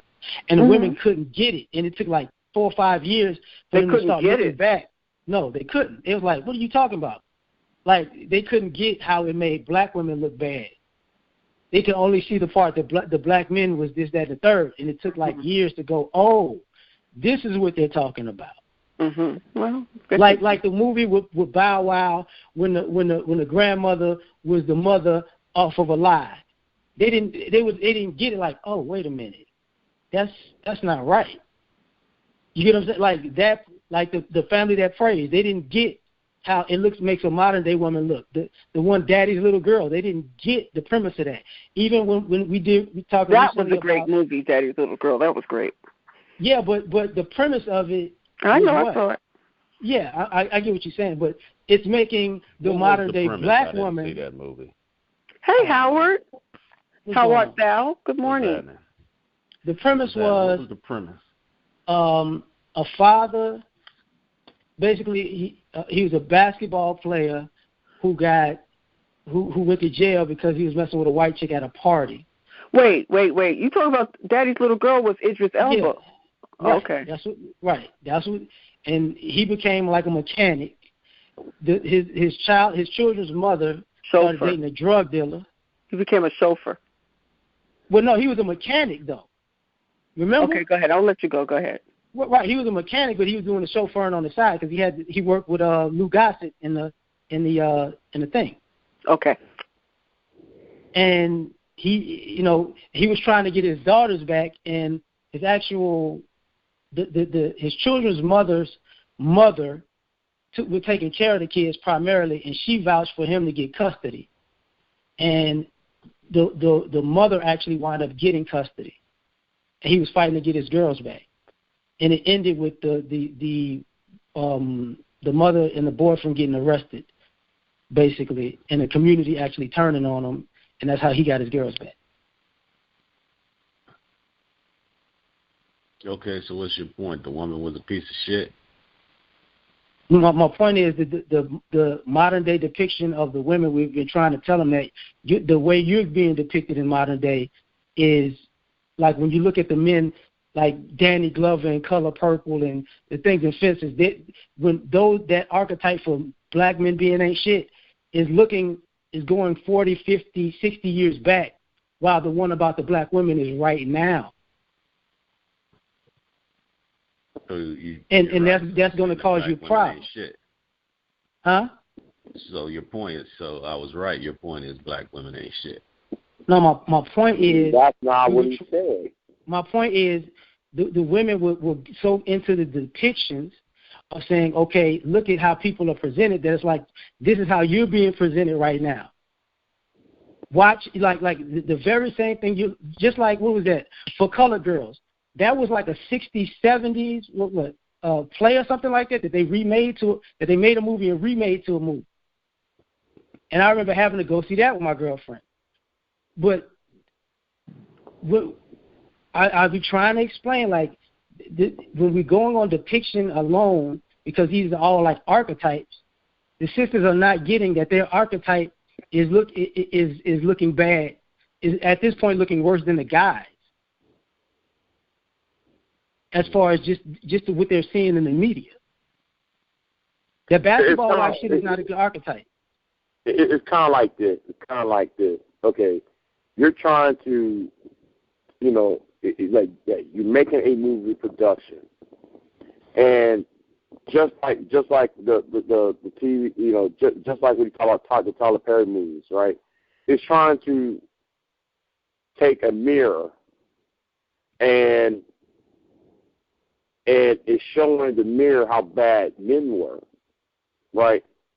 But at the same time, they also forgot that mirror is two-sided, because it's also talking about the black woman that's fucking up. But the problem is, though, all the energy is focused on that black male character, and the women is doing all that raw shit, and that they don't see that that Tyler Perry is also talking about them, and they ain't sitting and talking about, wait a minute, hold on, you talking about us too?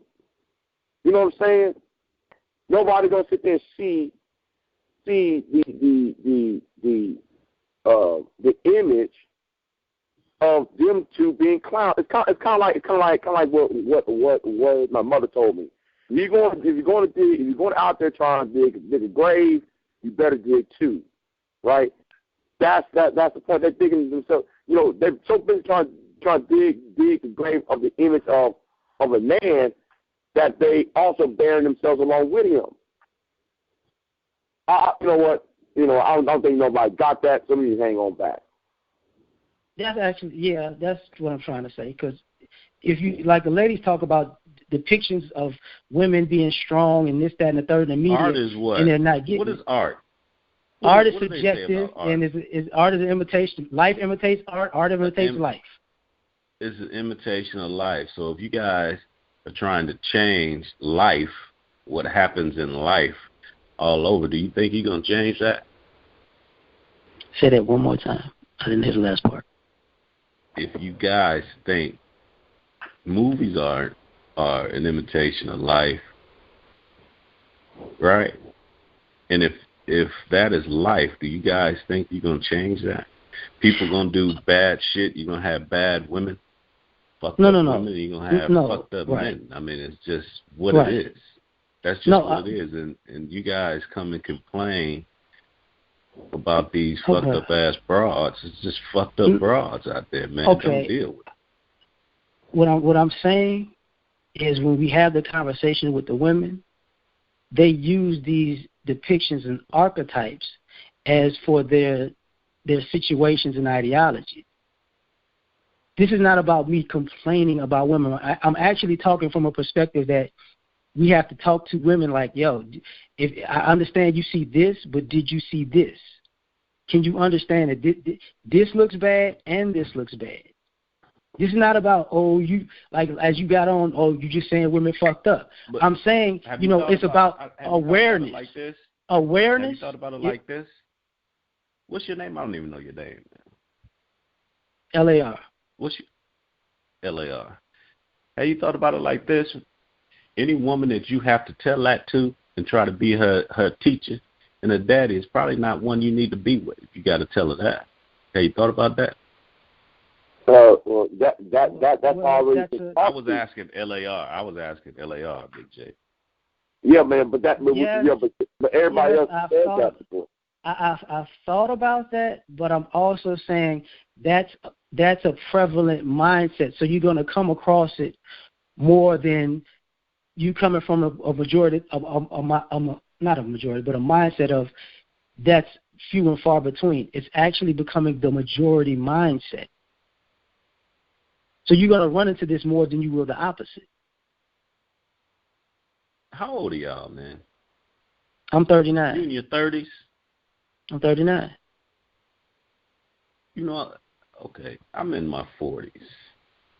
I made decisions at 18 and 19 about women that,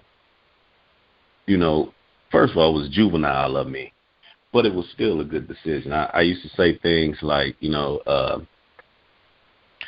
woman got to have the 3 C's, I used to call it. The 3 C's. Car, a crib, and cash. A woman had to have at least 2 of the 3 to fuck with me. That's what I used to say, like 17, 18 years old, right? But I had standards even then. Even though it was juvenile standards, it was standards even then. But when I got older, I had standards of the type of women I would deal with, and we create our own standards, right? Mm-hmm. Yeah. You can't make a woman have your same view or outlook. You got to find one, though, that may have that and deal with her. Why keep on fucking with these bras that I got to show you this? Don't you see this? You can't see that. Why would you waste your time? Here's the irony of what you're saying. You have to find one. So as in find, you're going to look. So you're going to come across things as you look. Nobody says you're going to find somebody bad and I got to change you. Nobody's saying that. I'm just saying that while you're looking, while you're trying to find, you will run into certain things. You don't act like when you were dating and you were younger, you didn't run into different things. It also depends on your ran into a lot of things, brother. But let me tell you something, bro.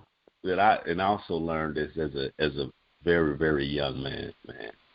And here's another thing I used to say. And Gigi, you got to excuse me for, getting kind of, graphic or playerish or pimpish or whatever. But listen, I told women from the beginning when I was a young cat dating before I got married, everybody start off at a certain level of respect. I'm going to give you that level of respect based on your woman, your human being, I'm going to give you that respect. But once I get to know you, it's up to you whether that meter rises or lowers. And then you'll get treated appropriately. It's all on you.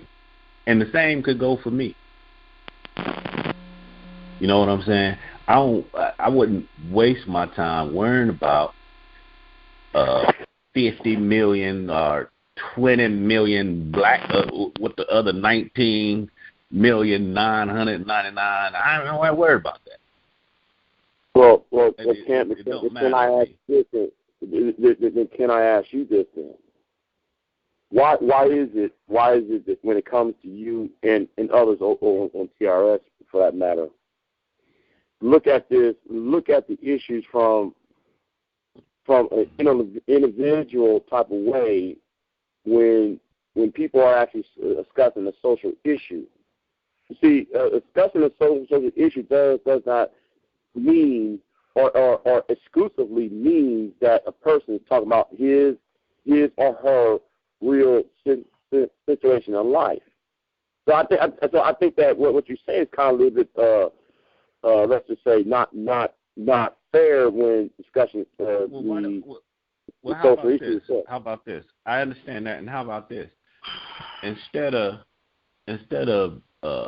pointing all this shit out about these women that don't seem to get what you guys are saying, how about talking to men and teach men how to put themselves in the type of circle of women that's good for them? You know, I used to tell. Been there, done that. See, hold on.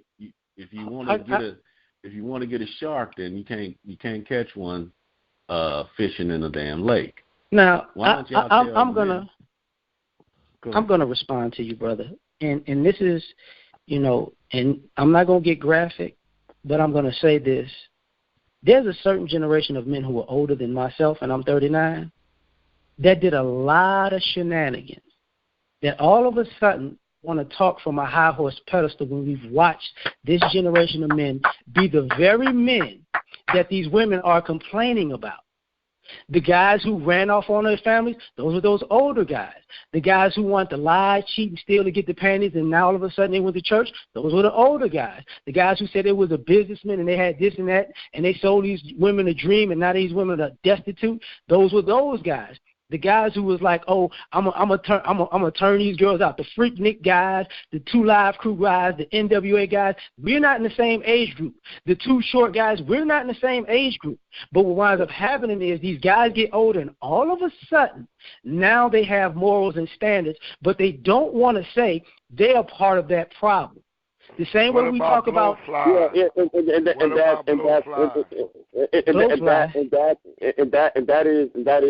is the problem, because the problem. Now y'all want to blame it on me. No. Blame it on guys my age. Because you know what? No, BJ, I got it, fam. I got it, fam. You're right. The only everything that has happened to the black woman right now and in the past, and everything that has happened with the black man only started with my generation that's 39 and under. Nobody had anything to do with anything prior. We just came out and it was all us. That's what we're going to do, okay? It's not a one-off, because what happened was, what happened was, I will not hold on. But see, the problem is, if you're talking to some of your more educated men, right, who go to higher education, right, they're being taught by older female professors who sit there and tell, we live in patriarchy is bad, these men do X, Y, and Z. But the younger guys is catching all the blowback of the criticism that was supposed to be aimed at the counterpart of these older women who were in their 40s and 50s and 60s. See, they're looking at y'all and blaming y'all, but we get the blowback because the young women our age listen to the older women, while she's pointing her finger at y'all, we get the fucking blowback. That is that's where I'm coming from, at least. And that's what you don't forget. What the hell's going on? I'm lost like a motherfucker. Okay. So let me say something. I think it was Gigi earlier that was saying the women don't know how to be submissive because they were raised in a household with women, and the women in that household was raised with women, and the household prior to that was raised with women. Those weren't us. Well, guess what? That wasn't.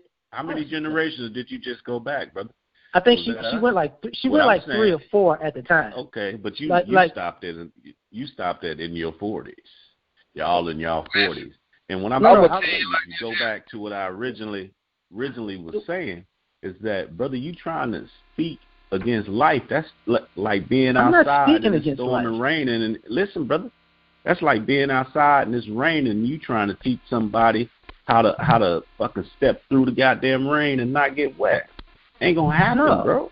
That's what I'm trying to tell you, man. What I'm saying is I came up watching ex-drug dealers who want to be community activists and acting like they didn't destroy stuff.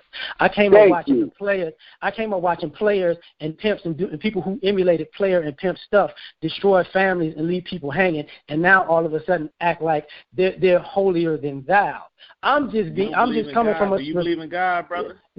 Yes, I believe in God, but that doesn't excuse. I believe in God and I believe in atonement, and this is the problem that I have with some brothers. So everybody doesn't believe in atonement. No, you didn't pay for anything. If you didn't atone, you didn't pay for it. We ain't talking about me, brother. Okay. No, I'm not talking about me either. I'm talking about they. Well, go ahead with they. If you didn't atone, you did nothing. With age comes wisdom, man. But not when you learn, you're supposed to pass that down to the user. So what about that? Right. I'm trying to give them some of this game, but they don't want to hear it, man. No, we don't see that. We don't see that. No, are you single? Yeah, I'm single. See, here we go. Instead of talking about chill out, Big J. Big J, chill out. No. Here's that tactic he does. Instead of talking about the social issues, he wants to go down to personal issues. He wants to low common denominator. No, I get that. I get that. Personal first, I get that. It's not. First. It's not. Yes. You niggas, this is the problem. Y'all used to do all this to women. That was your boy. First of all, I'm nobody's boy. I can speak for myself. I'm saying people older than me, and you might not even be that much older than me, but you sound older. You sound like you may be in your late 40s. So I might be wrong on the age. But I'm saying the men that are older than me, they did a lot of BS that they never atoned, and then they get up and act like that never happened. You know what? It's kind of like what. Listen, let me say this right quick. Every time, there's no offense to you, but every time somebody come at you with something, man, you throw a blame game out there. You ain't never just looked at yourself, really, or said yourself, I fucked up. Self. I need to do this. You know what I'm saying? You don't blame the women. You don't blame the old school. You don't blame every damn body but yourself. No. See, here's the thing. If I grew up with learning how to take responsibility, I don't understand the concept of talking to people who act like they don't understand the concept of responsibility and personal responsibility. See, as you telling me that I don't take, there are things that I did that I take blame for, and I fixed those things. But I don't hang around people, and I don't like talking to people who act like they won't fix those things or don't. You don't just move on from fuck-ups. You fix them. Yeah, but you can't fix everybody fuck up. Like you say, you got to get. No, I'm not talking about everybody's fuck up. I'm talking about your own personal fuck up. If you have a personal fuck up, you got to fix that fuck up. You see again. They're not trying to talk. They're not trying to talk with you. They're trying to talk at you. And they're trying to talk past you. I'm just listen. Ain't nothing wrong with a little critiquing, man. That's just what that's the conclusion I came up with a little earlier tonight. That's fine. But like, when I asked about critiquing earlier, it was not a good idea. Fine, but that is fine. But don't take it to a place. But don't. Okay, it's fine to critique, but don't make it to a point where you just taking these little side shots. That's not necessary. Let me go after Big J. This ain't nothing personal. We just talking. Look, yeah, that's what I was about to say. I'm not taking none of this stuff personal. We having a conversation. I'm off. It's late as hell, so shit, we've been up, so it don't bother me. Let me get something, man, Rick. Let me get something, Rick. Yeah. Listen, LAR, my thing wasn't trying to saying you played the blame game. I didn't listen to your show because, quite frankly, I think Gary is an idiot. So, I really don't listen to his show. But I wasn't trying. I'm not blaming you for anything. My thing is this. We understand. If we understand what's out there, and we want to help our men. Help our men. Help these men find and be in the same circles as those good women. Now, it's going to be bad women in every circle, but sometimes the numbers are a little down than other circles that you may run into where those, whole numbers will be up. Teach men how to get into those circles, man. Instead of always talking about these broads, these fucked up females. We all know it's fucked up females out there. It's fucked up dudes out there. I get you. Teach these young cats how to get into those circles, man. And maybe their lives would be better, and we could move on one at a time. Here's the thing. I absolutely agree with you, and I'm actually one of the people who does stuff like that. I just don't like being spoken to. When I say I'm actually one of the people who does stuff like that, when you skip over that, and I'm not saying for you personally because you just got here, but when you skip over that and you go back to using me as an acronym for those other guys, I don't know what to tell you. Let me ask you a question, LAR. I got a real question for you. Because you pointed out we was raised up on Too Short and goddamn pimping and all that shit, right? Okay, you got this supposedly agenda going on now, right? And all this summer, it seems like all the guy rappers have fell back. And you have nothing but female rappers to the front right now. How do you think this is going to affect the young men coming up in today's era? There are a lot of male rappers out there. Their message is just worse than like T.I.'s and Too Shorts and stuff. Like the females are the ones you see, but because of streaming, the guys are actually the ones who getting way more publicity as far as like person to person, hand to hand. I know the girls you talking about, but they're not holding a candle to these young cats like the Baby, Lil Baby, Blueface, all these people that people even know exist. These guys are really. Don't forget they're wearing dresses. Don't forget they got the young men wearing dresses and makeup. This is what I'm getting at though. The girls, it's kind of like propaganda. The girls are on the Baby, yeah, he's on the radio too, but the girls are on the radio, right? And they're now talking the pimp shit like Too Short and them used to talk, but from a woman's point of view is what I'm getting at. The Baby and them, they just talking bullshit right now about, little flashy shit. But these hoes, they talking about, like Megan Thee Stallion, they talking about juicing niggas, shit like that, You remember Rick, you know you listen to Millie Jackson. You know you listen to Millie Jackson, Rick. You know you listen to Betty Wright, Rick. Come on, man. No, you put too much on this shit. But I do, brother. If y'all hold T.I., Young M.A. to these entertainment standards, then goddamn it, then you better hold Arnold Schwarzenegger and these damn actors that make these violent goddamn movies. Hold them to that same standard, man. Hold them to that same entertainment standard. That's the thing, though. To a degree, when I was younger, we wanted to be Bruce Lee too, but that was we wanted to be Ric Flair and Ravishing Rick Rude and Hulk Hogan too.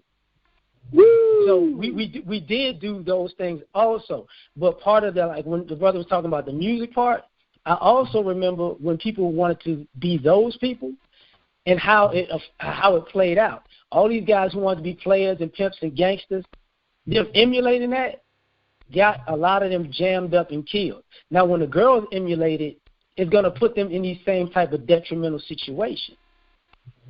It's just a matter of time, because once you take on that ideology, you actually start thinking that it's life. And a lot of times these are young people doing this stuff. You know what I'm saying? These are people who are teenagers to maybe just finishing college age that are in this mindset. So they're really wilding around people that were grown. I remember, the guys I used to hang out with getting grown men who were in the gang like shooting at them because they figured they were grown in the street sense and grown men when they weren't. following, and they would use the music as a way to hype them up to do stuff, not necessarily a way to because I heard this song, I'm gonna do this. The music was like a soundtrack to get you in the mood to do something dastardly, and that's gonna become a problem because there are always consequences with this. There ain't no just go home, count your money, and be safe. There's always gonna be a consequence. But that's so what women I'm saying. gonna have the same consequences too. But this is further making the women, I guess, a little bit more gangster or masculine, and making the men fall back more. It may seem that way. Yeah, I get it. It does seem that way, but what I also see is there's like a dichotomy where some of these guys are just way over the top, just like some of these women are way over the top. But you got to take yourself like to those places. You know what? Since you mentioned that, okay, like I'm gonna use some of our black wrestlers. I gotta use wrestling as a prime example. Remember, you've got Mark Henry and The Rock, right? Now today you got Valentino, who is a gay guy, who's twisting his gyrate on the wrestling ring. So, you do see that, and then the women, I'm talking black women on this, they're more like this, I'm going to beat your fucking ass and shit, I'm gangster and shit. You've seen the image. Flip-flopping.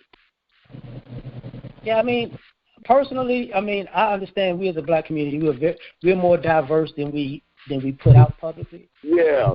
But when it comes to the negative aspect or the dysfunctional aspect, I'm just like, you can't run from the consequence of that. It's gonna happen. You're not gonna be a victim. That goes back to what we were talking about earlier, right? Now, like, basically, you got to be more of a man now to make that woman submit, because she basically come up doing the same shit you do. You got women working in warehouses, all that extra shit like that. Damn near everything. They right there beside the man, and raising kids, cooking, all that shit, cutting grass. And then you is talking about you a man, and she doing the same shit that, that you talking about you gonna do. Unfortunately, I've worked in warehouses, and I definitely cut grass. That's something I don't. Even in warehouses, brothers help the women. I haven't seen a sister cut grass at all. I've seen a lot of Mexicans and white women do that, but not sisters. I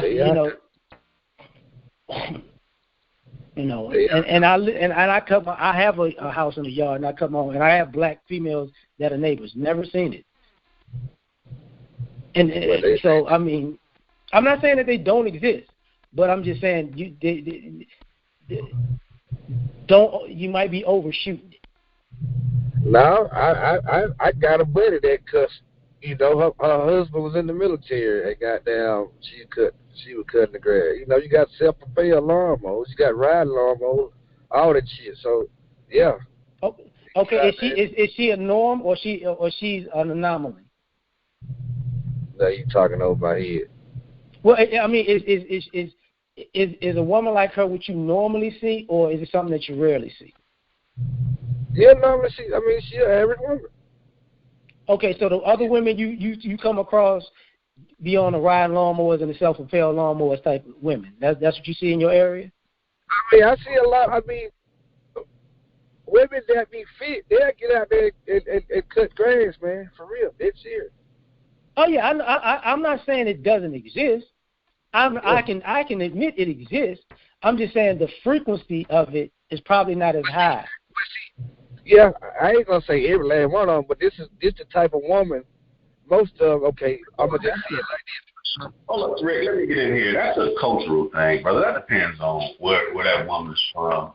A lot of times, if you have someone that was raised in the areas with big yards or raised in that type of area, then they don't have no problem doing some shit like that because they probably had to do it, man, because the damn areas were so big to cut. You heard him say a riding lawnmower, so that goddamn yard ain't small. So It depends, brother. It depends on your area and how people are raised and grown. I didn't mean to get off in the weeds with that comment, but what I'm saying is, you got women out here that's doing just as much as men. You got women out here, you know what I'm saying, with houses, they own homes and cars and all that shit, just like men. So what I'm saying is, you have to bring that special touch, really. You know what I'm saying? That's why I was saying earlier, you really, talking this shit to other men, it really ain't gonna get nowhere. You gotta, you know what I'm saying, really talk to women to see. Okay, I do talk to women. That's why I'm saying this, bro. Look, dated, have dates, kick it with people, have women. Me and women actually have these discussions. We have these, we go out, we all kick it. We have these game nights, and men and women discuss things in real life, in real time. When I say I do this shit as a hobby, it's a hobby. I actually do stuff in real life. So when I'm speaking like the women who have those jobs and have those careers and stuff. They usually pay for somebody to do those things. Well, let me ask you this: working women that I know that have. I'm sorry. Let me ask you this one question. I didn't mean to cut y'all, but do you have any sisters? No, I don't have any sisters. I actually have 2 brothers, a bunch of aunts, a bunch of goddaughters, and a bunch of nieces. So. Well, are you aware that women talk completely different when they're amongst each other? Yeah. My aunt and one of my aunts I grew up with was what you call a hairdresser back in the day. So I used to witness that as a child. Yeah. So yeah. That's the conversation that you need to have with the women, basically. That's part of the conversations we do have. That's what I'm saying. Just like when you said the woman is cutting the grass, I immediately, I get what you're saying, but the reason I was thinking of frequency, because like I said, I grew up in 3 different areas. You're not going to go up north and see these women shoveling the yard shoveling the snow on the pavement on a regular basis. That's not something that's going to happen. The grass, I live in Texas. I don't normally see sisters do that at all. I lived in New Orleans. That was something I normally didn't see. But as a child, that was back when brothers were actually the landscapers, when I was a child doing that and knowing that kind of thing. My son does the yard with his mother because I'm the one that taught him how to do the yard. So I get what you're saying. Yeah, okay. As long as you understand, we ain't gonna I get you. Guy need to kind of step the game up a little bit. Like what you might think is competency, like money, car, a job, that might not be enough. Is what I'm getting at.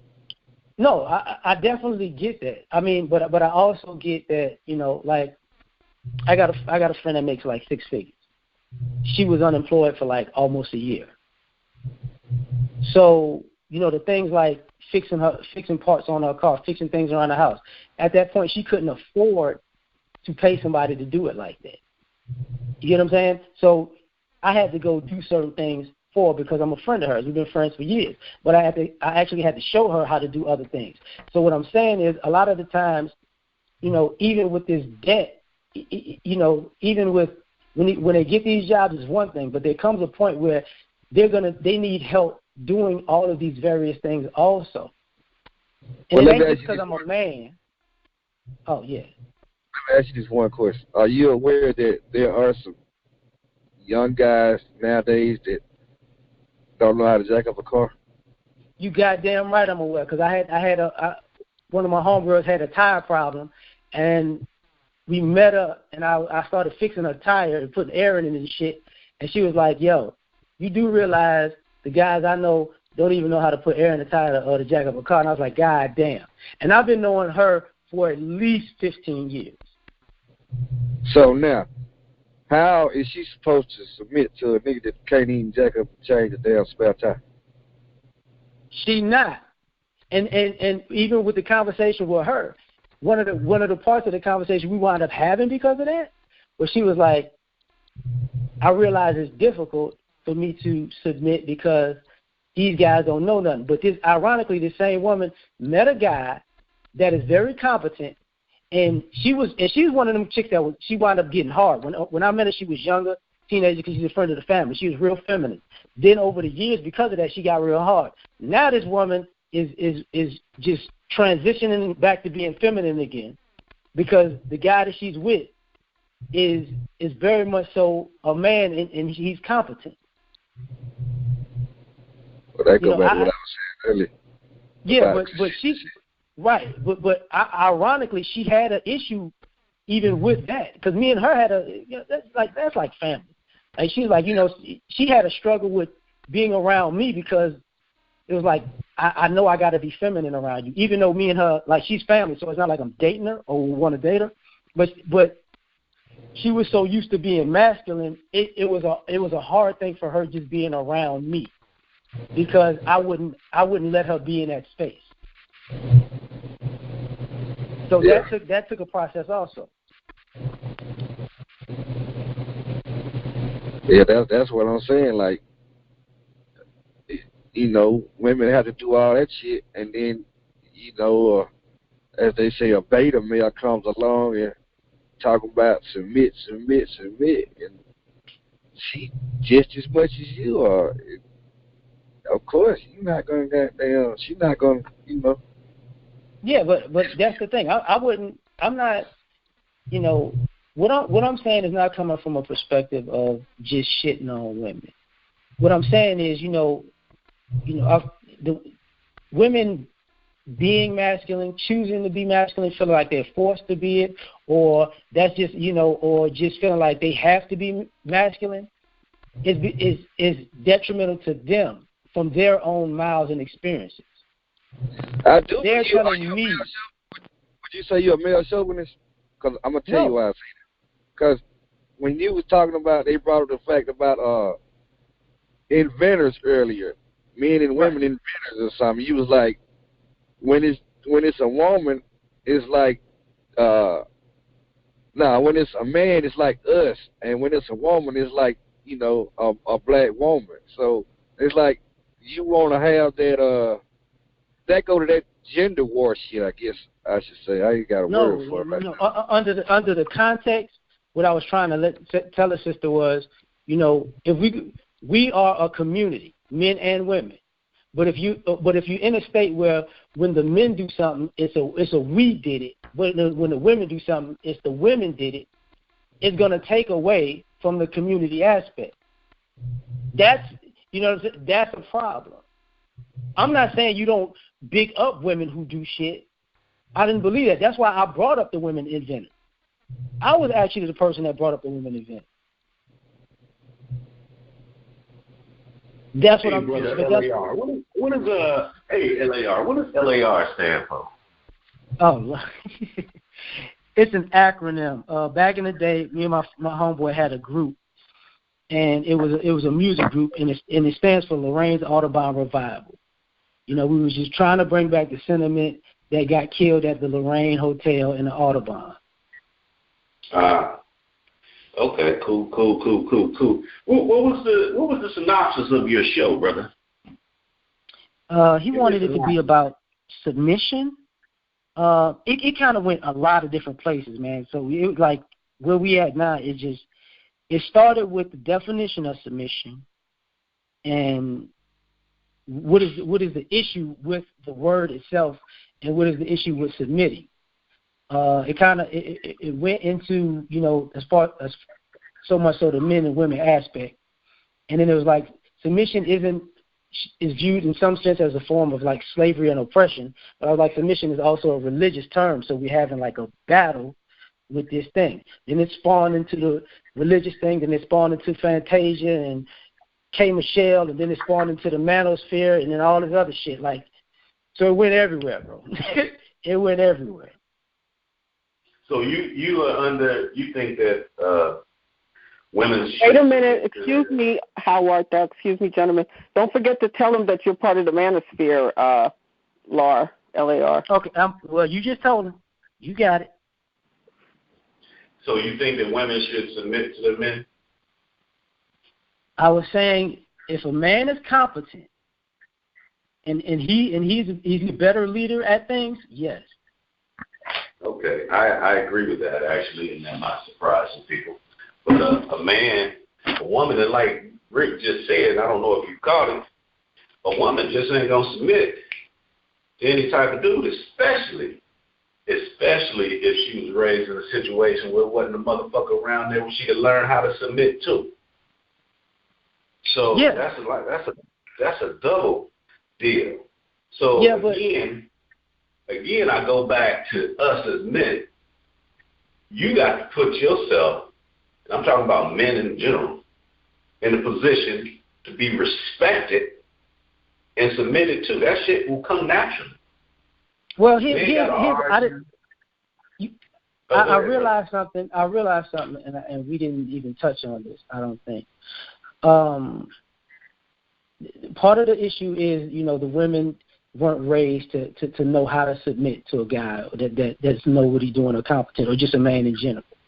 But the flip side of that is also, then you say the men weren't raised to be men also. So these men when these men figure it out, and they figure it out and they're right, can you put the same onus on women to figure it out too? Because if these men have to learn how to be men without the men around, then the women can't learn how to be submissive without the men around? I don't think so. I'm saying, my point is this, brother. We, in my opinion, we are the leaders in the community, men. Women follow us, whether you think so or not. They do. Okay.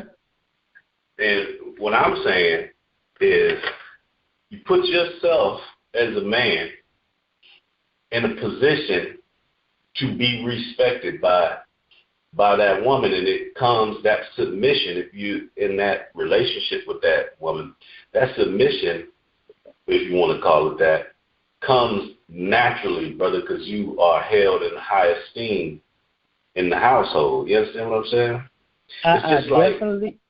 Yes, I understand what you're saying. I definitely get it in an ideal sense. But when we're also saying that the women aren't raised to understand that, even when these guys put themselves in that position, there's going to be pushback and blowback. Yeah, it is. It is. But check it out, bro. What do you do in that situation? Do you sit there and try to turn into some woman's daddy? Because, see, again, I go back to me coming up, and I used to tell girls all the time, I'm not your daddy. I ain't here to raise you. If you can't see that I'm a man and treat me as such, if you want to go out and fuck with Jimmy Joe, who out there banging and then he's slanging, then you do that. That's you. As a matter of fact, I prefer you do that. Go ahead on and fuck with it. And in 10 years and shit, when we look each other up, we'll see who's in the better situation. That's the best teacher to me. I understand that, but that's part of what people are actually saying, though. It may just be in a different vernacular because of the age difference, but that's part of what people are saying. It's like, okay, so if the guy moves on, that in some ways, not all the time, but some ways it's looked at as abandonment, and these guys ain't shit. They're not gonna work with us. I don't know about that. They see that as abandonment. Some do. Okay. Well, maybe they do. I don't see it as abandonment. I see it as tough love, man. You don't know how to, you can't understand that I'm here and I'm treating you right, I'm respecting you, and I'm doing everything I need to be doing as a man, and you still can't get your shit right, then we don't need to be together. Move on to the next one, brother. Right. Stop crying over that spilled milk. Exactly, but do know that there are some ladies who are like, this is why these niggas ain't shit. Like that actually can come out of that. I'm not saying it's right. I'm not saying it makes sense. I'm just saying it does happen. Okay, well, I mean, you can't control what people think. LAR, let me ask you this question. I know you be fucking with Obsidian. LAR, you got to change your name. It's confusing. Let me ask you this question. I be fucking with who?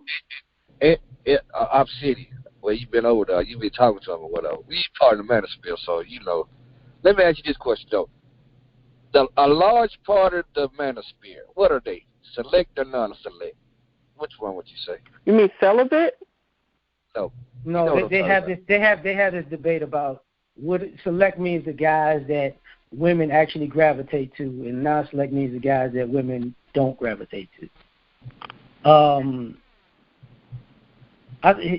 At this point, it's 50-50. I think more so in the beginning, it was more non-select than select. So now that you're in the group, it's select? No. But you said you've never been married, and you've asked, the women that you have asked to marry you have said no.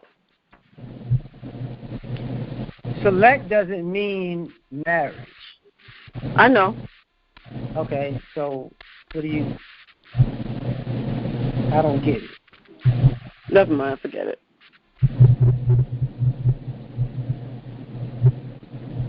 Yeah, I was just wondering. Because the only thing I can see... Wait a minute.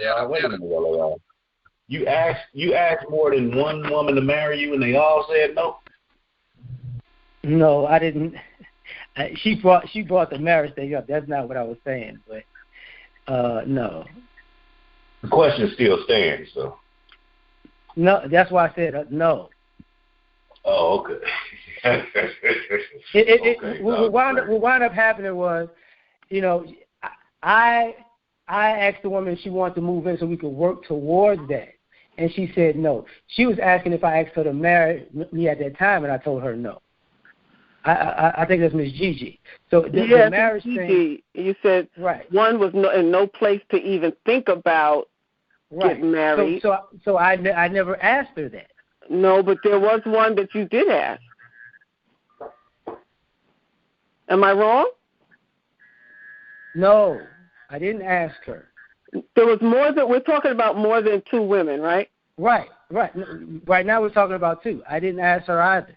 I said she wanted to have more kids, and I said we would have to do that in context of a marriage, and she didn't want to do that. I didn't ask her either because of that. I didn't ask her either. You just knew that she wanted to have children without getting married. Yes. Without her having a conversation about it. No, we had a conversation about it. That's what I said. And she said no.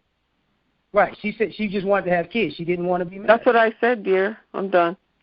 Okay, but I didn't. So after that, I didn't ask. It was no reason to ask about a marriage spot. Now, getting back to my point now, or something I said earlier. At that point, you know, when I said your respect starts here and it goes up and down and you get treated accordingly, at that point, LAR, did you treat her accordingly? That point, that began the demise of our relationship, and as I said earlier, she wound up having the 3 kids that she wanted, and I just saw her recently. Okay, so see, we on the same page then. You treated her accordingly. Right. So she got what she wanted, but when I talked to her, she was like, it was like, maybe it was last week actually. She was like, I said, well, you got the 3 kids. She was like, I don't know. She didn't like the way that she did it now, but it's in hindsight. You know. And that goes back to what I treated her. Exactly. That goes back to what I was saying earlier. That goes back to what I was saying earlier. Experience is the best teacher. Let them go. They'll learn. If they don't learn, then they'll keep hitting their head up against the brick wall. Sooner or later, they're gonna bust their damn head. So. But that's the same thing that we talk about, like with the guys. Like everything isn't a woman's fault. We do get that. I do get that. I do talk about that. But what winds up happening is if you're making bad decisions and you're blaming the opposite sex for your bad decisions, it's not the opposite sex. It's you. So to make a positive change, you still got to address that part. Say that again, Fine? Well, that's what I've been trying to tell Big J for like 6 years. Well, I ain't got nothing to do with it. Oh, boy. That's my overall. That's why I don't understand this manosphere shit and this men going their own way. What was that shit Big J used to say? That's 2 different things. Trust me, that's 2 different things.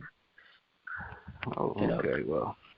I don't understand either of them. And because like, I brought it up earlier about the manosphere. You know, the manosphere had a certain they had the black sector that I'm in, because we call it the black manosphere. Really, there was a point in time where the guys just stopped like talking about women. It's like, dude, you guys are fucked up too. You got some shit to fix.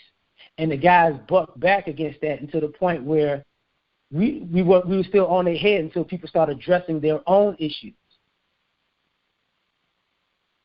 And you couldn't bring up issues if you didn't address your own issues. And see, that's what I'm saying about teaching us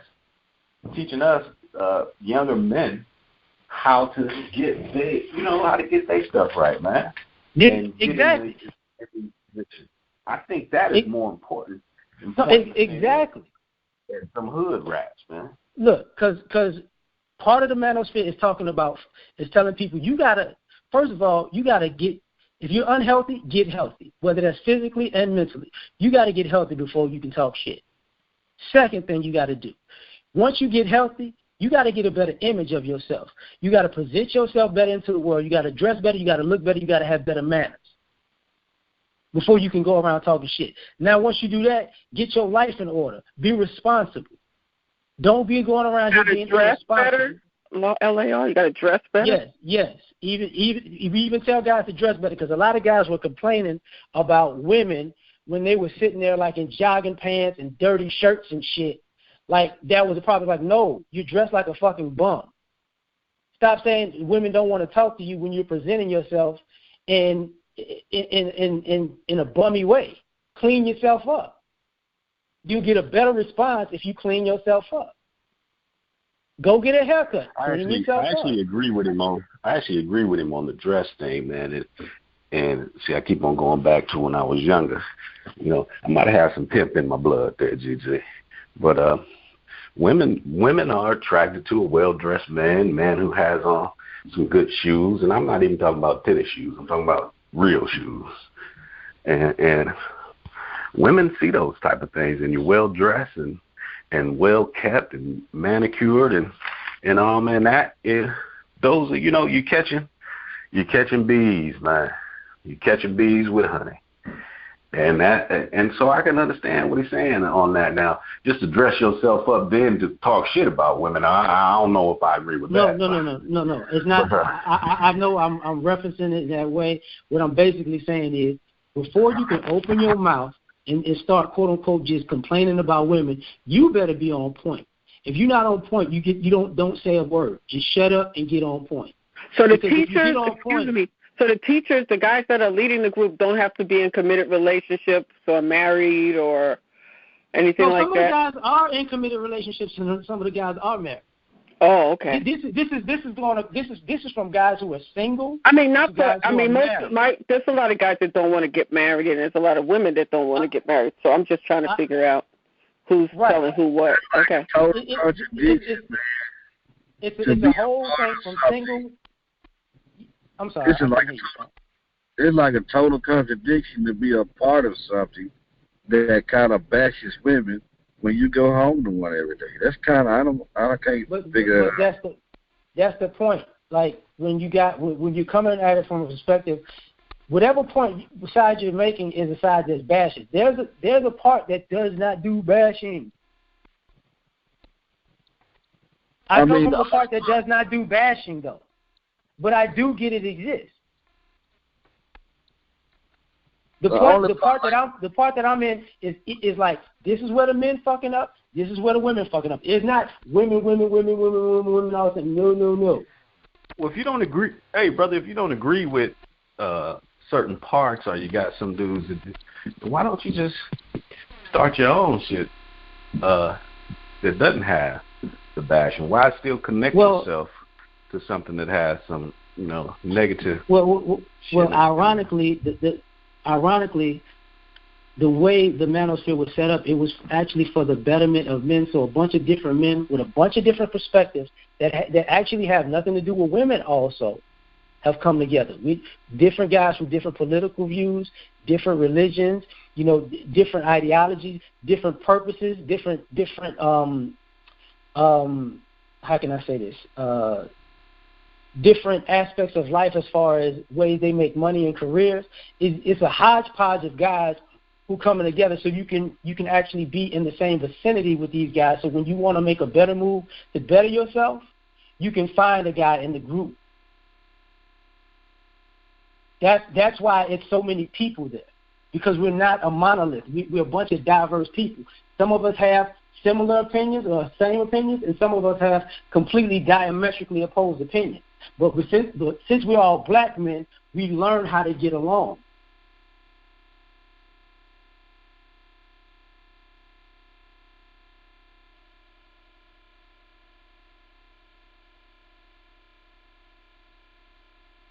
I got you, brother. Just sounds very different from the way it's told from other people that come on this show.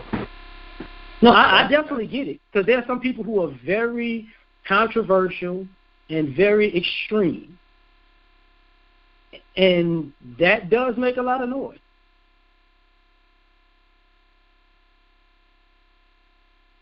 I've never said that didn't exist. That does exist. But there are people who are in the manosphere who are very contrarian to those ideologies. And they get into it with the men. I've gotten from the manosphere, per se, is, and this is my view, don't get offended. I'm not going to get offended.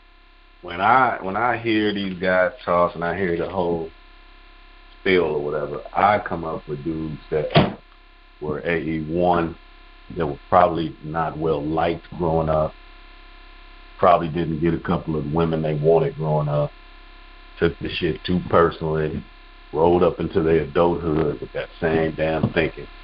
Now they just want to bash, because most of us grew up in the hood, so now you just want to bash all these hood brats that got 3, 4, 5 kids and all that shit. That's the way I took it. And these guys, to me, are socially inept. Some of them may even be broke and living in their mama's house and want to just rant and shit and believe it's some woman's fault somewhere because they're in that condition. But that was my view of them, man. And that's a fair view, because there are some people like that. That's why I was saying earlier, there was a point where people was like, before you can talk shit, you're going to have to get your shit together. Some people in the manosphere are looked at as irrelevant. They may be loud, but they're not really relevant. Nobody's trying to, they can make a lot of noise, but they're not really bright enough to cover topics outside of just complaining about women. Were you raised by men? Both. He was raised by his grandparents. Your grandparents? Well, I heard you. I just asked because I heard you say you spend a lot of time in the beauty salon. I was wondering if you spend any time in the barber shop. I couldn't hear that last part. Like you got low. I heard you talking about you spend a lot of time in the beauty salon. I was wondering, did you spend any time in the barber shop?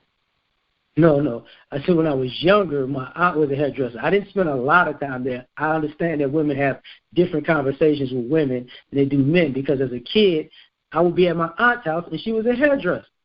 So I understand that. That doesn't mean I just spend a lot of time at a beauty shop. I learned how to box and fight and play sports and, fix cars and do all. Yes, I wasn't at a beauty shop the whole time.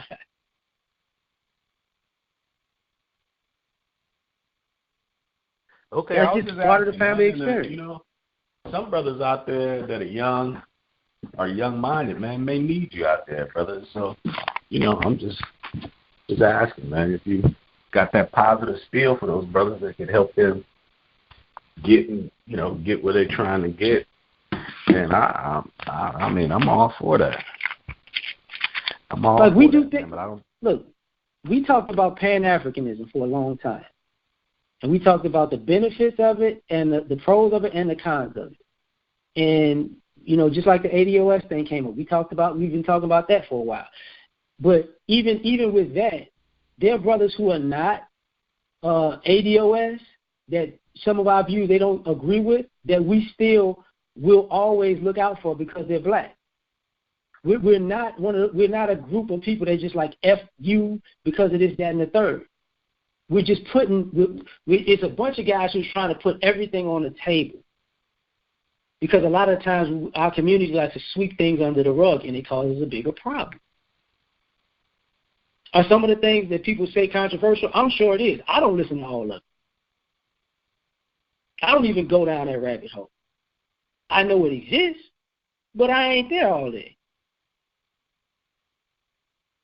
I've got content that may be considered controversial, but the vast majority of my stuff is cleared by YouTube because it's not that crazy. I've never had a strike ever. So I get it, but when you go down that rabbit hole, you're gonna keep finding people like that, and all of those people aren't necessarily with the group. But I get they will get lumped in. And there's some people in the group that you were like, why are they fucking with him? It's probably because he has a different point of view. And one of the things that we actually do that I don't think people catch on to, we present different ideas and ideologies so people can have something to think about and bounce off. Even if you say, okay, we're misogynist, if you don't hear the misogynist talking, you don't know they exist. If we got guys on the other end that are political, if we don't let those guys speak, you're gonna think they don't exist. And these guys could be on the very same panel talking about quote unquote misogyny and politics at the same time. That's part of the workings of it. I don't disagree with y'all thinking that, these guys are just thinking they're women bashing all the time. I get it. I get it exists. I'm just saying if you actually look into just the content creators, you'll see they're diverse, and even the ones that talk about women, they'll have a different channel that talks about something outside of women. Or they'll mix up their content so it's not about women all the time. But there still are people who talk about women consistently. Yeah, I think that's more important. I think it's a more important thing to talk about bettering ourselves if you want something better in your life, man. And I think that's more important than the women thing. But I understand, all this, whatever the hell, the gender war, is that what they call it, Gigi? The gender wars.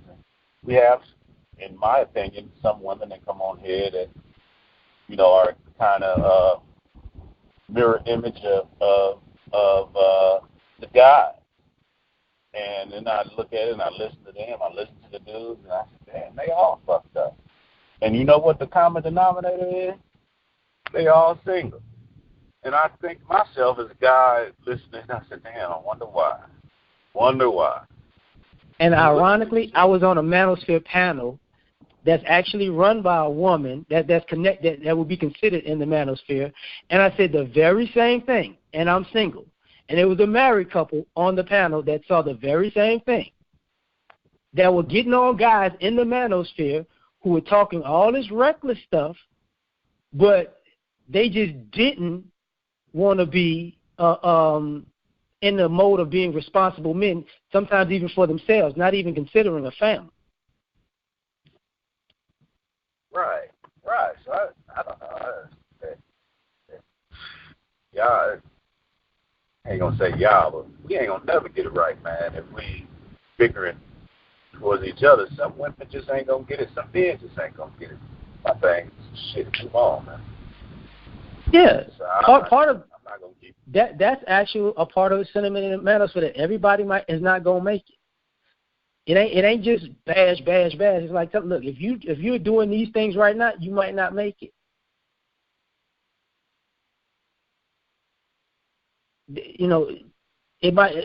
Some of it is harsh, but some of it is just straight up fair.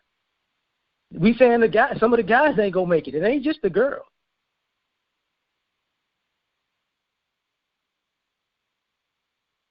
Right. And getting back to Rick's point, some men just ain't never gonna get submitted to because of who they are. That's facts. They ain't gonna happen. They gonna go to their grave with that shit. This ain't gonna happen, bro. And I see a lot of those men in the manosphere. At least the ones that I've heard. That'll never submit. That's what you said. It's women that's gonna never submit to them. Never gonna happen. Oh well, because of how they are. They don't present themselves as a man. They don't come across as a full-fledged man, where a woman would submit or squeeze her legs together every time he walked through to say something to her. Well, you know what I'm talking about. Yeah, I definitely get that, but I would bet if the guys you're even thinking about, I would bet that most of those guys are bachelors, and they're talking about just picking up people to have sex with. They rarely talk about having an actual functional relationship. Well, no. Some of them, they be talking about being celibate and shit. We don't do that. The manosphere don't do the incel celibate thing. The who? The black sector, we clown the incel, because incel means involuntary celibate, which means you're not even trying to talk to women. So that just how can you complain about women? That sounds gay to me. No, I mean, what man tells another man he's not getting any unless he wants some from another man? I'm just saying. No. The term incel means involuntarily celibate. I don't care what it means. In public and private, it don't sound right. I know it don't sound right. That's why I'm saying it. Like the brothers are like that don't make sense. You're involuntarily celibate, which means you just don't want to improve yourself or have the guts or nuts to talk to women. That ain't got shit to do with women. That's your insecurity. That's why the brothers in the black part of the manosphere don't. Would that be voluntarily celibate if you don't want to? That's why guys make fun of the shit. That's why we make fun of it. There's nothing to complain about when you hate women, but you won't talk to them, but you want to have sex with them. That makes absolutely no sense. That's predominantly something that happens with white guys and Asian guys. Well, they're probably scared of women. They're just probably scared of women. Yeah, but that particular sector is predominantly white guys and Asian guys. I don't know about that. That's predominantly, yes. I think it's a lot of black guys, but they don't admit it. If they're not vocalizing that in our sector, because it's like, no, you don't get to say that. Well, why would they say that out loud in front of other men? That's like really because we've already because we put guys under the microscope already who've done that, so they know that part exists. See, that's why, Gigi, I think that some of these guys, I'm not talking about you, brother. I don't, my short time talking. I think some of these brothers got mental issues that go all the way back to childhood. Probably. And I think some of the stories need to be told. Look, I was there myself. I couldn't get every cute-ass girl that I wanted. And believe me, I tried. But I learned, and like I was saying when I first got on the phone, I learned these lessons early, man, 17, 18 years old. I learned how to get my shit right, just like you were saying, get my dress right. And some of those same women came and tried to knock down the tree. Some of them same ones. So some of these brothers didn't learn that lesson. And now they grown-ass men and they angry. And they pointing fingers and shit. Nah, bro, I don't. Nah. And I think it's an issue. They got psychological fucking issues, man. That's why we address the guys about stuff like that, because there are a bunch of people who either are late bloomers or just was doing whatever they were doing, and they weren't really focused on actually being a better person. Well, what about, could it be that they had mothers that had issues, mental issues or emotional issues, and they treated them like crap? That comes out too.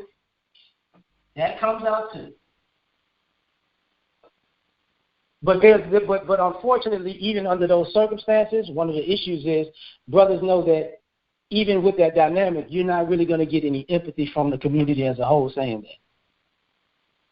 They just got, for the most part, you get the get over it type of response. But they can still get help, right? I guess counseling or something. Well, that's part of the thing. Like, you know, maybe a month or 2 months ago, people were saying, you know, it's wrong to tell these brothers to get over it because some of these brothers need help. That wasn't like we had spoke about this. This was in the manosphere at least maybe 2 weeks ago. Because telling people just that, you know, if something happens to you because you're a man, get over it, it's going to cause more harm than good.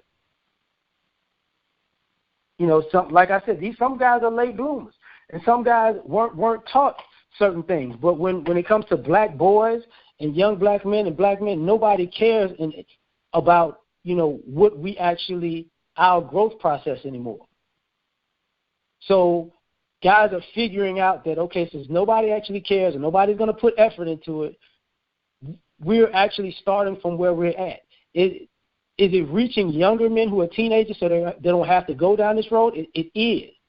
But it's also reaching guys in their 20s, 30s, and even sometimes 40s like, okay, I didn't even address this. I didn't even know I could address this. Like I'm saying, it ain't all just women. Because a lot of us have, just like they say, people always say people have daddy issues, but when we say people have mommy issues, it's kind of like a protected thing. You can't say your mama actually did things that screwed you up. And as a guy, it's kind of worse because you can't say my mom did things to screw me up because you're supposed to be a man. A man ain't supposed to do this, that, and the third. So it's like, okay, but if you take those mommy issues and you amongst women, then you become the villainous, mean, evil, you know, dog black man. But guess what? You skip over how he got those issues. Now, a grown woman can have daddy issues because daddy wasn't there. She was abandoned. Or mommy had issues because her and mommy had like a competition that was unnecessary going on, and now she has issues. It's understandable. Right. With the men, it's just like, it's like whatever. It doesn't, so what? You know, and that's a problem. Yeah, I get it.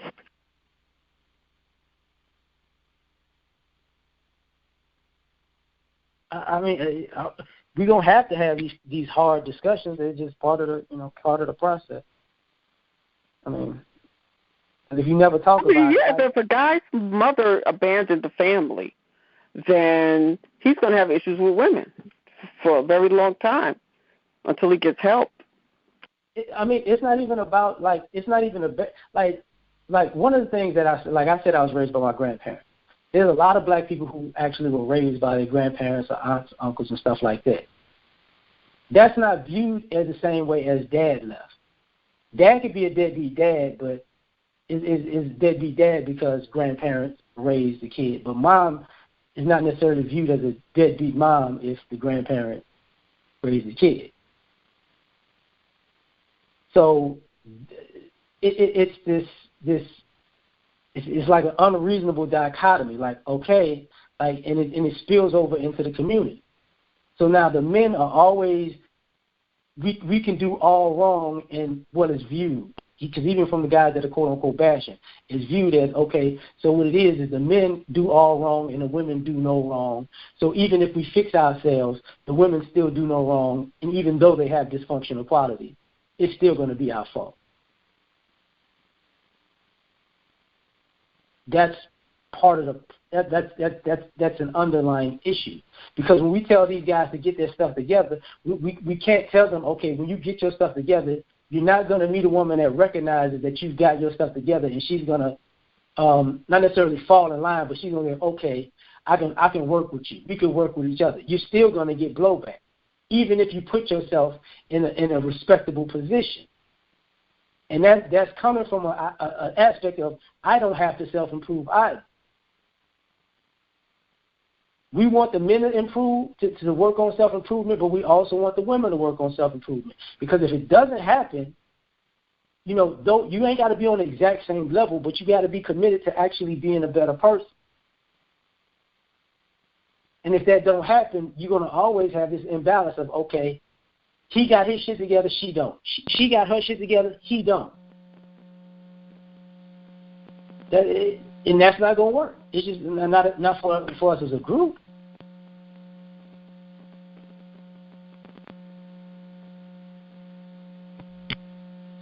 Is it possible in your group that to deal with a woman that has all your values that you have, you're physically attracted to her, she has it, but she just doesn't have her stuff together at a point? Is it possible? Do you guys deal with those type of women? I'm just asking. Well, like I was saying before, if she's making an effort to improve, we respect the effort. That's what it's about. If she's not making an effort to improve, no. Because we can't, it'll be asinine to say, okay, I'm going to just come to the table and be me.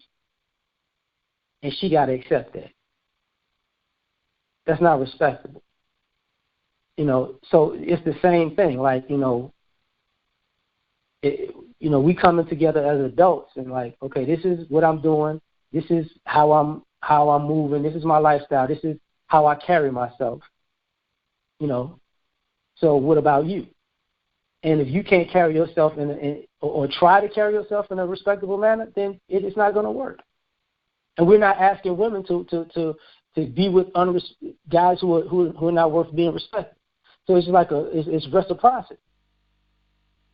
It doesn't have to be on the same quote unquote level, because we come from different places, different upbringing, different experiences, and we might be at a different space. But the idea of you got to actually work on being a better person, because the one thing we can say is the vast majority of our community is physically, mentally, and spiritually unhealthy.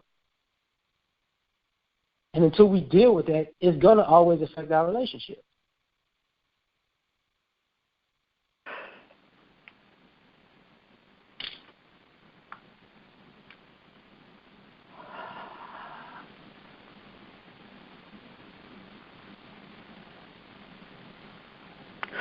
So are you guys trying to help each other find women, or are you just trying to show each other a better way to live? It's all encompassing in that. We're trying to teach you guys to, this is how you can approach women. But this is all. But before you even worry about that, why don't you worry about being the best man you could be? Or you ain't got to necessarily present yourself as the best man you could be, but be productive.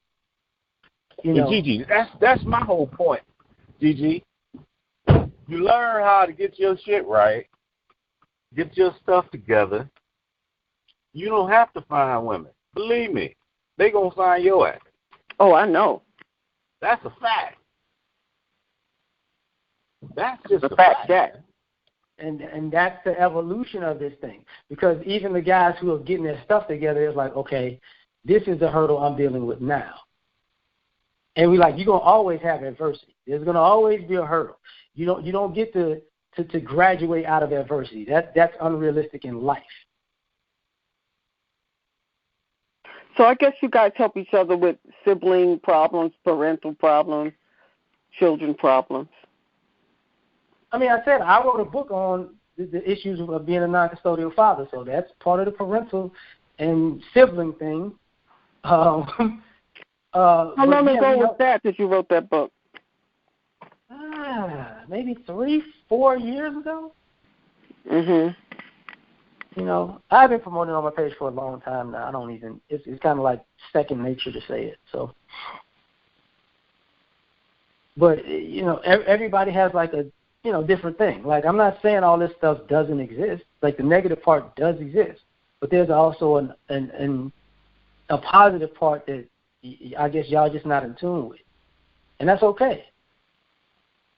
But just know that it exists. You might come to it maybe somewhere in the future, or somebody that may be involved in it, and they'll tell you something. It's going to happen because it's a lot of content that's put out in that vein.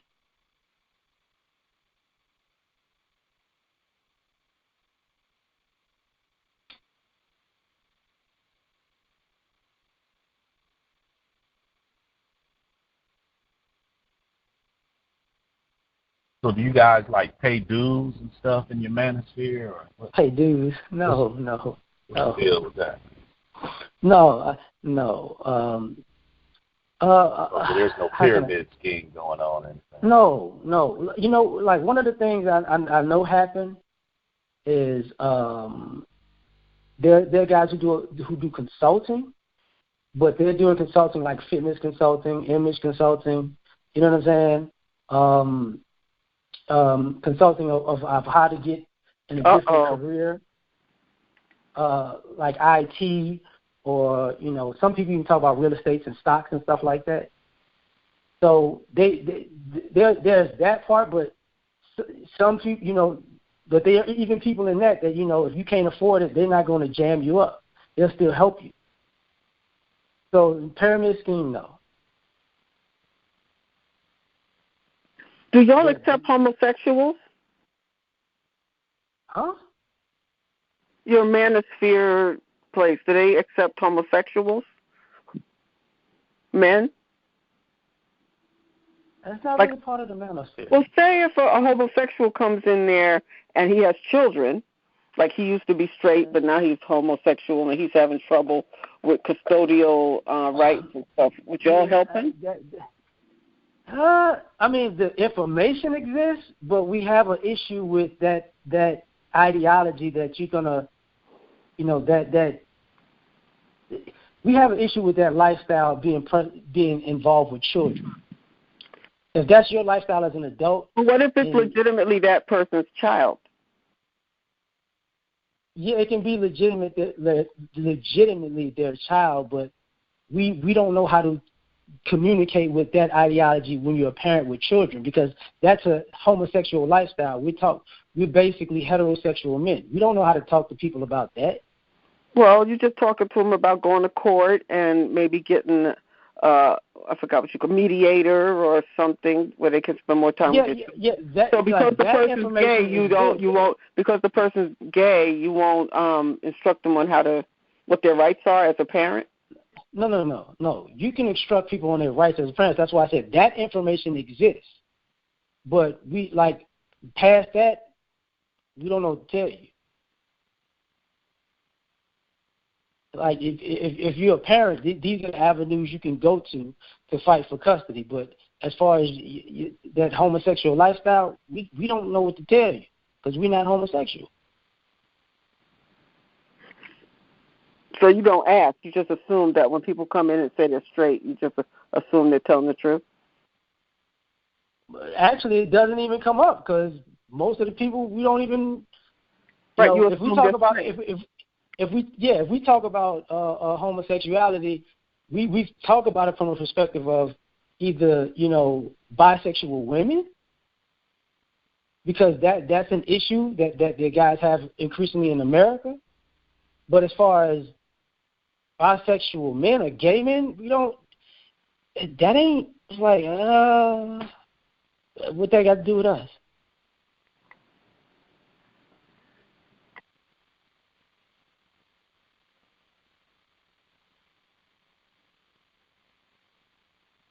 So y'all have problems with bisexual women? We have a problem with men and women on this ideology that, some men like bisexual women, but then complain that they get burned because the woman winds up with a woman. That's a problem. And we have a problem with some quote unquote bisexual women who actually, say they're bisexual, but they just probably have baby fever, and they want to have a baby, but they're actually lesbians, because that also happens. So we have a problem with scenarios like that. See, that's why I say, man, I don't know. It's just a shit. Like that if happens. If you're dealing with a bisexual woman, man, then that's your choice to get in that type of lifestyle. You want 2 women in the bed with you and shit. I mean, why then go back and complain because she went with somebody that was eating the pussy better? That's why we say we have an issue with that, because if that's what you brought into your life, you shouldn't be complaining. But it does exist.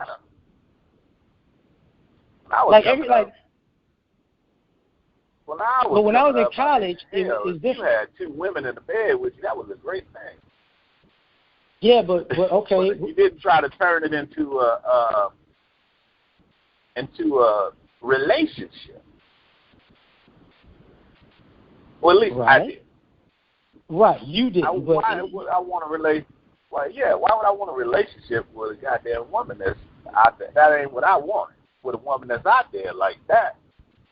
I didn't want that, but for a little while. We can do whatever. But understand, that morphed into something else.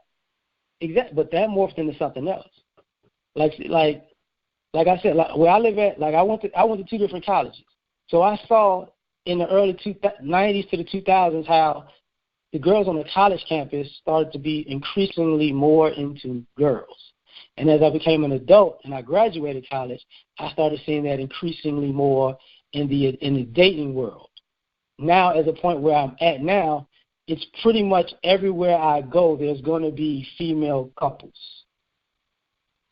And every now and then there are people that I know from the past that I didn't even know were with women, and some were married, some are now divorced.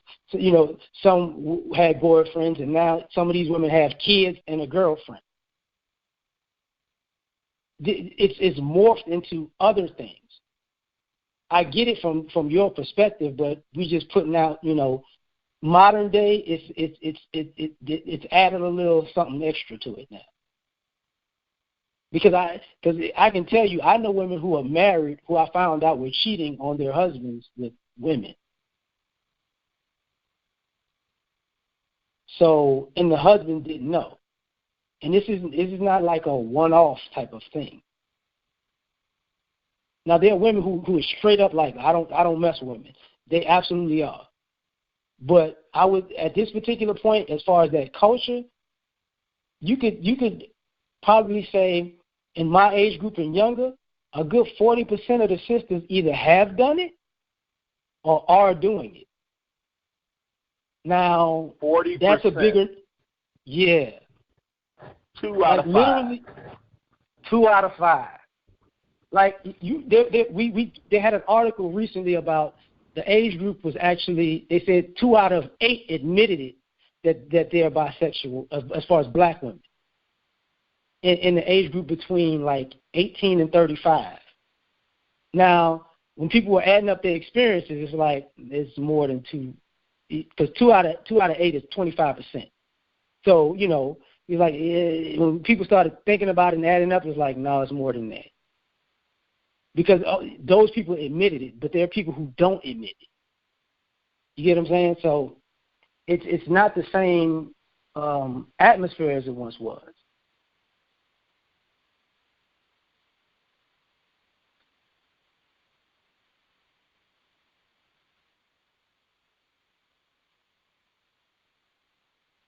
Well, the way you putting it, brother, I would just tell you and Big J, I ain't like that. Good luck. Good. On your journey. Wish the best for you, man. I can tell you, but I do know that hanging around a bunch of niggas on YouTube probably ain't gonna help your personal journey. But like I said, for me, this is a hobby. I mean, damn, I don't be up till 5 in the morning talking about this shit on a regular basis. This is some blue moon type shit. Or blue balls, but I'm bumped. Oh, you here too? So, But bump. I'm married. I'm getting it. But bump. Yeah, but you're still in the conversation. That's what I'm talking about. Not actually. 10-4. Relax, Junior. Gotcha. Well, I'm on my way to work. Well, thank y'all. Take care. Please come back, LAR. There's a place for you here. I ain't gonna be up this late because I still got a 4-mile run. Okay. Please come back till you get cussed out, man. Oh, okay. Yeah, I didn't think I was going. Howard, you got to listen to the whole show though when you get a chance. It's long as shit and now. I can't listen to Gary's show, man. Don't listen to the Gary part. Listen to everybody else. Ain't good. Maybe I'll fast forward to about 2 hours in. Y'all do that. I'm gonna go to sleep and then get up and start running and working out. I think I came on at 1 a.m. I didn't even know there was a show on, and it's been going since then. So I don't even know what time the show started. 9:30 Central. Man, go to sleep, man. Get some sleep. Thank you. Y'all have a good one. Yeah, let me get off here. All right. Take care. Bye. All right, later.